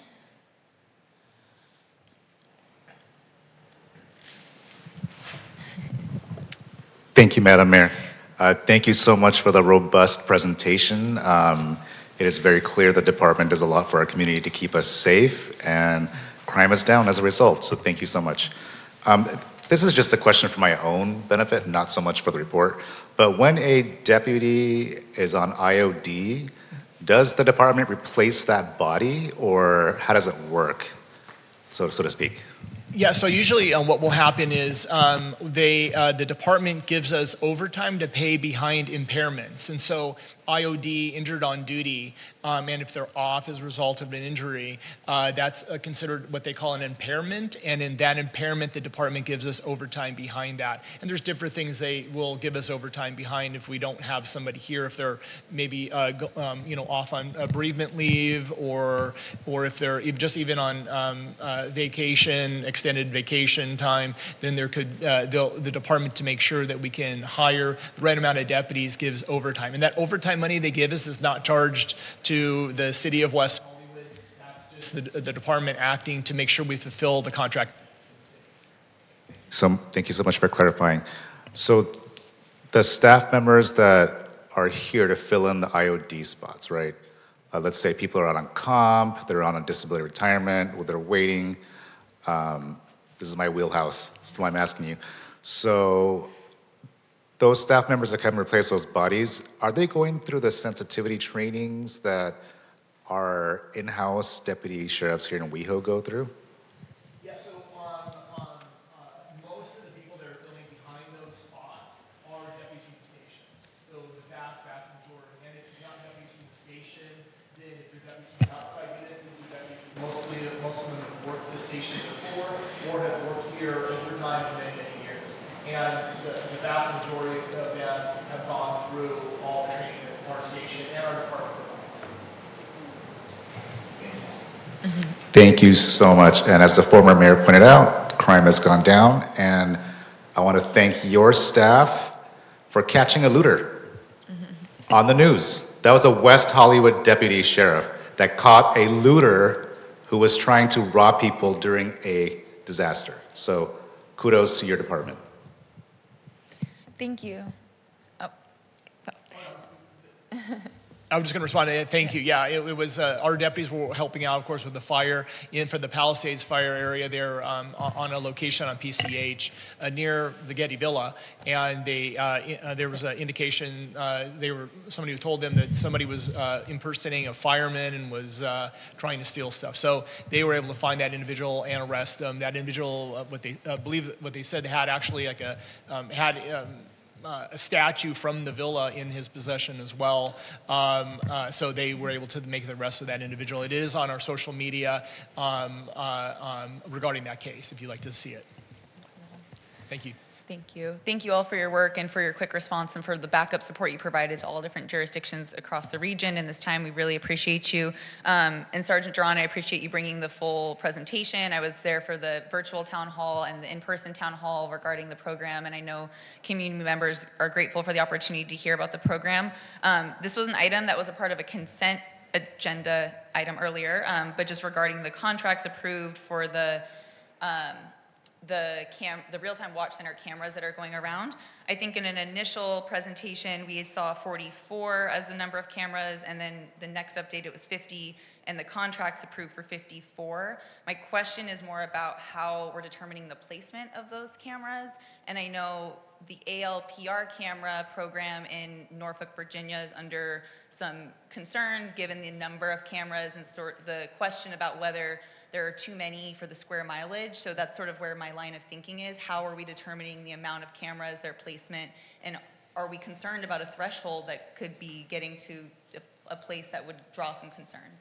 No, absolutely. A very good question. Yeah, so in terms of the ALPR cameras and the surveillance cameras do two different things. We can't surveil, get a shot of what's going on in this street corner with an ALPR camera. They're solely automated license plate reader cameras, and that's their only function. So and we have 40 of those as a city. Yeah, we do. We have 40 of those. And then it'll be 54 of the real-time watch cameras as a separate camera system. Yeah, that will be the surveillance cameras. So, and those are placed along Sunset, Santa Monica, and Melrose, and a couple of the cross streets, like I think I'm at Fairfax, San Vicente, and Crescent Heights. Several of the cross streets, major cross streets as well, to capture some of those intersections and those areas. But I thought 52, but again, maybe it came up to 54. But and basically to capture the whole, as much as we can, of the entire street of Santa Monica, of Sunset Boulevard, and of Melrose. That was the intent, and we went through and whatever we could do in working with the company that could give us a full picture of those very busy commercial large streets is what it came up with in terms of the number to capture all that. There's nothing that's in a residential area. The only thing I say that the camera that we're buying, the portable camera, then is something that we can put anywhere. Like for instance, it may go in a residential area, like we were having a frequency of robberies at Cynthia and Larrabee around that area. So that would be a great candidate in terms of place to place one of those cameras to deter that activity, number one, because we'd rather see that not happen to anybody in our community. But unfortunately, if it does happen, we can maybe get some video and help to identify and prosecute those individuals.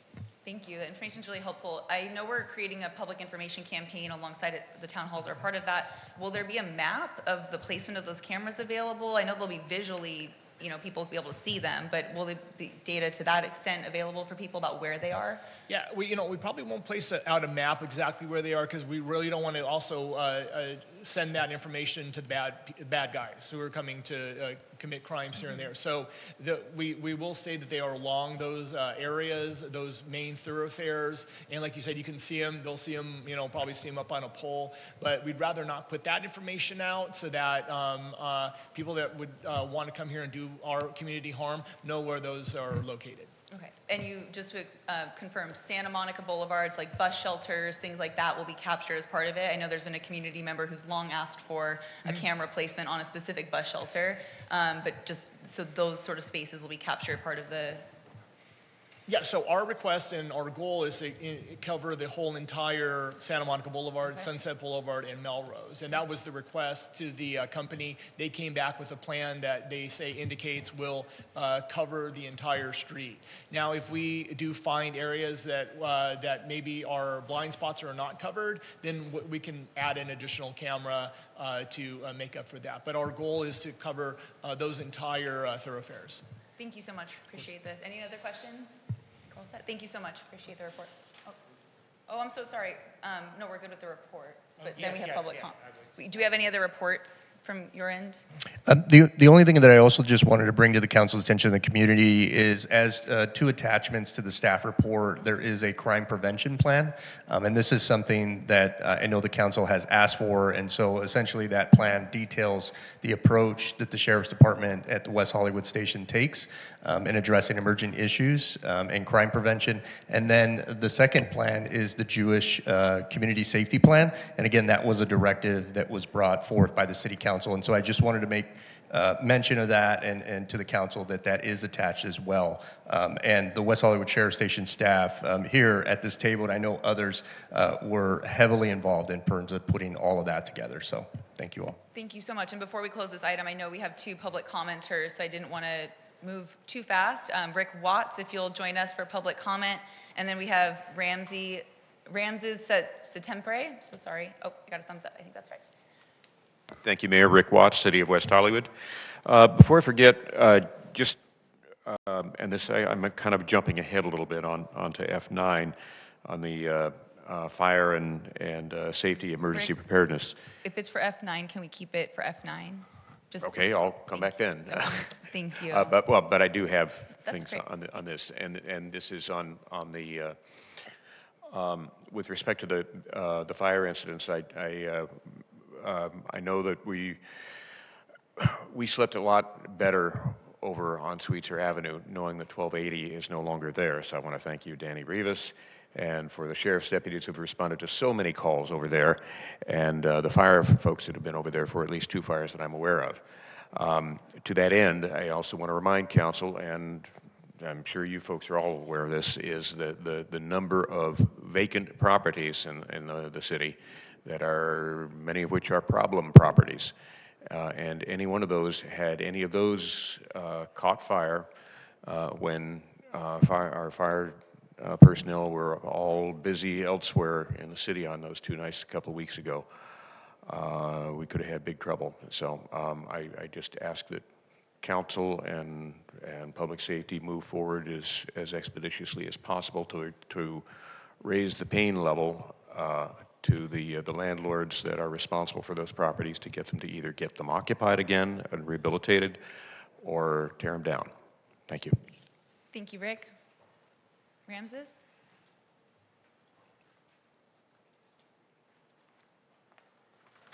I'd like to know the statistics, if any, of hate crimes, because if crime is down, it's because some of it isn't being reported. I've been robbed, assaulted multiple times, and then even told while being robbed, called faggot, called fag, attacked, and then further victimized by the deputies telling me that, oh, it's not a hate crime, it's not even bothering with a report. And the reason being is because I'm homeless. I don't have any rights. The West Hollywood Sheriff's Department is the most unprofessional police department I've ever had to deal with. I've been told to leave the city multiple times. Just most recently, last Friday, a woman deputy stopped me while walking down the sidewalk, public sidewalk, telling me, "Oh, you need to leave if you don't live here." And I'm like, "Okay, like you see me walking. What's?" Anyways, I want to ask her what's her name. She hit the gas and left. Like, I'm like, okay, so, anyways. I'm tired of being told by straight people that I don't belong here. Like, I thought I was supposed to be here, you know. I thought I'm in the right place, but,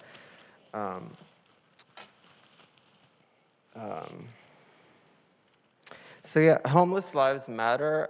If you were kicked out of your home when you're 16, kicked out of your country because Sharia law doesn't support gay people, you'd be in the same place that I am right now. So I don't want to hear police or otherwise telling me that I don't belong here, because that's not right. So I thought I'm in the right place. So I'm in the right, you're in the wrong. Thank you so much. I don't think we have any other public comment. Do my colleagues have any other items? No? I just have just one, just a suggestion that all of staff is trained on active shooter, the active shooter training, and maybe even CERT training, because we see that an incident can happen like the fires, and it's really all hands on deck, and people are going to turn to the city, and they're going to turn to City Hall, and they're going to turn to City Hall staff. So I think it would be wise to have that training. Thank you. I think we are all set with this item. Really appreciate the update and reports from all of our agencies. Thank you all for being out here tonight, and we really appreciate the reporting. I think we are ready to move forward then with item, right? Yeah, okay. The update regarding a proposed community safety officer program, item E4. Back over to you, Director Rivas. It is, yes. And Anita Shandy, our public safety manager, will be providing a brief presentation.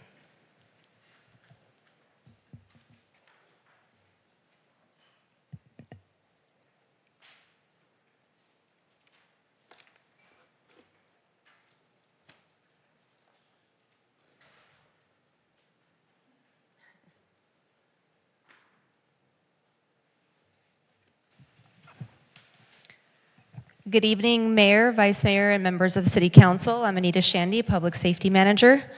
Thank you for the opportunity to present an update and recommendation regarding the implementation of an unarmed community safety officer program in West Hollywood. As part of our ongoing commitment to enhancing public safety, this program aims to build upon our existing law enforcement services by introducing a new model that focuses on community engagement, crime prevention, and the handling of non-emergency calls. This initiative aligns with the City Council's direction from December 2023 to explore alternatives to traditional law enforcement services to ensure public safety in ways that are sensitive to the unique needs of the community. The Community Safety Officer Program is designed to support the Los Angeles County Sheriff's Department by handling lower priority and non-emergency calls. This allows sheriff's deputies to focus on higher priority matters such as emergency responses and serious criminal incidents. Community safety officers will be trained professionals, uniformed and unarmed, who will assist with tasks like taking reports on property crimes, conducting investigations on nonviolent offenses, collecting evidence like DNA or fingerprints, and supporting city events. Importantly, community safety officers will not have the authority to make arrests, engage in motor vehicle stops, or issue citations. Instead, they will play a vital role in ensuring our community remains safe and supported in non-emergency situations. Staff has conducted an in-depth review of community safety officer programs across several cities. Each of these cities uses a similar unarmed model to handle low priority calls, which frees up law enforcement officers to address more critical matters. After evaluating these models and working closely with the Los Angeles County Sheriff's Department, we estimate that a community safety officer program in West Hollywood could address up to 30% of the calls that are categorized as non-emergency or low priority. If approved, we plan to move forward with a request for proposal process. By June 2025, we would return to City Council with a service agreement, and the program would be fully operational by the end of this year. The Unarmed Community Safety Officer Program is an innovative approach to public safety that will enhance safety, improve responsiveness, and seamlessly complement our current public safety efforts. Thank you, and we are happy to answer any questions you may have about the Community Safety Officer Program. Thank you very much for the presentation. We don't have any public commenters on the item. It looks like Vice Mayor Heilman's ready to begin. I'm very supportive of it, but my question is for Captain Mulder. Why doesn't the department still have this program? It seems like it would free up the time of armed deputies to deal with urgent matters. So why did the department discontinue it? Yeah, so they had it some years ago, and they discontinued it. And I think, and I'm not sure the reason, but I think it was because of budget reasons, kind of using that money for those spots somewhere else. I think is the reason why that program went away. It's not because it wasn't a good program. And right now, like Anita said, we're looking at other places that have it, and there's like other sheriff stations have it. Lakewood has a program through the city, I think hires those CSOs, and they work with Lakewood Station. And then some other stations in our department also have the program, but it's through the city doing the hiring of those CSO folks, and then we work with them, the department. So I believe it was removed because of budget constraints. And then just a follow-up question for Anita. How many CSOs are we anticipating, or has that been decided yet?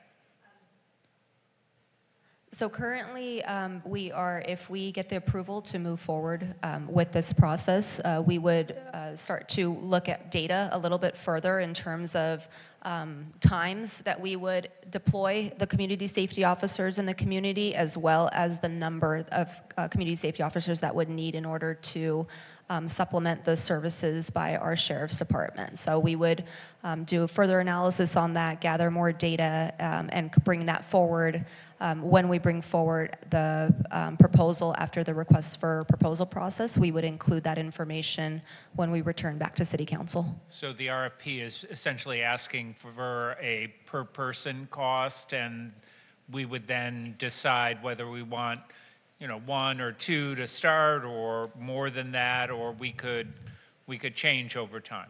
Correct. We could be flexible in terms of hours of deployment and numbers of staffing with this model. Great, thank you. I see we have a motion in a second. Councilmember Heng, did you have a question?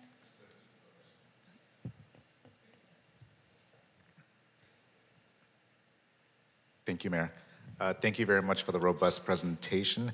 So I find it interesting that so many different municipalities that were in the report have such a varied number of CSOs, Lakewood 9, Commerce 12, Rosemead 6.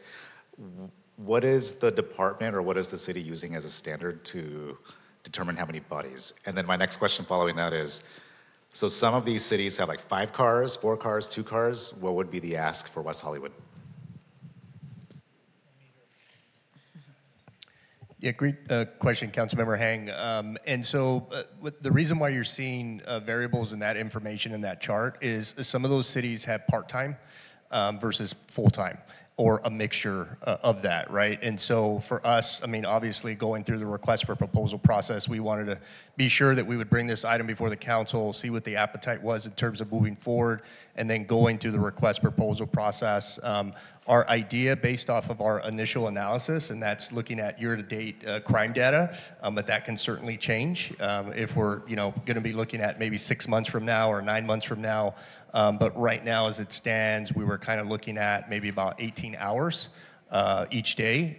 So that would equate to about 3 shifts So we would have some overlap.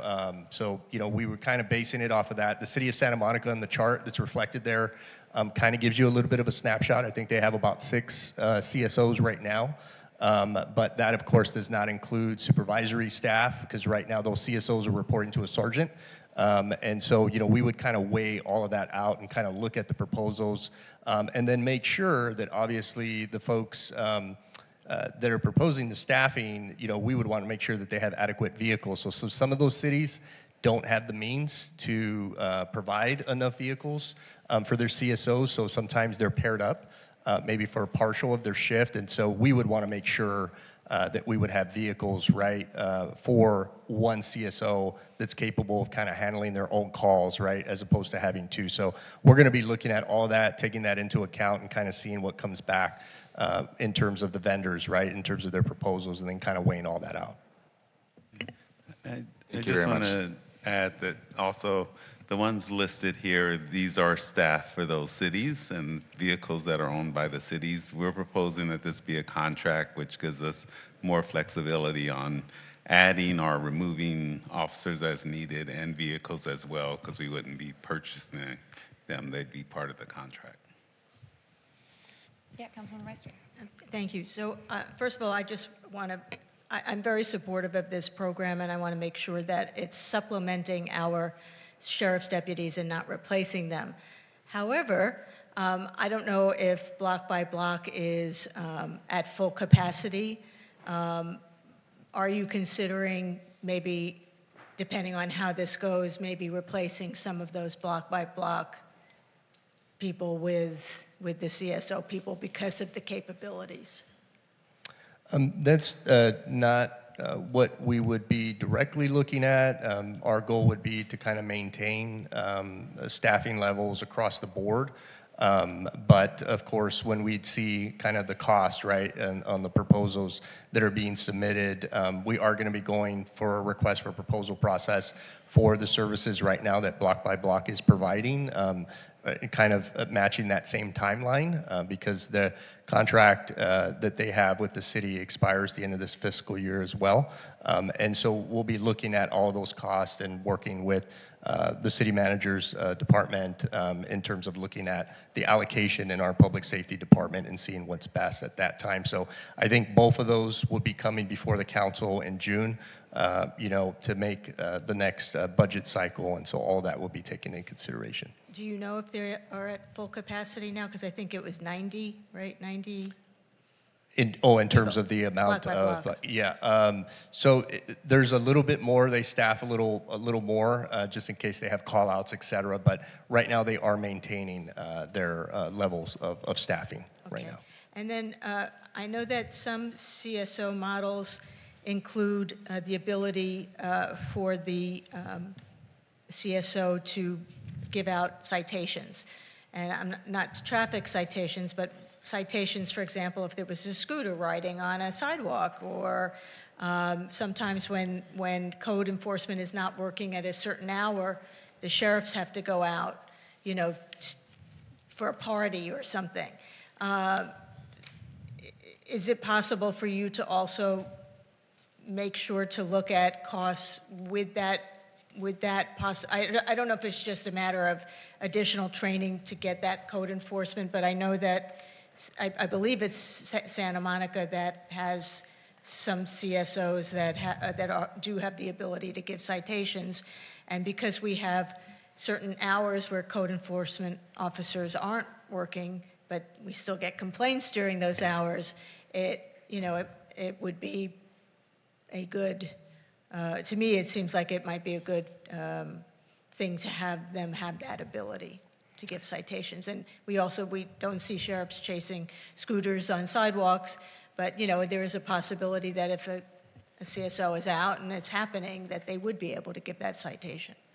Yeah, I think there's definitely some training that would need to go into that. I mean, the city of Santa Monica has quite a robust different types of classifications and roles. They have like public safety officers that are very focused, and they do issue administrative citations regarding noise along the promenade and the pier along the beach. And so they're kind of more focused. Their CSOs, though, in terms of what we're proposing really focus on what we've reflected in the staff report. So they don't have the capability of issuing citations of any sort, whether they're administrative or whether they're notices to appear, which are misdemeanor citations. And so those are things that our code enforcement officers, as you mentioned, have the capability of performing.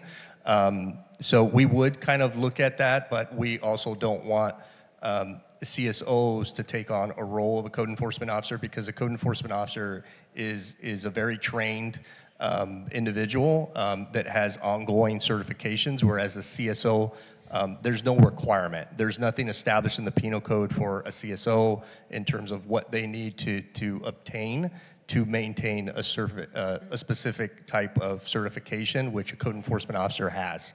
And so code enforcement officers no different than the police officers. Obviously, police officers have a lot more training, but code enforcement officers have to maintain, right, a certain level of training every year to maintain their certification. So that's not something that a CSO it needs to have, but it's certainly something I think that we can look into in finding maybe specific duties or things that they could assist with. So, yeah. Okay, thank you. Yeah. Councilmember Meister, I really appreciate the line of questioning, because the one feeling I had in all of this, it's a great program. The Center for Policing Equity study that we brought back years ago now indicated that one area where we can really help sort of shifts responsibility, it's the traffic stop area. And to Councilmember Heilman's point, or Vice Mayor Heilman's point earlier, you know, we want to really figure out how to do this in a way that actually addresses the issue without disproportionately impacting our own residents who live on these streets, people of color who are disproportionately impacted by the traffic stops as indicated in that study. So there's something interesting that you're getting at with the code enforcement opportunity there, and I'd really like to see something brought back to us that helps think about how we address the street safety issue of it all. And if code enforcement, given speed violation is part of our municipal code, if there's something in there that we can be thinking about to expand our own city's response to the street safety issues, it feels like that's just sort of the missing piece of it all still. And I know Councilmember Erickson and I have worked hard on the speed camera issue at the state level, and we're still running into dead ends there and legislative challenges, and so we're really just hamstrung. And I think this is one thing that we keep coming back to is the street safety stuff. Scooters, cyclists on the sidewalks, all of the above. And hearing how capacity for code, you've done incredible things this last year to respond to new programming. I just think this is an area I really want to see us lean into if we can in a creative way, and I appreciate the thinking that you got us there. So that's all. I know there's something else over here on my shoulder too. Yeah, and then, but the CSO program, or a CSO would help complement the work that code does. For example, I noticed that a lot of residents call code for issues that could be handled by a CSO and taking away that burden. Like, I know they won't do what code does, but there is a lot of confusion in the public realm with what code can do and what they get called to do versus what the sheriff should be doing versus what block by block could do versus what this could do. So this is just another tool in the toolbox, to quote Councilmember Meister. And I'm sorry, we definitely have a motion and a second on the table, so we can absolutely close this and move forward if everyone's ready. Yes, it is. Yeah, and there are differences. I mean, the CSO would be directly dispatched from the sheriff's station, whereas a code enforcement officer and a block by block ambassador are not. And they would be trained specifically on how to complete Los Angeles County Sheriff's Department law enforcement reports. That's not something that a code enforcement officer does, and that's not something that a block by block ambassador does either. I think we are clear on what this program, the CSO program, will do. We're excited about it. We have a motion and a second on the table. I think we are ready for a vote. Yeah, and the motion is to approve staff's recommendation, which was to receive the report and approve the implementation of the CSO program. And with that, we will start voting. And the motion passes 5-0. Terrific. Thank you so much. We are at item E5, the exploration of alternative and additional public restrooms at Plummer Park, which is a note as staff is making their way. We have item E6, the update on the community or the West Hollywood Care Team. E7, progress report on the 5-year plan to address homelessness. And then item F9, I believe. And F5. Oh, and F5, right, F2 Fs. F5 and F9 after that. We're good? We're great. Let's do it. Maybe abbreviated staff reports. Yeah.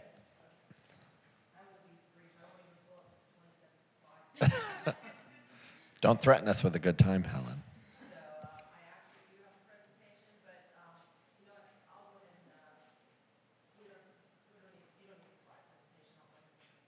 Is your mic working?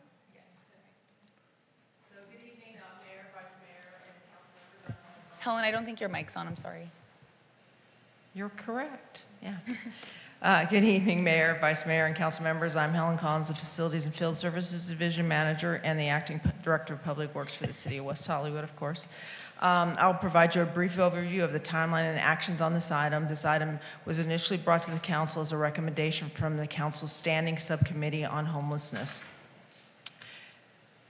The item was initially brought in November 2021, and it was in response to issues with restrooms being available during the COVID pandemic, as well as after the pandemic when individual facilities were not open and there was no access for community members to public restrooms. At that time, I worked with social services, and we attempted to find additional types of restrooms, you know, like the portable ones and everything, and they weren't available at that time.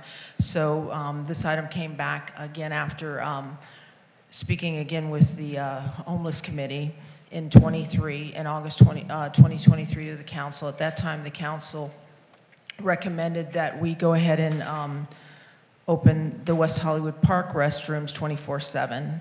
And we had also brought forward to do the same with the Plummer Park restrooms.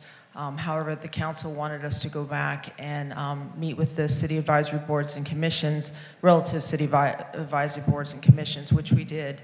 And we got some key feedback from them, which included concerns with safety, concerns with maintenance and costs and community impacts, and then design and placement of the facility. So at this time, staff is recommending that while the majority of the commissions and boards members favored the proposal, significant concerns remain regarding safety and security, necessitating comprehensive strategies to mitigate the potential risks. The consensus emphasizes the importance of community input, ongoing monitoring, and proactive approach to address potential challenges before implementation.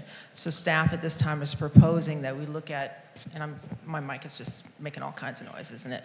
Sorry about that. At this time, staff is proposing that we renovate the exterior restrooms at Plummer Park Community Center. They currently don't meet the needs of a 24/7 operation, and we've received that type of feedback when we did go to the boards and commissions. The project proposes renovating those two restrooms, integrating the renovations into the current community center security upgrade project, and address the concerns regarding inadequate facilities and address comments provided by the commissions and boards. Moving on, we also provided in the staff report designs for those. Those designs are similar to the ones at West Hollywood Park, where they're stalls and not the full door, which is currently the problem that we're experiencing at West Hollywood Park, is that we have the full doors, the sinks inside. We have a problem with people nesting in those facilities.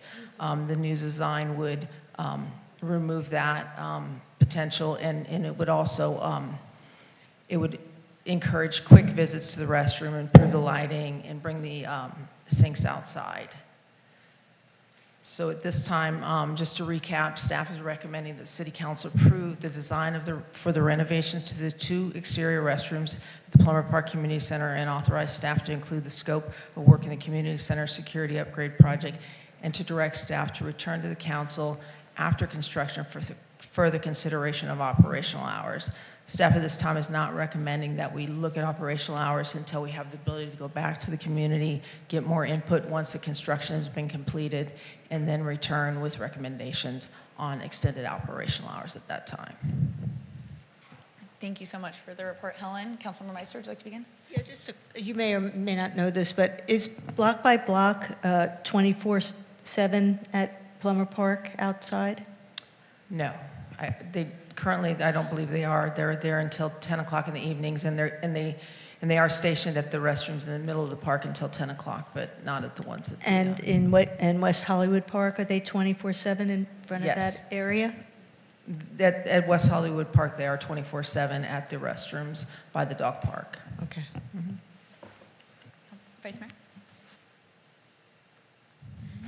I think until we figure out how and when we're going to operate them, this seems somewhat premature, because if we're not going to have them, I personally don't think we should have them unless there's either block by block or city staff there at the time they're open. Otherwise, we're going to have problems. And if we're not going to have staff there until 10 o'clock or block by block monitoring, then why are we remodeling them? Is sort of my question. I think we've talked about remodeling them even before this came up, because we are having issues in those restrooms where they're locking the doors, they're going in, and people are staying in there for extended periods of time, and then they're not available to the rest of the community to use. So this is something that we would want to do regardless of the operational hours, because we think that it makes for a better facility for the community. We did something quasi up at the Tennis Pro Shop where we changed out the doors and put in the kind of the doors where it's a full door, but it's mesh on the bottom, so it's similar to a stall restroom. And when we renovate those restrooms, when we redo that building, we'll be doing the same type of renovations to that facility as well. It's just a matter of bringing them up to the standard that we have at West Hollywood Park that seems to work and seems to have quick visits and turnover in the restrooms, and allows community members to be able to get into the restrooms and not wait outside forever. Okay, thank you. Councilmember Erickson? Yeah, is it possible, and maybe this is a Christoph question as well, that I hear what you're saying about doing it to remodel regardless, makes sense. I'm apprehensive based on issues I hear from the community about the operational piece, but secondarily, would it be possible to have the WeHo Cares team during some of the most critical times in the evening, people utilizing them? I'm worried that the Poinsettia Park problem will follow up to Plummer Park, and they're both handled very differently, but I'm wondering if we could make sure our cares team, which is 24/7, is also there once it becomes operational. Is that possible? Are they allowed to be in one single space for any given of time? I would think so, but maybe Christoph or someone can answer that question. Or is it a call for service, essentially, that we would need to wait on?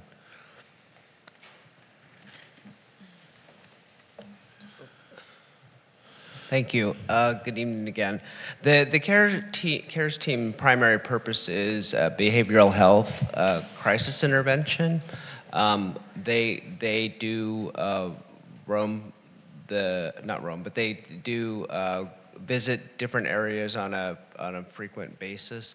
It's something we could look into. It's not something that we have, right? We want them to be available for service calls as well. So it's more that based in that, but we're certainly open to exploring that as well. They're not available to provide security services. Is that what the question is? No, that's definitely not the question. That's not their job. I guess maybe you'll tell us in E6 when we get to it. But specifically, are they getting a lot of calls between 2 a.m. and 4 a.m.? And I understand the mental and behavioral health crisis aspect, but I think as we'll discuss in E7, those things mimic and are symptomatic of many other issues that would be present at a 24-hour restroom like this. Yes, I can't respond to that. Okay. Becca could respond more specifically to with information, but When we get to item yes. 7. Are you complete with your questions? Councilmember Heng? Thank you so much, Madam Mayor. Thank you so much, Helen, for the robust presentation. I just had a question. In reviewing the item, I was just curious. I understand that the Public Facilities Commission had recommended Portland Loo. What happened with that proposal, with that They had recommendation? recommended Portland Loo, and it was and we brought it forward as part of the budget, and at that time it wasn't funded. And it remains the facility that's already existing at Plummer Park is a recommended location if we go through all the process and the community still wants that. Thank you so much. And then I'm sure this has been discussed in the past, but so in Europe, they have self-cleaning bathrooms. Is the city still possibly looking into that for the future, or? They've had them here too. There's several different companies that make those. A lot of the cities are going, the city of Los Angeles and a lot of the cities are going away from them because they have a lot of maintenance that's associated with them and a lot of downtime. I can't speak to any particular brand, but I know that some of the cities are going away from those because of the maintenance issues associated with those and the vandalism and all the things that go along with that. So that's why we're trying to identify a model that is easy to maintain, that doesn't promote people to stay in there a long time, and turns the restrooms over quickly so that they're available for people. Thank you for the clarification. Thank you. We do have one public commenter signed up to speak on this item. Ramses, if you're able to join us.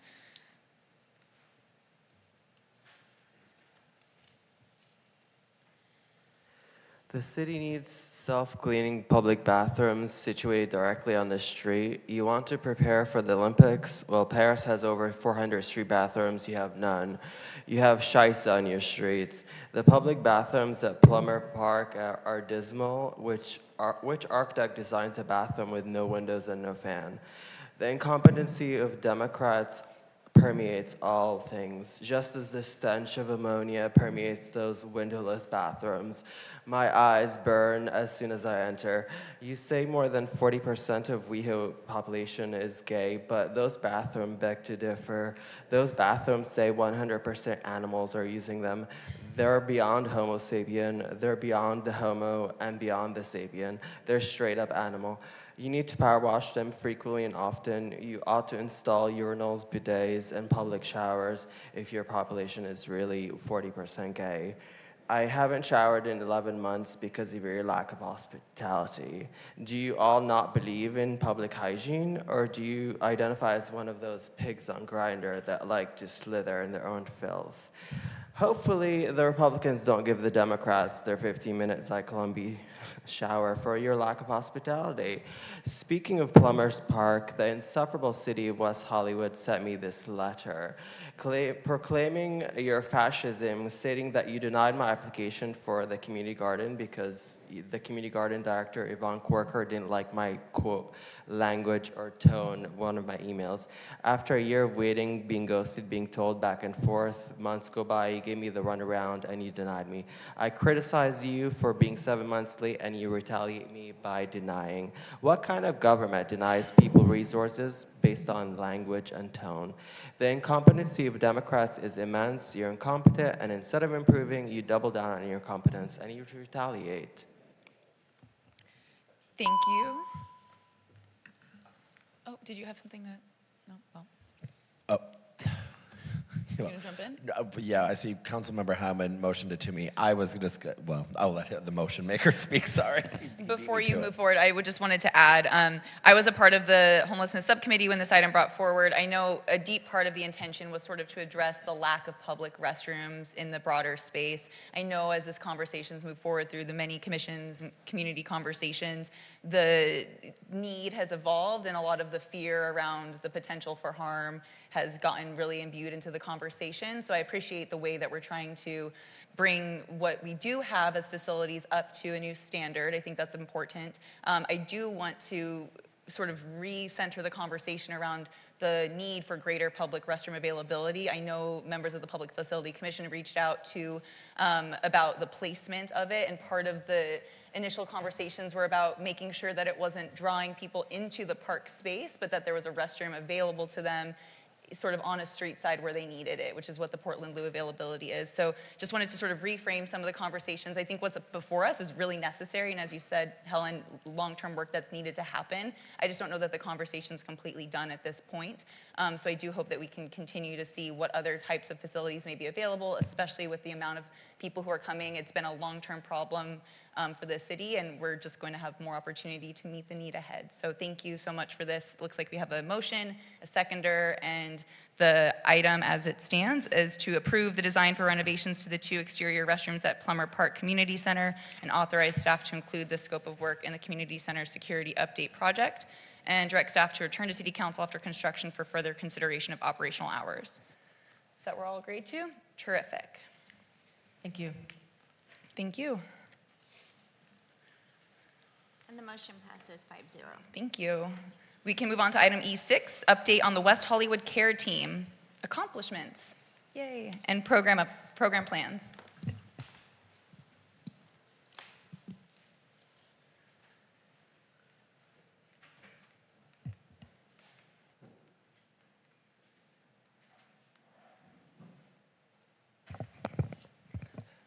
Good evening once again, Mayor, Vice Mayor, council members.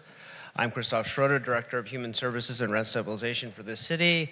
I'm joined by Derek Murray, our Social Services Supervisor in the Human Services Division, Becca Lubin, our Program Administrator in Human Services, and Christine Seyfret, our Acting Human Services Manager and Assistant to the City Manager. We're here tonight to provide a report on the first year of operations of the CARE team and highlight updates for the second year. Becca Lubin will providing a brief presentation. Thank you, Christoph. Good evening, Mayor, Vice Mayor, council members, staff, and members of the public. Like Christoph mentioned, my name is Becca Lubin. So as you know, in 2021, the City Council directed staff to explore options for an alternative crisis response team to address community behavioral health needs, expand the city's 24/7 response system, improve connection to longer-term social services, and reduce reliance on law enforcement and fire services to meet social service needs. In September 2023, the team launched with limited hours and has expanded to 24/7, 365 availability in September 2024. For each shift, the team consists of 1 triage program manager and 2 peer support specialists with lived experience. The CARE team's aim is to provide mobile behavioral health services and to serve as a bridge to longer-term services in the city and beyond. In the first year of operations, the team had an average of 115 engagements per month. And during these interactions, the team delivered services including crisis de-escalation, safety planning, housing navigation, grief support, transportation to substance use treatment programs, and mental health resource referrals. 2 examples of their work in the first year include supporting a community member with substance use treatment intake forms and reunifying them with their family. Another example is helping a domestic violence survivor find shelter and develop a safety plan for the future. A big component of shoring up CARE team operations in the first year was integrating into our existing response system workflow. This has included receiving referrals and care coordination with the fire department, sheriff's department, block by block, and the county department of mental health. The CARE team has been able to stabilize calls, sometimes in coordination with other social service partners, and only 4% of calls in the first year necessitated escalation to the Department of Mental Health, fire, or sheriffs for health or safety reasons. Moving into year 2, the team will continue their service provision, and our focus is on increased accessibility and visibility. To meet this goal, we're launching a direct public phone number and introducing uniforms for the team at the end of this month. We will also be launching a marketing and outreach campaign and continuing to further coordinate with our other first responders. Thank you, and I'm available for questions. Thank you so much. Do my colleagues have any questions? Yeah, Councilmember Meister, do you can begin? Thank you, Mayor. As I was reading this, it looks like the first year it was about 1.7 million to run, and if you look at how many unique individuals served, there were 685 unique individuals, which is almost $2,500 a person. The second year, quarter 1, is $646,000 divided by 213 unique individuals, which is over $3,000 a person. And I know that the city's not, necessarily paying for all of that you have some county grants, et cetera. So I guess my question, what I was thinking is, how much is HIA costing us a year and per individual served And if, depending on what kind of, what it is, why they're being called, if they're being called for the same things that HIA has. So I'm sort of looking for a comparison here. That's my first question. And is that per person cost what you expected, or is it higher or lower? So we do have the.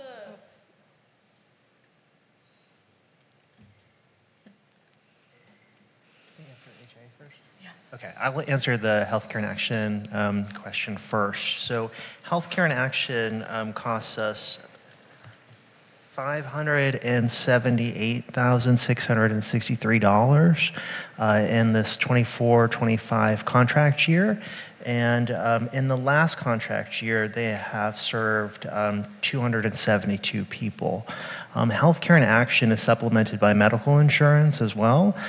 We pay for a team that's dedicated to West Hollywood. So the medical insurance, like Medi-Cal, other insurance providers, provides the medications and the other screenings and the care provided by the team. So it's two different methods of service delivery. Yeah, thanks, Derek. I would also add that a big difference in the cost is because the care team is a 24/7 service, so we're paying for staff around the clock, to answer calls and do outreach.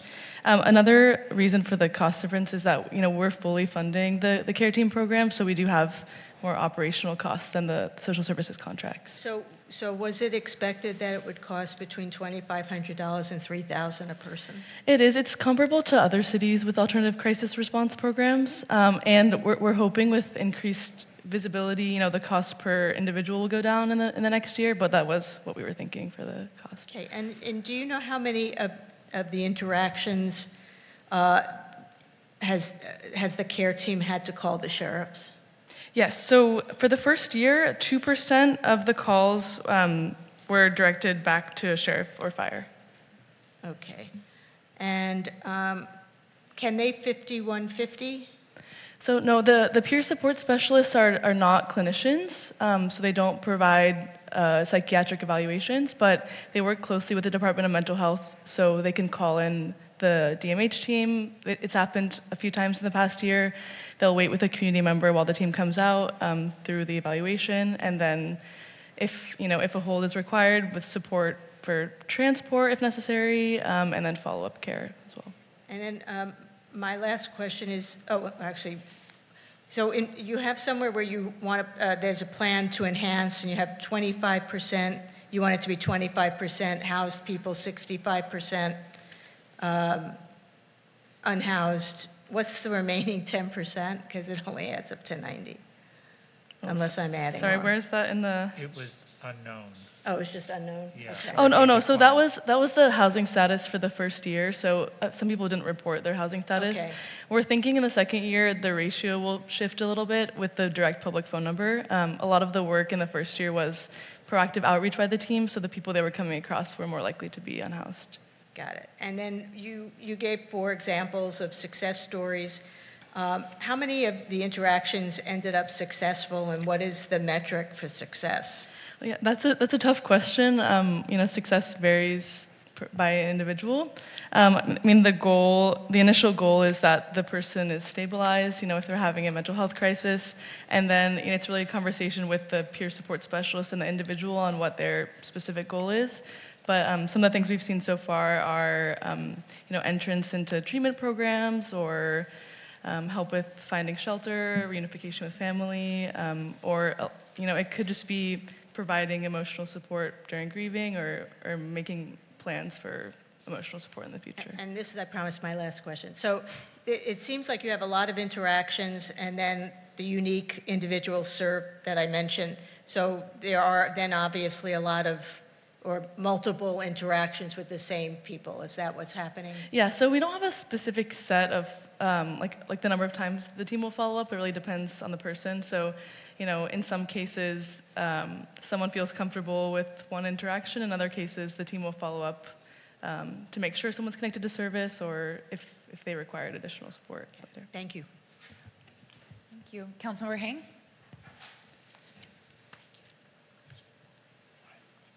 Thank you very much, Madam Mayor. Thank you very much for the presentation.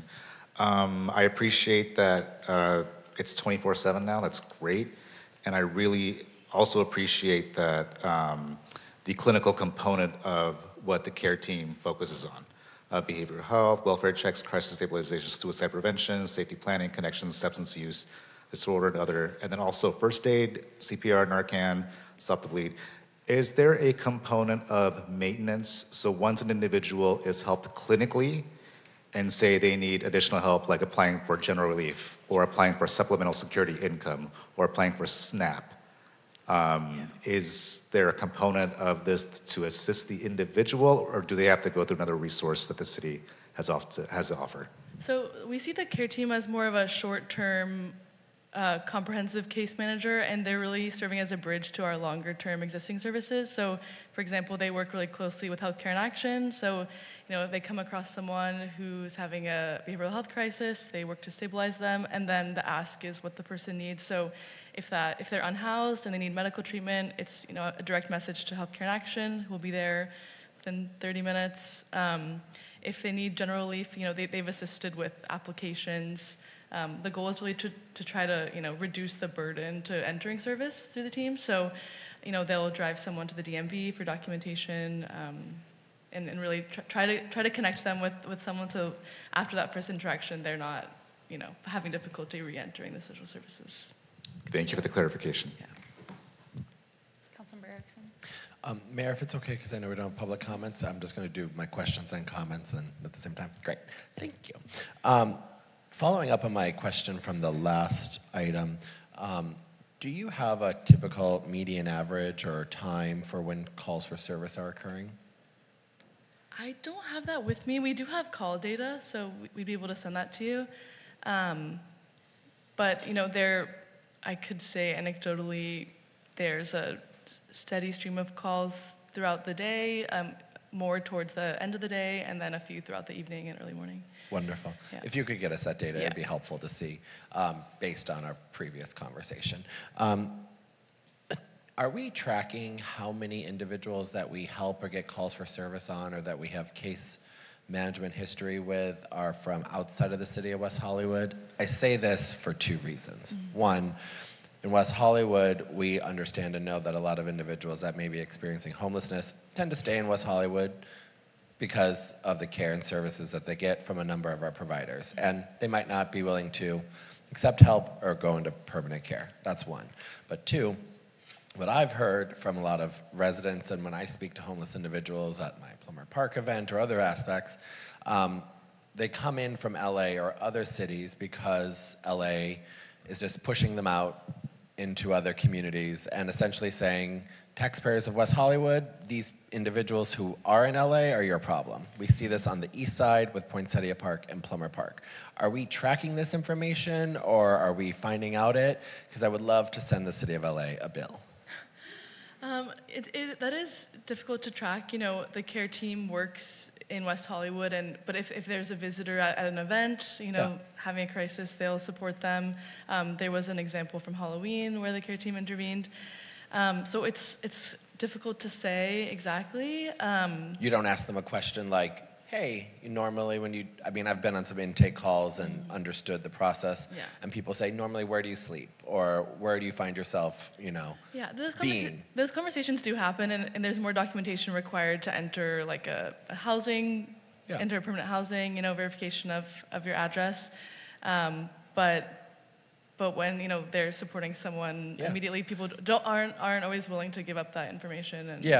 And I just think it's important for the continual years of the program, because one, it not only proves that what I've heard, for example, an individual that I helped get housed came up from Poinsettia Park and wanted to be a part of our programs versus being in part of the Inside Safe program, because he knew from other individuals who experienced homeless in West Hollywood that the level of care he would have gotten is different, and the beds that are available outside of the beds in CD5, Poinsettia Park, that were non-existent, right? So I think you need to start tracking this information, and secondarily, being on the board of California Contract Cities, we are seeing this aspect of other cities starting to track this data, not to place blame, but to show where we as cities without the types of budget dollars that the city of LA or the county has aren't providing us when we say stuff like, I hear what Councilmember Meister was saying about price per individual, right? And I don't like thinking about it in those dollar terms, but when you think about price per individual, these numbers, are in essence what the county could be offering us back in terms of assistance or the state. And I think that's important information for us to move forward and track. I want, of course, you to deal with the intake and the care and what the care team's mission is first. But we know, and unless you get really lucky, getting an individual to accept care and services on the first try is very rare, right? It depends. I mean, it does happen. Usually there's a few. What's the percentage based off of the 6,000 individuals that you have? I mean, that's the numbers that we need.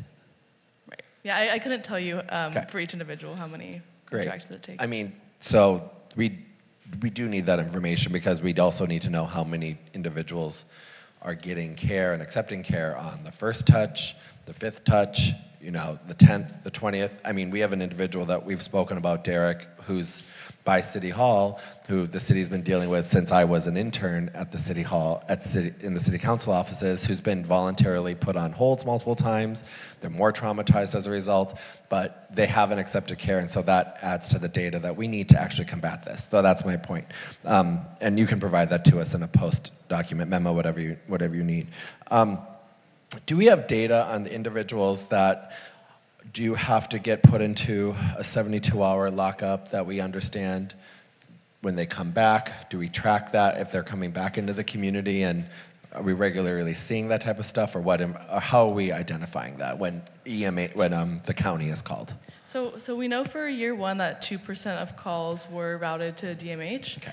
I don't have it with me, but there is specific data on whether or not those holds went through. Sometimes after the evaluation, it's determined they don't need that care. And I don't have specific data on the individuals who came back, if they came back into the city or not. No worries. And that may be something that the data could be found through public safety, the MET team. Yeah. Sure. And I have a note, but I cannot read my own handwriting now. So I'm just going to leave it as to conclude my comments. This was mine and former Councilmember Shine's, proverbial baby when we brought it forth, and I'm so glad our city's adopted it, and it's been going at this rate of 24/7. Your success stories are really important to read, and I would love to see that getting out there into the community more. It's hard to break through that noise because the success is happening, and I think we're showing through the use of data and these interactions that the care team and the incredible work that they're doing are actually making a difference. I'm getting inquiries from other cities like ours that are contract cities about how they too can create their own care team in this way. And so the reason why I'm saying this isn't to be, a harper. I understand, I feel like I'm harping on you. It's fine. But this data helps us as a model city provide this to other places to combat what's going on in our cities with 70,000 individuals sleeping on our streets that we want to take away because no one should have to live like that. So that's the reason. So in future reports, if we could see that type of data, it would be really helpful because I get these requests all the time from other cities. So those are my comments, and thank you very much. And Councilmember, if I could just add to that previous question about longer-term care and identifying people as West Hollywood community members. So for the care team, it's more of a short-term type of contact linkage to care to other providers. With the providers that we contract right now, the individuals have to prove that they spend a significant amount of time in West Hollywood in order to qualify for services. So our providers do screen for that. Thank you for that, Vice Mayor.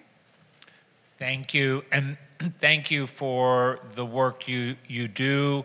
I know that I call frequently the homeless line, and oftentimes it's the care teams that is responding. My questions are going to sound critical, but they're not critical of you because I know the work you're doing is very, very important. Sort of following up on Councilmember Erickson's comment about success, I think it's important for us to think about how success is measured. I think you're measuring success as you reached out to the person, they were stabilized, and that's not how I measure success if we're dealing with somebody who is homeless on the street and has been in the same place for months and months. My measure of success is, have we gotten them off the street and into some kind of permanent or temporary shelter or into some kind of treatment? And again, I'm not faulting you because I know the scope of your program. I want to, take a real example, and this is an example from somebody who has been living in a bus shelter. I've called repeatedly to the homeless line, and I know that you have responded because sometimes I lurk about and wait until the team comes and responds, and sometimes it's healthcare in action. But this has been going on since October, and the person is still there. To me, that's not success. And again, I'm not criticizing you, but I think that we need to have a discussion of what do we mean by success with all of the resources that are dedicated to these kind of situation. The person is clearly having mental health problems or substance abuse problems. People in the neighborhood have heard them screaming early hours of the morning. So it is a crisis for that individual, but it's also impacting the neighborhood. So I guess my question is, is my understanding correct? You go out, you stabilize them, maybe try to refer them, but if they continue to remain there, what's the follow-up? What is done? And are we viewing that, or is the team here viewing that as success? Thank you, Councilmember Heilman. The next item on how we are moving forward under our new assessment of homelessness in the city and how we contract that and define the scope of work is exactly what you're speaking to. I think that our definition of success is born from the homeless initiative that we've been operating under, that 5-year plan that is no longer in effect, and that's what we'll be looking for, that type of input and more in informing our scope of services for the RFP. Thank you. I'll save the comments for that. I guess sort of a related question, and you can defer me to the next item as well. On a number of occasions, I'm out walking in the morning, I see somebody who's clearly homeless, sleeping in a doorway of a business. I call and report, but I've been told that our team, at least the current CARES team, will not wake somebody up if they're in that position. Is that correct?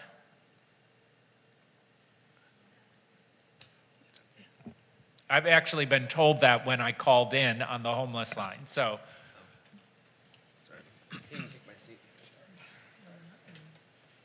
Good evening, everyone. My name is Giovanni, Program Director for the West Hollywood Care Team. We do attempt to wake up the individuals. Now, sometimes some of the individuals may be aggressive, and we're aware of that, so we'll take a cautious approach. Now, if they decline services, we will disengage. However, we will still continue coming around different shifts, different days, to try to build that rapport with that individual with the hopes that they're receptive to services, which has occurred in some situations. Sometimes it may take a month, 2 months, 3 months, but we have had individuals that decline services for 1, 2 months. And at the third month, they tell us themselves, you guys have been consistent, have been following up. I'm ready to accept services. And one thing that I also want to note here is we don't only utilize the services, we don't link them to services just that are connected to the city, but also outside of the city. So to answer that question, we do attempt to wake them up and offer the support. Just so you know, I was told specifically on the phone probably within the last 2 weeks, we don't wake up people in the doorway. So that could have been just a miscommunication, or it could have been, another team that answered the phone. So that needs to be clarified, what our approach is there. And I guess my follow-up comment we can save for the next section when we talk about the 5-year plan. But again, thank you for the work. I think I've spoken to you on the phone, or I've spoken to somebody on the phone on numerous occasions, and you do send a team out when a team is available to respond to people on the street, and I appreciate it. Thank you. Do my colleagues have anything else? Questions, comments? Councilmember Meister? Just, do you have that phone number yet, the direct phone number? Yes. It's looks like it's 323-540-6392. Is that right? Yes, that's right. There'll be a press release and lots of marketing. Pass my eggs. I'm sure our comms team is really looking forward. Yes, thank you. There we go. All right, no other comments. I just would also like to add, this is extraordinary. As Councilmember Erickson said, it really is such a point of curiosity for other cities, what we're doing. So the report after 1 year is really glowing. And I'm looking forward to our ongoing conversations about defining success, but knowing that we have such a meaningful intervention for people when they need it is just really heartening. So thank you all for your deep work on this. It's been a long time coming to get to 24/7. We're here and looking forward to the year ahead. We're going to move forward then. I don't think we need, it's just a receive report, no thing. Great, okay. So we'll move forward. E7, progress report on the 5-year plan to address homelessness in our community and request for input on a planned assessment of the approach to addressing homelessness. Back over to this great table. Okay, thank you very much. For the record, hello, I'm Christine Safrit, Assistant to the City Manager and Acting Human Services Manager. At the table with me tonight to respond to any questions you may have are Christoph Schroeder, Director of Human Services and Rent Stabilization, Derek Murray, Social Services Supervisor, and Becca Lubin, Program Administrator. We are here to present on item E7 to provide a report on the progress of the city's homeless initiative and requesting your input on a plan to assess the city's current approach to homelessness. The city launched the current homeless initiative nearly a decade ago in 2016 and adopted a 5-year plan to address homelessness in 2018. The 5-year plan defines 7 city goals and related supporting actions in relationship to the countywide effort of preventing and addressing homelessness. The plan is guided by 4 principles: working to ensure safety for people experiencing homelessness, as well as residents, businesses, and visitors; recognizing that the primary responsibility for addressing homelessness belongs to the county, but acknowledging that homelessness requires all levels of government to participate in regional efforts; accepting that homelessness cannot be solved by one entity, and promoting partnerships across different government agencies and the private and nonprofit service sectors; and approaching the issue of homelessness with compassion for those who are homeless, as well as those in the community who are impacted by homelessness. Colloquially, we call this a care-first approach. Since its inception, the city has made significant progress in meeting the 5-year plan goals by enhancing access to essential services, developing impactful programs, and strengthening regional collaboration. While detailed descriptions of the progress towards each goal in the plan are described in the staff report, a few of the significant highlights include purchasing the Holloway Motel property and securing home key grants for transforming the former roadside motel into a 20-bed interim housing facility that is opening later this year; supporting more than 300 individuals in securing stable, permanent housing through social services contracts and partnership coordination since the start of the homeless initiative; expanding rental assistance and providing $2.3 million in direct support to tenants to maintain stable housing and prevent homelessness. Additionally, the city participated in a national community of practice and engaged in a guaranteed income pilot program to provide direct cash assistance to 25 older adults for 18 months to better evaluate the impacts and value of direct income programs in our local environment; and initiating the Homeless Concern Line and providing community reporting, outreach, and a local effort for 24/7 services. Those are just a few highlights. Many more are described in the report. Meanwhile, the larger housing ecosystem and homelessness landscape in which West Hollywood exists continues to change and evolve. There has been substantial growth in the number of people experiencing homelessness in LA County, with the population almost doubling to 75,000 people between 2015 and 2024. This is related in part to ongoing substantial increases in the cost of housing and other essential goods and services, including food and medical services. And this is aggravated by severe shortages of affordable and moderate income housing, along with long waiting periods for permanent housing. As a result, West Hollywood residents, businesses, and visitors have seen a more visible presence of unhoused individuals in the city, at parks, on major corridors, and in residential neighborhoods. While city services have expanded, there has also been an increase in concerns raised regarding the safety and security of all community members and regarding the effectiveness and timeliness of various interventions provided by and available to the city and our public safety and human services partners.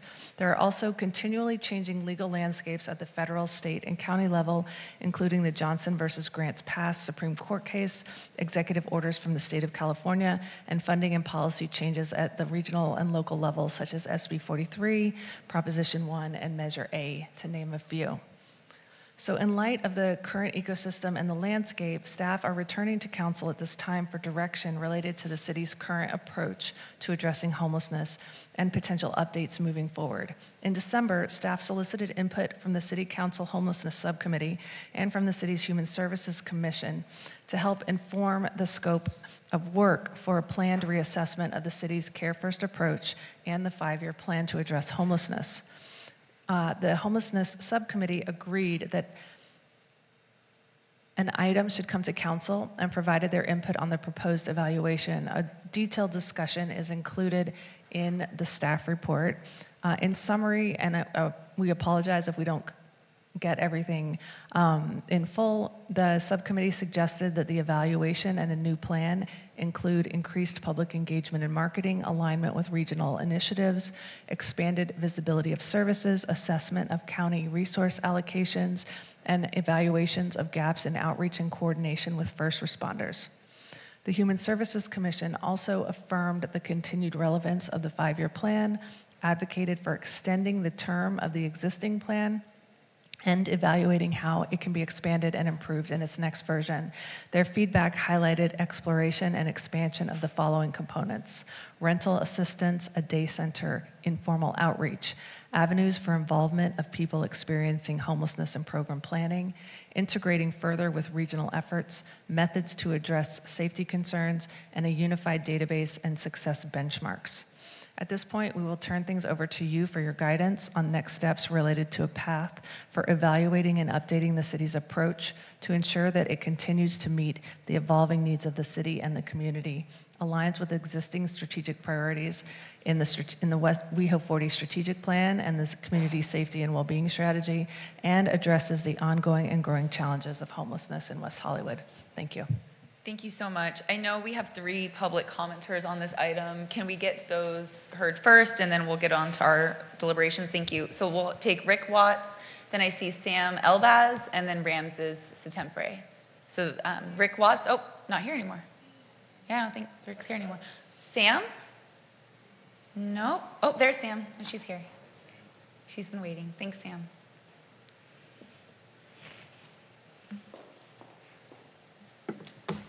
All right. Hi, good evening, everyone. It's a pleasure to have an opportunity to speak here again this evening. My name is Sam Elbaz. I am a West Hollywood resident and a volunteer with the Sova Food Pantry every Tuesday morning in Plummer Park. I want to first recognize the work that the Human Services Commission has provided with us, volunteers and contracted agencies. They've been wonderful resources. Originally, I wanted to emphasize a few points in the report. However, I'm speaking with them on a recurring basis, and I'd like to instead take the time to speak on behalf of one of our SOVA recipients. Unfortunately, despite a historically kind relationship with public safety during our food pantry hours, we had some hassling earlier today, and it was extended to later this evening. One of our recipients wanted to join us, but she had some trouble with sheriffs hassling her in her car dwelling. So I'd like to share an abridged version of her speech and share a full speech via email post-meeting.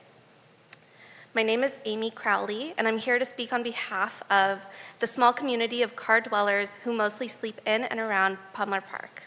For many of us, having the shelter of a vehicle is the last barrier between us and the streets, but it comes with its own struggles. We are often unseen because we don't cause problems or draw attention to ourselves, yet we are frequently targeted because of our vulnerability, when in reality, we simply want to be left in peace to stabilize our lives.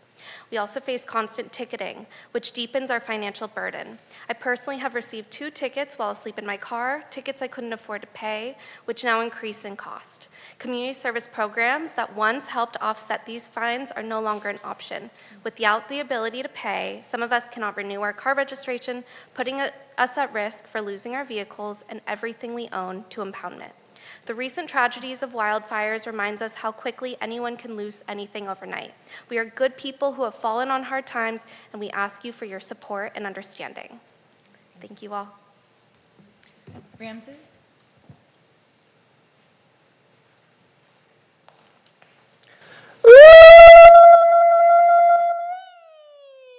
Congratulations on our Supreme Leader, Donald Trump, for assuming top position because Democrats clearly can't top.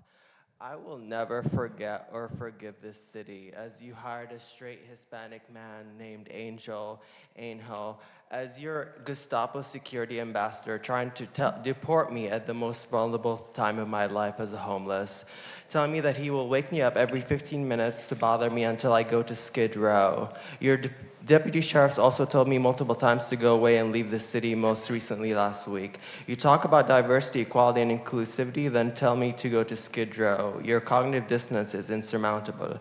That is your final solution to the homeless question, to send us all to the concentration camp Skid Row, enslave us to drugs, and have us overdose on drugs as the final coup de grace.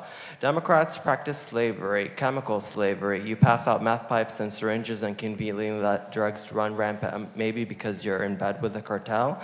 I'm being accosted by drug dealers every other day. Instead of the California gold rush, you have the California drug rush. You Democrats attract drug addicts to your cities by turning them into open-air drug dens to fuel the homeless industrial complex that you benefit from via the convenient unaccountability and misappropriation of money, $24 billion over the past 5 years, for example. I've been kicked out of I'm disowned by my family. I've been exiled by my country, but this was the ultimate betrayal, to be further victimized by the gay community of West Hollywood and told to go to Skid Row. You believe in putting people in concentration camps? Democrats are Nazis by practice and by proxy now. You don't care about gay rights, you care about the gay dollar. You hired a straight man to tell me to go to concentration camp Skid Row to die, so I hired the straight man, Donald Trump. You want to play Nazi with me? We'll see who's going to be going to the concentration camp now. Thank you very much. Do my colleagues want to begin comments? And just to sort of guide our conversation, I appreciate the call for feedback, and I noticed that on one of these great pages, there was a list of questions, and so that was very helpful. If any of us want to turn to that, I think it was page 14 in the staff report, optional questions for us to guide our discussions. But Vice Mayor Heilman, looks like you're ready to go. Get started there. Yes, I thank you. And I'm really, I know it's no one's fault, but I'm troubled that we're having this conversation at 11 o'clock at night after starting a meeting at 5 with our staff having worked all day. I think, you know, we might want to consider having this conversation at a subsequent meeting and maybe truncating some of the conversation tonight. I do think that in terms of our current 5-year plan, it's not a success. And I don't think we can honestly say that we've adhered to it.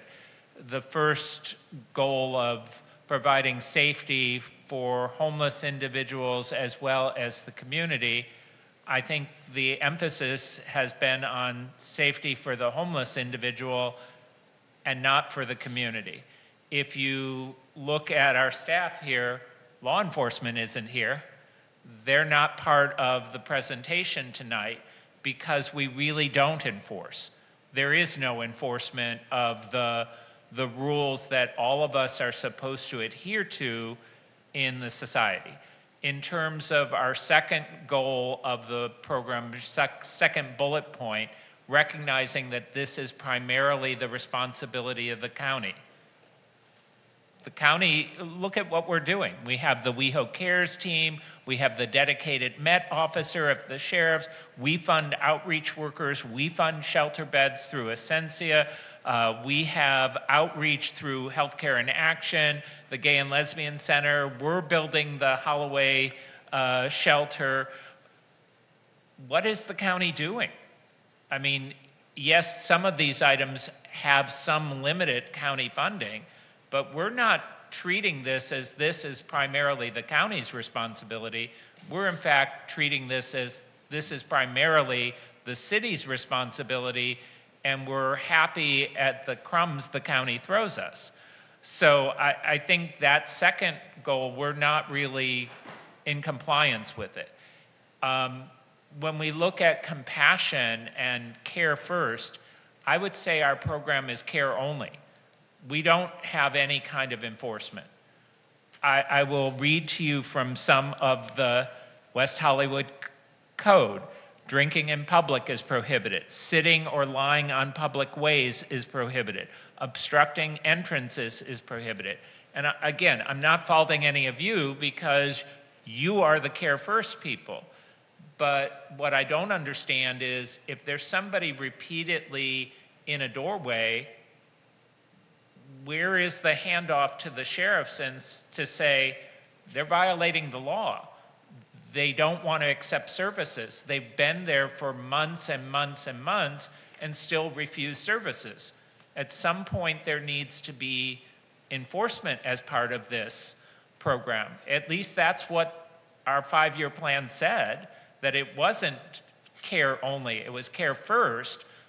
But we have to have some expectations that people experiencing homelessness are going to accept services at some point. If not, then we have to apply the law to them just like we would apply it to anyone else. And that's where I feel like there are gaps in our current program. The call that I made the other day where I was told we don't wake somebody up if they're sleeping in a doorway. That's not compassionate to the business owner. The business owner then has to wake that person up. So I think I think our program, which we should be very proud of, we should be proud of all of the compassion that's demonstrated here. But it's not really compassionate to the residents who are living and paying for these programs. We all hear the complaints. I know that Councilmember Erickson heard lots of them when he was going door to door.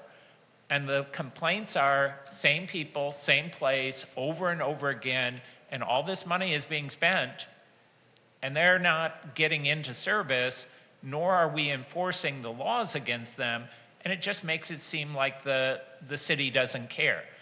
I know we care, but we're not using all of the tools in our toolbox. So that's part of what I think needs to be addressed as part of any revision.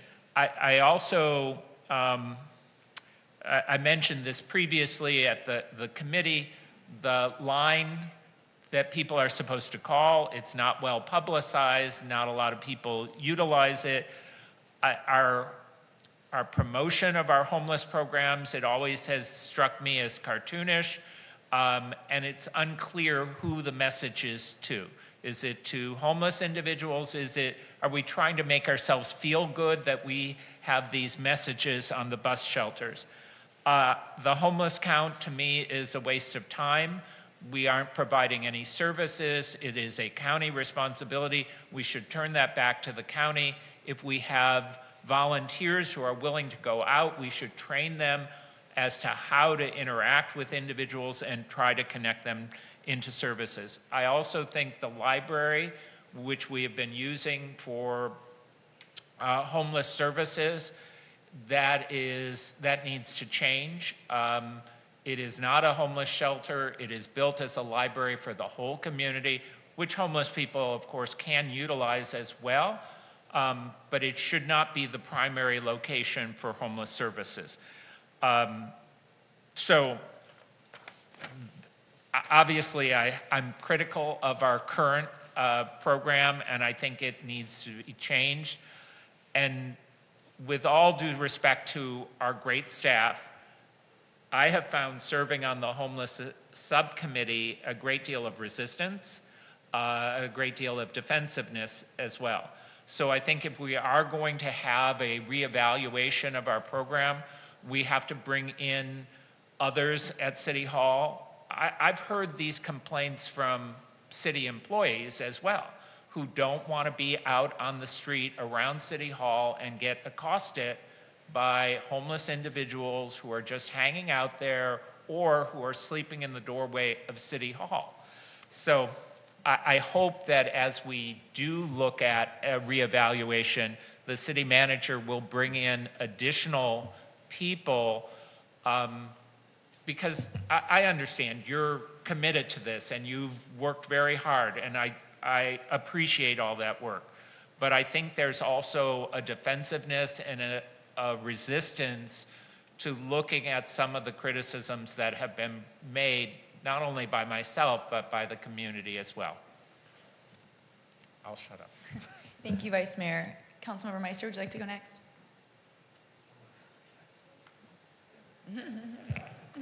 Thank you, Mayor. I agree with a lot of what with Vice Chair Heilman, whoever you are, has said. And I think it's really frustrating for all of us, and it's frustrating for the community. It's frustrating for staff. I won't repeat what John said, but what I will say is that the other thing we need to look at is who are we dealing with, right? So we have people who are at risk of losing their home, and we figured out a way of providing funds to help them pay the rent so that they don't lose their home. We have unhoused people who want to be part of a program, and they're going to join, the Holloway project, and hopefully we'll have other things along the way. But we also have deeply mentally ill homeless people. We have some who have substance abuse issues above and beyond. I mean, there's no interaction you can have with these people. There isn't.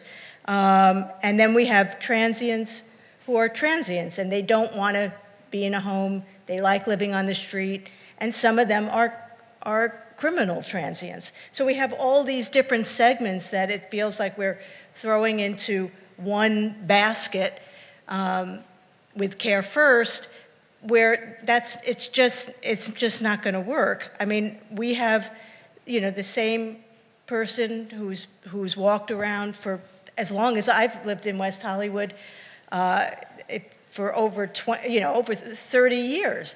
I mean, and we can't get this person, to help. And I don't know then what is the next option. I mean, hopefully, the care courts happen, but there's been resistance to the care courts. I don't have the answer. I really don't. But I know what we have is not really working. And I agree about the homeless counts, because the truth of the matter is I see the same people all the time. I see the same people all the time when I'm doing my walks in the morning.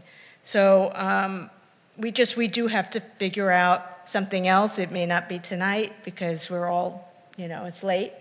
But I do think that it doesn't have to be a 5-year plan. Let's have a 1-year plan. We don't necessarily have to have, again, it's like another bureaucracy added onto it. Let's just come up with a plan. Let's not worry about how many years it's going to take. Let's just come up with something different. Maybe bringing in some new ideas, having law enforcement as part of it as well, because obviously there's frustration on their end as well, because they don't know what they're allowed to do, what they're not allowed to do. I think that we have to have a different conversation about this. Thank you, Councilmember Meister. Councilmember Hang? Thank you, Madam Mayor. Thank you very much for the report. It's clear that you'll work very hard on it, and it shows. And I agree with my colleagues. It's a very difficult topic, right? We wouldn't be here if President Reagan didn't close all the mental health institutions in the 80s and dumped hundreds of thousands of people on the streets. Because where are the unhoused people going to go without treatment? That's why they're on the streets. I don't have the answer, but I agree that we should come up with a plan that's compassionate, that's empathetic, that's a reflection of West Hollywood. I mean, yes, we can involve our public safety officers. If somebody is not obeying the law, just like anybody else is, and they happen to be homeless, we can involve our deputy sheriffs. But what's going to happen? They're going to get arrested and get re-released the next day, the day after? I mean, is it a crime to be homeless on our streets? I personally don't think so. I think for me, we have the resources to help people. We're a creative city, we're an inclusive city, we're an empathetic city, and we're a smart city. I'm looking at a whole dais over there full of smart people, our staff. I don't have the answer. I don't think anybody does, otherwise LA County would be solving it. But I definitely want to work with my colleagues, with the smart panel over here to figure something out for our city. I don't see, this is not Beverly Hills. We don't see our staff here pushing people to whatever, CD5 or CD6, whatever it is. This is West Hollywood. We're empathetic. We have values. And that's just a reflection of who I am. And that's how I choose to personally handle our unhoused crisis, because it is a crisis. And homelessness, there's no borders to homelessness, you know? So I don't have an answer, but I just want to thank you for your hard work. Thank you, Councilmember Hang. Councilmember Erickson? Thank you so much. A couple of just comments. First and foremost, when I started looking into doing the WeHo Cares team, I emailed then Captain Ramirez, right? Edward Ramirez? Yeah, ages ago. Geez Louise. And I asked for all the data regarding homelessness calls that the sheriffs were dealing with versus the ones, actual public safety calls, right? And I should have saved the email. I didn't. But he said, we don't want to deal with homelessness calls, period, end of story. Like, it takes up way too much of our public resources. We don't want to deal with it because no one's complying. So therefore, we created the WeHo Cares team. I mean, essentially, there were more steps in the process, but that's where we came to you to provide these cares and services, because the sheriffs didn't want to deal with it. I mean, that's just the truth, right? I think we understand the resistance to where they're at with not wanting to deal with it, aka that being homelessness. We understand the state puts up a lot of barriers to care. The involuntary hold laws haven't been updated since before I was born. And ultimately, I think what we're dealing here with is a crisis of policies just not working towards the same solution. I think what West Hollywood is trying to do, though, is try to meet that middle. Am I happy that we might be replicating dollars that the WeHo Cares team's doing with Housing in Action? Not necessarily, but I think we need to start looking at what services are being replicated, I think, through our social services program. I think our public safety budget is roughly $20+ million. Am I right, David? Thank you, he knows. You know the exact number. And I say that because our social services budget is only $7+ million. So I think that's where we need to focus our conversation, in my personal opinion. I did hear from residents and businesses this past fall about these frustrations. And so what I hear my colleagues saying is, how can we take a different approach to what we're looking at? And I think that involves having outside voices come in and try to look at the solution holistically for us and put everything on the table. I think that's what we always like to have. I always love what Councilmember Meister says when she says, you know, we want every tool in the toolbox to be able to use. Right now, I think we have a lot of tools in the toolbox and we're trying to get more, but what's not working right now is, I think, where we have to start having a more difficult conversation. We're not going to solve that tonight, as I believe Councilmember Hang and other people have said. I understand the frustration of the WeHo Cares team not wanting to wake someone up who's in a doorway at 7 a.m. I understand that's a public safety issue. I also understand there's a whole lot else there. One night on the street, as we all know, if you're homeless, changes your brain chemistry. And there are people who have been on our streets for a long time, and it's horrible. I do believe that it is not humane, though, to keep people on the streets in these ways, as we've been seeing multiple people. We all know individuals that are being referenced tonight because they've been in our community for a long time. I would like to find solutions towards that. I don't know what that answer is just yet. So I do think that I'm open to hearing different approaches to this. Secondarily, I think we need to start being really realistic with the space that we're in. We're in 1.9 square miles. We're straddled between 3 different LA City Council districts, a city to the west that I won't tell. We all know what happens to individuals that are homeless that go west of Doheny, and how it happens and how they come back into our community. I won't say it, but we all know if you're in the service industry, right? CD5 has 0 beds to provide to anyone. CD 11 or 14 are very limited as well. And so I think this is why I asked the questions about what are we doing for the city of LA and the county of LA that they're not. And I kind of want that data because let me tell you, if you go into the city of LA or you talk to the mayor of the city of LA, God bless, you know, she got a lot of stuff on her plates right now, she blames us. She says, you're all sending your homeless individuals to the city of LA and it's all your fault. It's there, right? We hear it, it's happening. This is no one's fault, but we have to figure out a solution. So I want to make sure we still stay in our lane in that way because we really need to figure that out. So I'm open to new ideas. I don't know what that looks like. I don't know if any of us know what that looks like. The sheriffs, from my understanding, aren't changing their tune at the moment about wanting to enforce it. If the captain wants to come on down and say, yep, give me a call, I'll come over to the doorway and enforce the ordinances and our laws, then that's a different tune than I've ever been sung in the last 4 years of being up here and that the previous captains have told me. Maybe the department has changed. But I ultimately think, though, the WeHo Cares, the WeHo Homelessness Plan, don't set a date on it. We have to figure out and address it. The homeless count by itself, LAHSA, is just a mess. I think we should pull out a LAHSA personally as a city. I don't think it's working. I frankly think that they're all in disarray. The homelessness count, the numbers we didn't even get in 2022 or something like that, one of the years. So we're on our own on this island at the moment. And so, you know, I'm not on the homelessness subcommittee, nor do I want to be, but I leave that to my colleagues to figure out. And so the last thing I did here was updating the graphics. The graphics are cartoonish. I understand we had that approach. They've been that way for a long time, and I think it's emblematic of maybe how serious in a different way we're taking the problem. I think it's time that we get a little bit more real with it. So those are my comments right now. Thank you.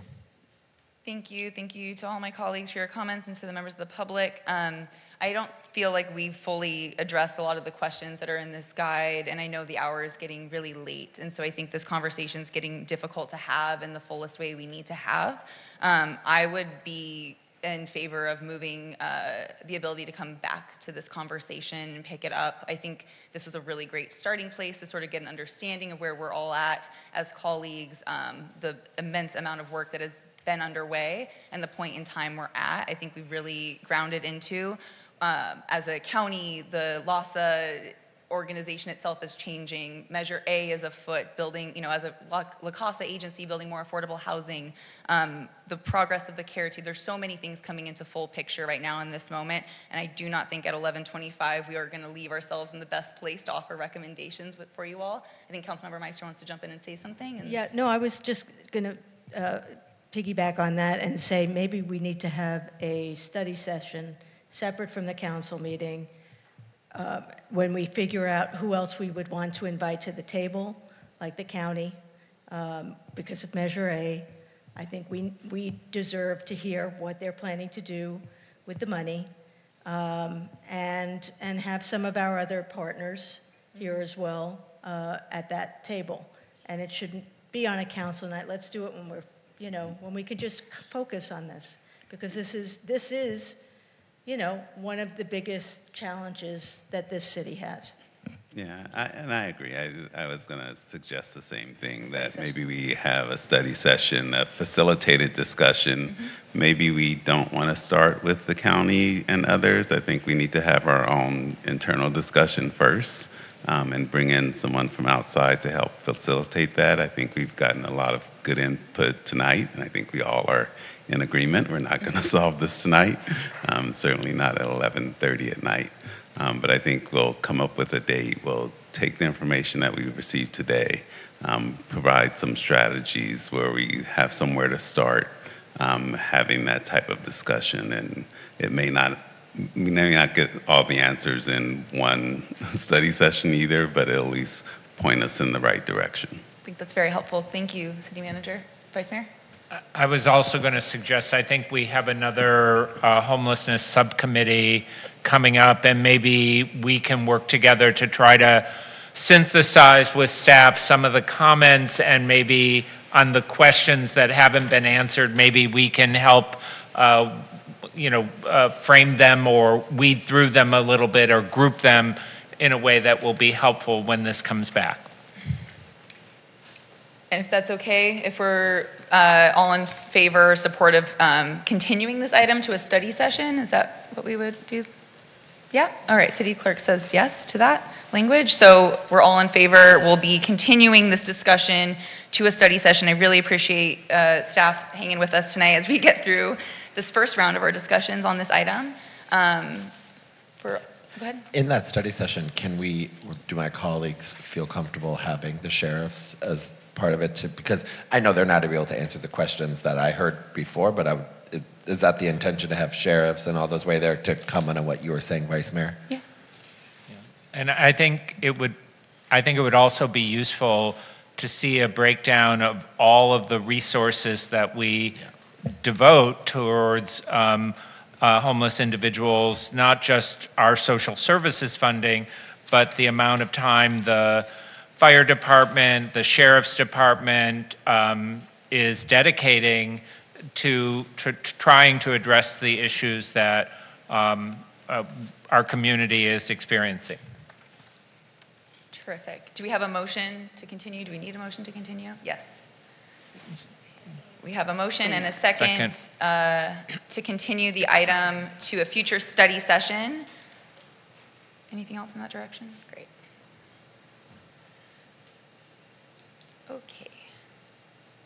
Thank you. We have 2 items left. I want to see where my colleagues are at. If Let's get them done. we have a get them done attitude. Yes. All right. Do we need staff reports on the last One of them's not a staff report. It's item F5. Explore the development of a social services micro grants program. That was my item I brought forward, and then it's F9, which is Vice Mayor Heilman's and mine. So I think we're okay. Staff, you've done incredible tonight. Thank you so much. Thank you. Really appreciate you. Go ahead. And I asked that this not be put on consent. I just wanted to clarify that these are actually contracts for services, that we don't just grant money away, and I think we know that.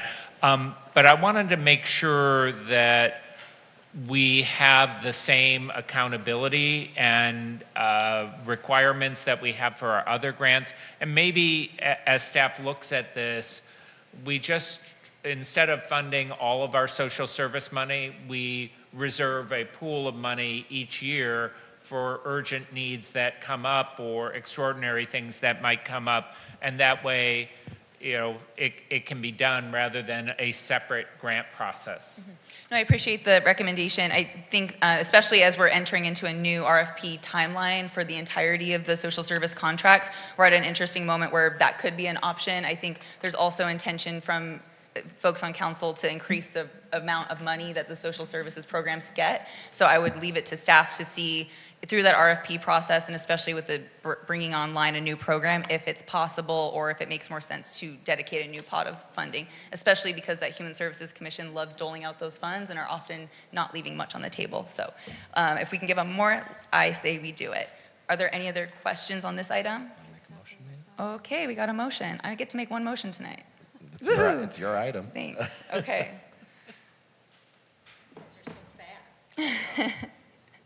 She The mayor is very fast, I just have to say. Slot machines. Okay. Thank you. We will move on to our final item of the night because we tabled others. Item F9. Leave it to you to kick it off. Yes, and this is an item that the mayor and I brought in response to the recent fires. Obviously, the city has a great emergency plan. Our staff regularly update that. Our staff also does exercises to make sure that our staff and our public safety partners are prepared to respond to any kind of emergency. And obviously, anytime something like the fires occurred, we learn more. We learn of different dangers. We learn of best practices. We learn what isn't effective. So this is an item that is directing staff to do something that they always do anyways, which is to update our emergency plan based on the information that was learned during the recent fires. And it asks our staff to pay attention to particular things. One, how people will evacuate if there is some kind of emergency in the city. We know that when the Sunset Fire occurred, there were a lot of people who were trying to exit from the hills, and it created tremendous traffic jams in and around West Hollywood, particularly because it was occurring near rush hour. We need to probably do a better job. I want to thank the mayor for reaching out to members of our Disabilities Advisory Board, but there are a lot of people in the city that live with various disabilities, and they can't easily, in all instances, evacuate. So what kind of systems do we have in place to address that? We received some criticism about notifications. This is a great opportunity, I know it's been said before, for people to sign up for emergency alerts through the Nixle system.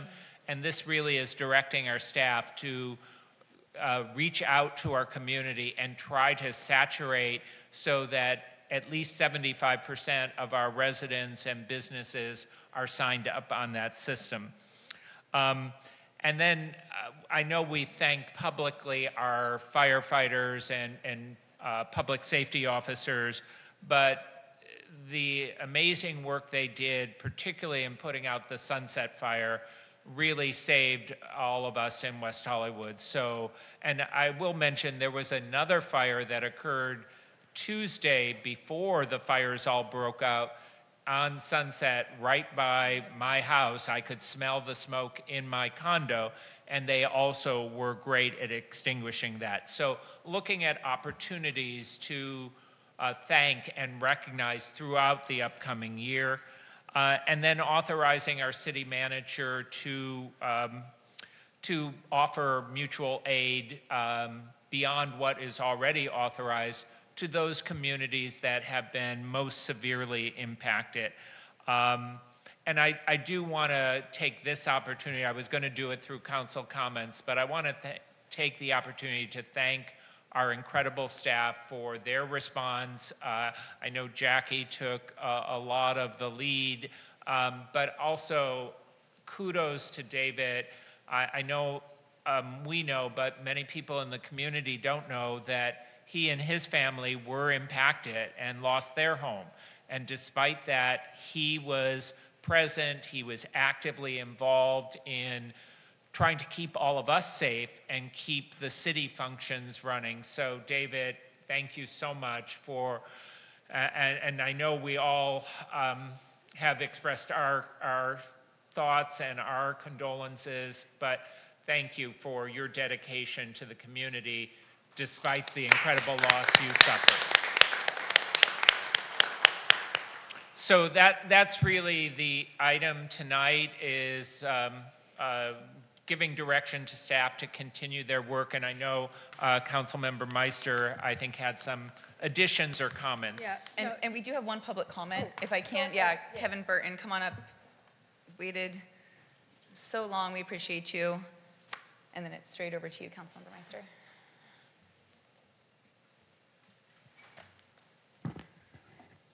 Burton, resident of West Hollywood. Thank you, everybody, for waiting for me this time of the night. Well, I also want to thank the mayor for his efforts at the end of his mayorship for the past 2 weeks, and all the other council members for supporting their community, and certainly city staff, as described as city manager, all done a wonderful job, and we're very appreciative. I'm speaking tonight in my role as co-founder of the WeHo Research group of local CERT trainees. It's obvious time, as you say, to focus on fire emergencies, and I'm delighted the city is taking the opportunity to do it. But I think it's equally important to assist the community to help themselves, because there aren't enough emergency services, city staff, to assist everyone when a sudden event affects large areas of the cities. And we saw that in Palisades and Eaton fires. So despite the balmy weather, FEMA rates Los Angeles County as the #1 most at-risk county in the entire country. We're all at risk more than anyone else, according to FEMA. And there are only about, at any given time, 19 firefighters on duty in the city for a city of 36,000 people. So obviously we have to be able to help ourselves. And that is precisely what CERT, Community Emergency Response Team training does, is train people to help yourselves, your family, your community, and be safe while doing it. You don't wait until your home's on fire before leaving. So I would like to see many more CERT trainings throughout the year than what the city has been doing thus far, because there's a huge demand in the community to learn about how to respond to emergencies when the authorities cannot help you. There aren't enough of you. Thank you. Thank you, Kevin. All right, over to you, Councilmember Meister. Yep, and thank you and Vice Chair Heilman for putting together this item. My concern about how this event happened is really all about the communications, and that was one of the reasons that I had brought forward the crisis communications item several years ago, and I'm glad to see that that was included in our consent calendar, and it was a really great job on that crisis communications plan. But now we have to use it. I think the biggest problem for me was the fact that people, I didn't get many texts from people, so I didn't realize the severity of the calls that had gone out. I think you had texted me to say, did you get a text? And I said no. And I had maybe 2 people, and one was through Facebook Messenger, which I don't typically look at, and the other was on the cell phone, at which I called Danny, and Danny said, no, we're not evacuating, and I could text back to the person, we're not evacuating. The last place I'm going to look is social media if I'm worried about evacuating for a fire. I'm not going to be looking at my Facebook page. I'm not going to be looking at Twitter. I'm going to be wondering what's happening on my cell phone. If someone texted me, evacuate, don't evacuate, that's what I would be looking at, or robocalls. I think we have to have a much more direct communication to our residents when a situation like this happens. I understand that our Nixle doesn't go to everyone because people are opting in, but that's no reason to not do it. The reason people opted in is because they expect to hear from us. So I think that it just felt like the city was afraid to do it, like afraid to actually send the text to say, no, the evacuation message was an error. It was only meant for LA City people. And so I think that we really have to look at that crisis communications plan and actually use our communications that are at our disposal. You know, another place I might have looked would be maybe the website. I mean, but again, like social media is not like that for me would not be the first place I look. And maybe that's a function of my age, I'm not sure. But I do think that it's, you know, I have a cell phone, people text me. Because I didn't even know what was going on. So it's not even a matter, it's not only the public, it's also as a council member, I wasn't told what was going on. I called staff to find out what is going on. We should have been contacted, so I would have that response for the several people maybe who texted me to ask me the question. But again, I think that we have Nixle, and if Nixle, because it's an opt-in, is not enough, then we have to look at some other type of service that to go out to our residents, our businesses, and whoever else we think needs to get texted. Totally agree about, you know, again, our disabled community. We have, I think it's like 12% in the census data that are, you know, that have access or functional needs. That includes our older adults as well as people who have a disability. And we need to be able to, you know, to reach them, and they have to be ready also. They have to understand we have to have in that emergency operations plan a real focus on the people who it's not so easy for them.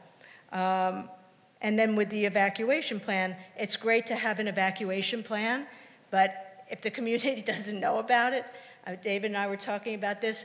I mean, you know, if the hill's on fire, go south. Don't go north, go south. The other thing is, do we have an evacuation center? These are things I would want to know. Do we have an evacuation center? Is there some place for me to go if I have to leave my home? So I'm really pleased that we have this. I know that, you know, we have to learn from every event that happens. Luckily, we didn't have to evacuate, but we have to be able to, you know, pivot when things happen. And, you know, lucky for us, we're a small city where we are nimble, right? And we need to take this experience and learn from it and do things differently the next time. Another thing, seeing Kevin here, you know, maybe we need to call in our CERT volunteers when things are going on in the community to provide information to our public. You know, they can be out on the streets, and when people are running out of the house saying, "I just got a text," we have people out and about that are trained that can help with these situations. That's what they're here for. That's what CERT volunteers are here for. They're here to help in emergencies. So let's utilize them because they are also part of the community. So those are my comments. And again, thank you for bringing forward the item. And hopefully we learn from this event and do things differently next time. Thank you, and thank you for the work you've been doing too through your own personal work. I know you're involved in so many ways, and really appreciate your perspective here. I'm going to hand it over to Councilmember Hang, I think, put his hand up next, and we'll back to you, Erickson, after that. Thank you, Madam Mayor. Well, I want to thank the Madam Mayor and Mr. Vice Mayor for bringing this item forward. It's very important given the extraordinary circumstance that we went through this past 2 weeks and still going through for many in our community. I was going to save this for my council comments, but you know, I'd like to first express my deepest sympathies to those who lost their lives and to their families and to the thousands of people displaced by the many horrific wildfires throughout LA County. Our thoughts and prayers are with you all as we all work together as a community to help each other get through these challenging times. I want to commend the extraordinary efforts of our emergency fire and police first responders who have been working tirelessly to protect people's lives and properties while safely ensuring orderly evacuations in affected areas. Thank you all for the life-saving work that you do. And I want to take this opportunity to thank our hardworking staff in the city. When the Sunset Fire broke out, I was in constant communication with our city leadership. That included our deputy city manager, that included the director of public safety, I visited the Emergency Operations Command Center post at City Hall, where city staff had worked 24 hours that day coordinating with West Hollywood LA County Fire, West Hollywood LA County Deputy Sheriffs, City of Los Angeles Fire Department, LAPD, and county officials from Supervisor Horvath's office to ensure that West Hollywood had a minute-by-minute update to disseminate to our residents, businesses, and visitors alike. Our staff worked around the clock. Their efforts ensured timely updates were disseminated to our residents, keeping our community informed and safe. Thankfully, our first responders were able to neutralize and contain the Sunset fires, which spared West Hollywood of a lot of destruction. Yes, there were ongoing challenges with the LA County evacuation notification system. With that being said, I want to commend our staff for their diligent efforts in reaffirming that West Hollywood was not under an evacuation order and that our water systems had remained safe and unaffected. Social media was updated, press releases were released, and emails were sent out. Our staff had collaborated with the Red Cross that evening on that Wednesday when the fire broke out to prepare for the potential activation of a shelter site in West Hollywood, ensuring readiness to assist those in need should the fire reach our community. I also want to express my gratitude to our local hotel operators for offering discounted accommodations to those displaced by the fires. Your generosity exemplifies the community spirit that defines West Hollywood. I want to take this time to thank officials from FEMA who opened up assistance locations at libraries across LA County, including at our own West Hollywood library on Sunday, January 12th. After getting a call from Jackie, our assistant city manager, I visited the site and met with 2 FEMA officials who coordinated with our city staff here. And on that Sunday, they helped 70 individuals and families displaced by the fires go through the FEMA application process. FEMA officials were also on site the following day, and I came, and the list was 90 individuals and families that came to process our application. And city staff was on site to assist FEMA staff coordinating it. So our staff worked alongside FEMA to help people from the Palisades, from Malibu, get the help that they need. Our staff was there. And I just want to remind the community that the city of WeHo activated West Hollywood Responds, a program to encourage donations to organizations providing aid following the wildfires. You can visit www.weho.org for more information. This whole experience has been a learning lesson. We can always do better, but I want to assure the community that city staff had our community's back. They worked around the clock to make sure to disseminate information to keep our community safe. We can always do better, and this is a learning experience for all. But I want to take this time to commend our city staff, our city leadership, for doing the work that they do to keep us all safe. And yeah, thank you. I will say the community owes you all a debt of gratitude. Thank you. And thank you, Mayor and Vice Mayor, for bringing forward the item.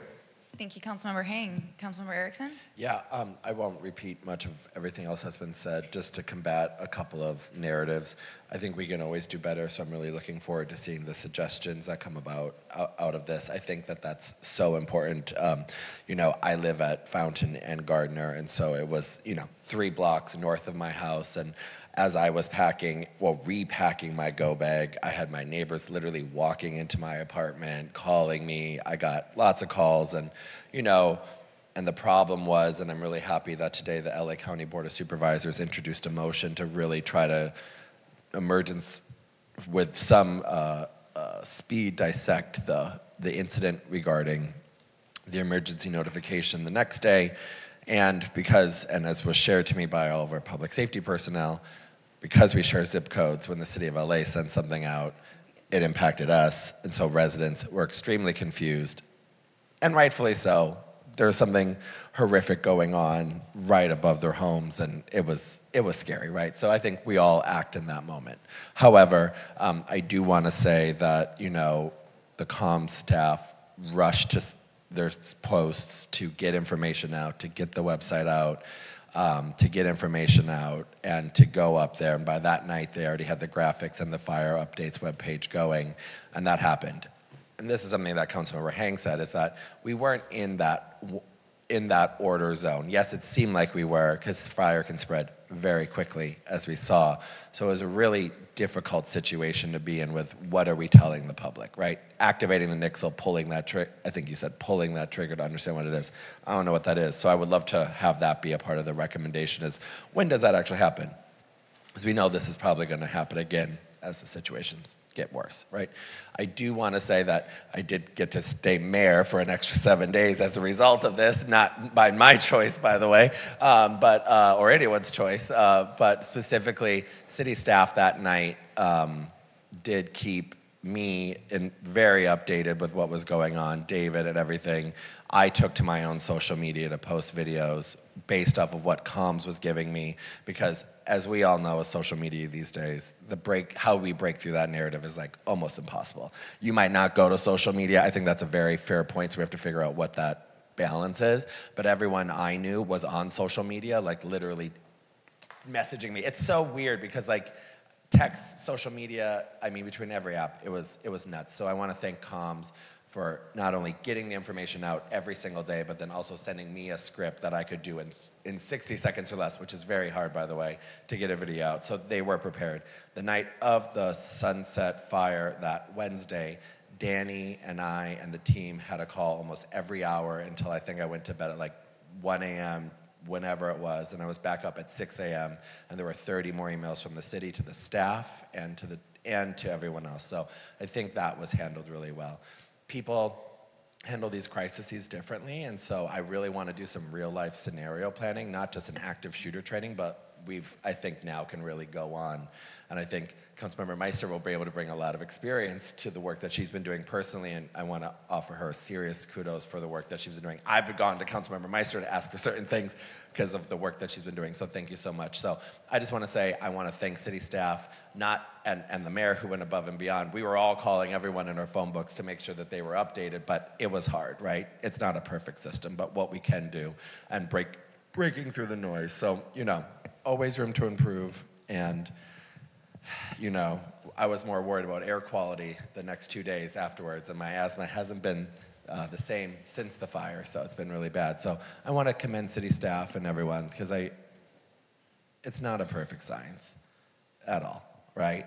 I was emailing the Chamber of Commerce saying, what are you all doing? They were on top of it. Thank God that we coordinated it, right? And what they were doing, and Laura and the team with the hotels were already on it, right? And just for the public's edification, there's been a lot of conversations about traffic, right? When you're trying to flee, go south, by the way, is a very good note. But the power systems were really screwed up. I want to know I'm going to call Diane at SCE, so we got to figure that out.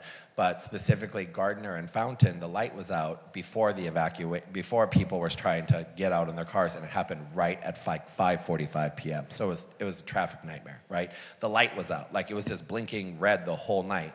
The county came, and thankfully the county services replaced a converter that they said was like the original converter in that box. And so that started working, but that caused chaos on those streets because people were really trying to get through. Anyways, the power went out south of Santa Monica, north of Melrose. That's city of LA. Don't know what was happening there, so we got to talk to Department of Water and Power. Nevertheless, the city services outside of the city is something that I'm actually concerned about. The city of LA and the county, because it just didn't work out. So I would love to make sure that we're involving them in whatever way we do this next step. So those are all my comments. Thank you. Just to bring the conversation to a close, I believe, I would like to add, and sorry this didn't already happen, evacuation protocols communicated for community members living without vehicles. I was one of, people reached out immediately asking what I would do in that scenario.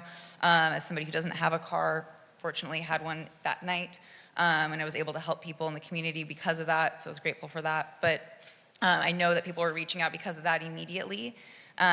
And I do just think that this is an ongoing conversation. I think Councilmember Meister and I sort of immediately in some of our conversations talked about it as something that continues to go. People are going to think about things, they're going to go through CERT training, and we're going to discover new things. So I just appreciate that this is a renewed, ongoing conversation. Thank you, Kevin Burton, for coming out tonight and uplifting the CERT program. It's ongoing. We'll definitely need to do more of that. And thank you, Councilmember or Vice Mayor Heilman, for bringing this item with such urgency forward.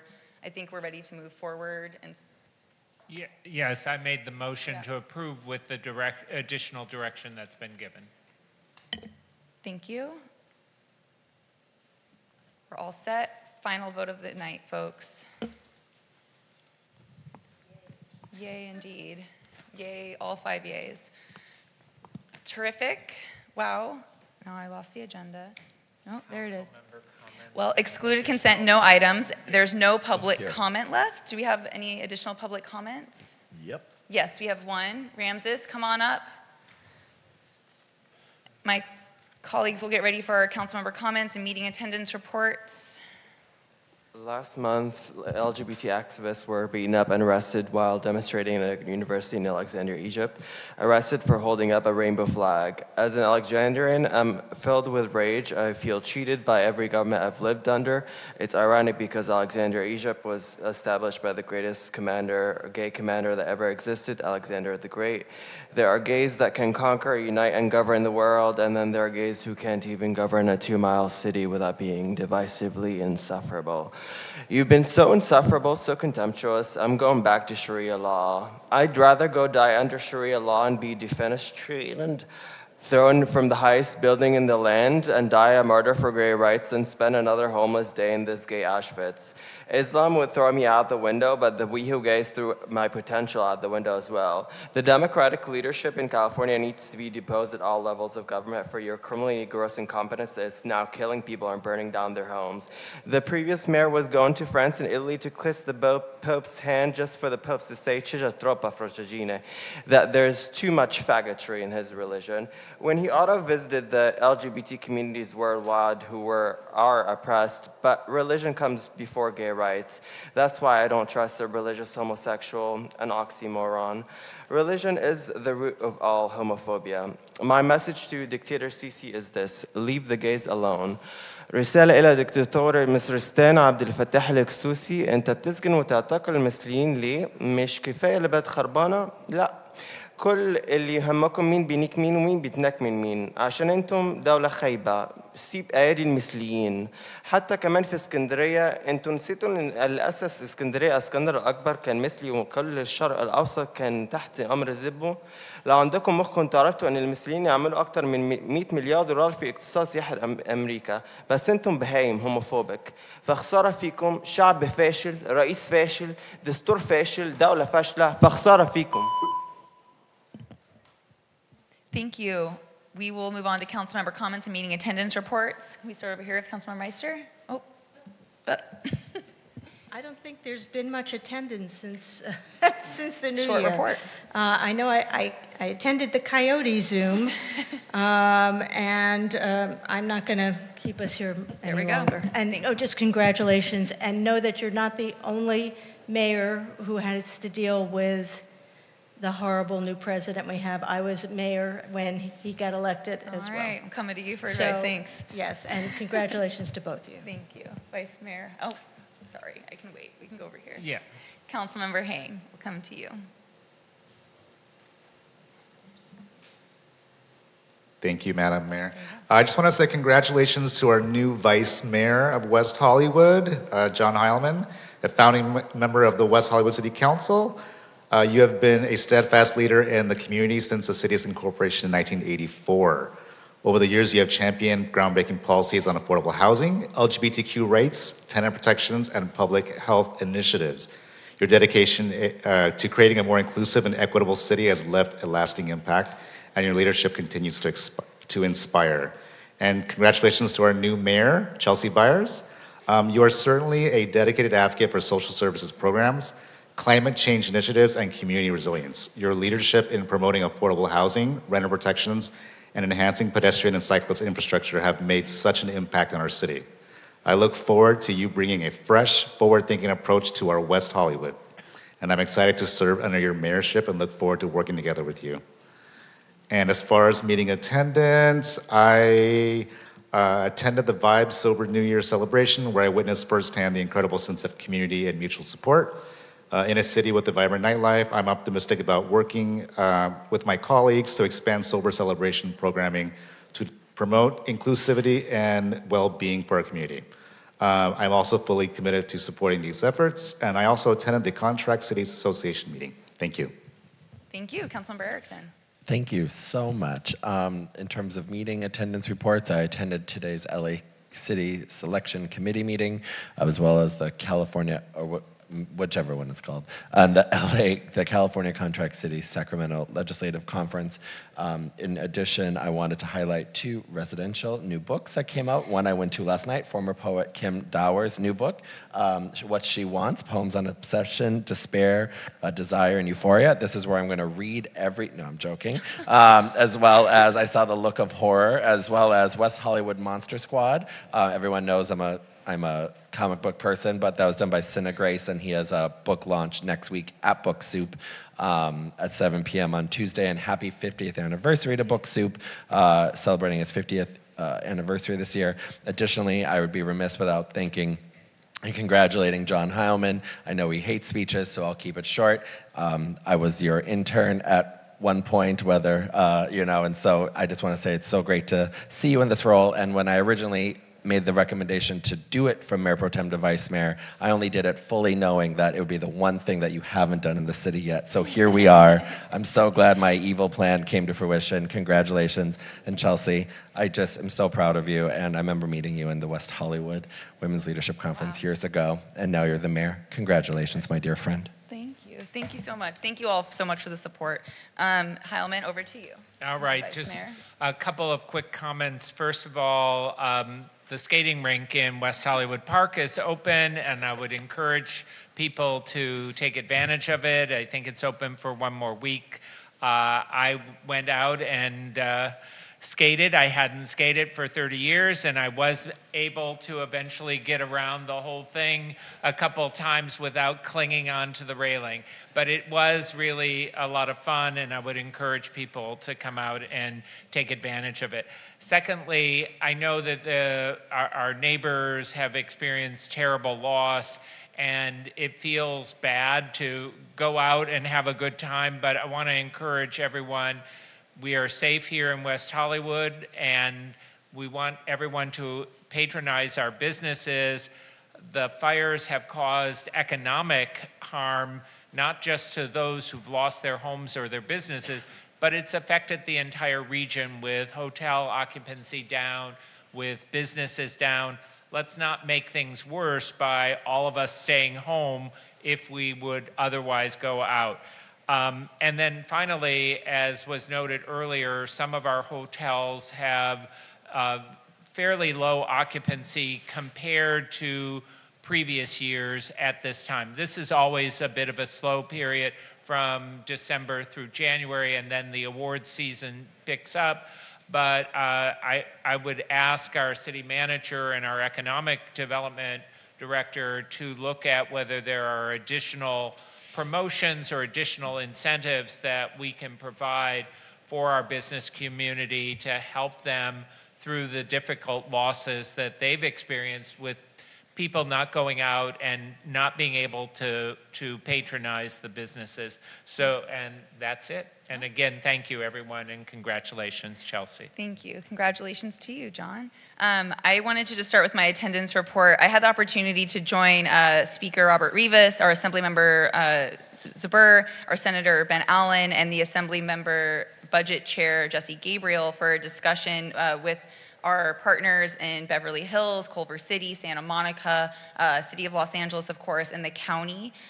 This was a really robust conversation about what each jurisdiction is doing to manage their unique response opportunities they have, dealing with the immediate effects of the crisis, and what relationship the state and all these different agencies need to have at this time. So it was a really powerful conversation. I'm grateful to Assemblymember Zabur for inviting our city to be a part of that discussion, and just to signal to the community the immense amount of work at all layers of government that will continue happening. The central theme throughout that was housing, how deeply impacted this region has already been by the housing affordability and accessibility crisis, how this moment will transform that even further, and the responsibility we all have to take seriously our goals that we still have to reach when it comes to housing that is more deeply impacted than ever now. So was really grateful to be a part of that discussion. As Councilmember Erickson and Hing mentioned, we were at the Contract Cities lobby day just before all of this broke out. Feels like so very long ago,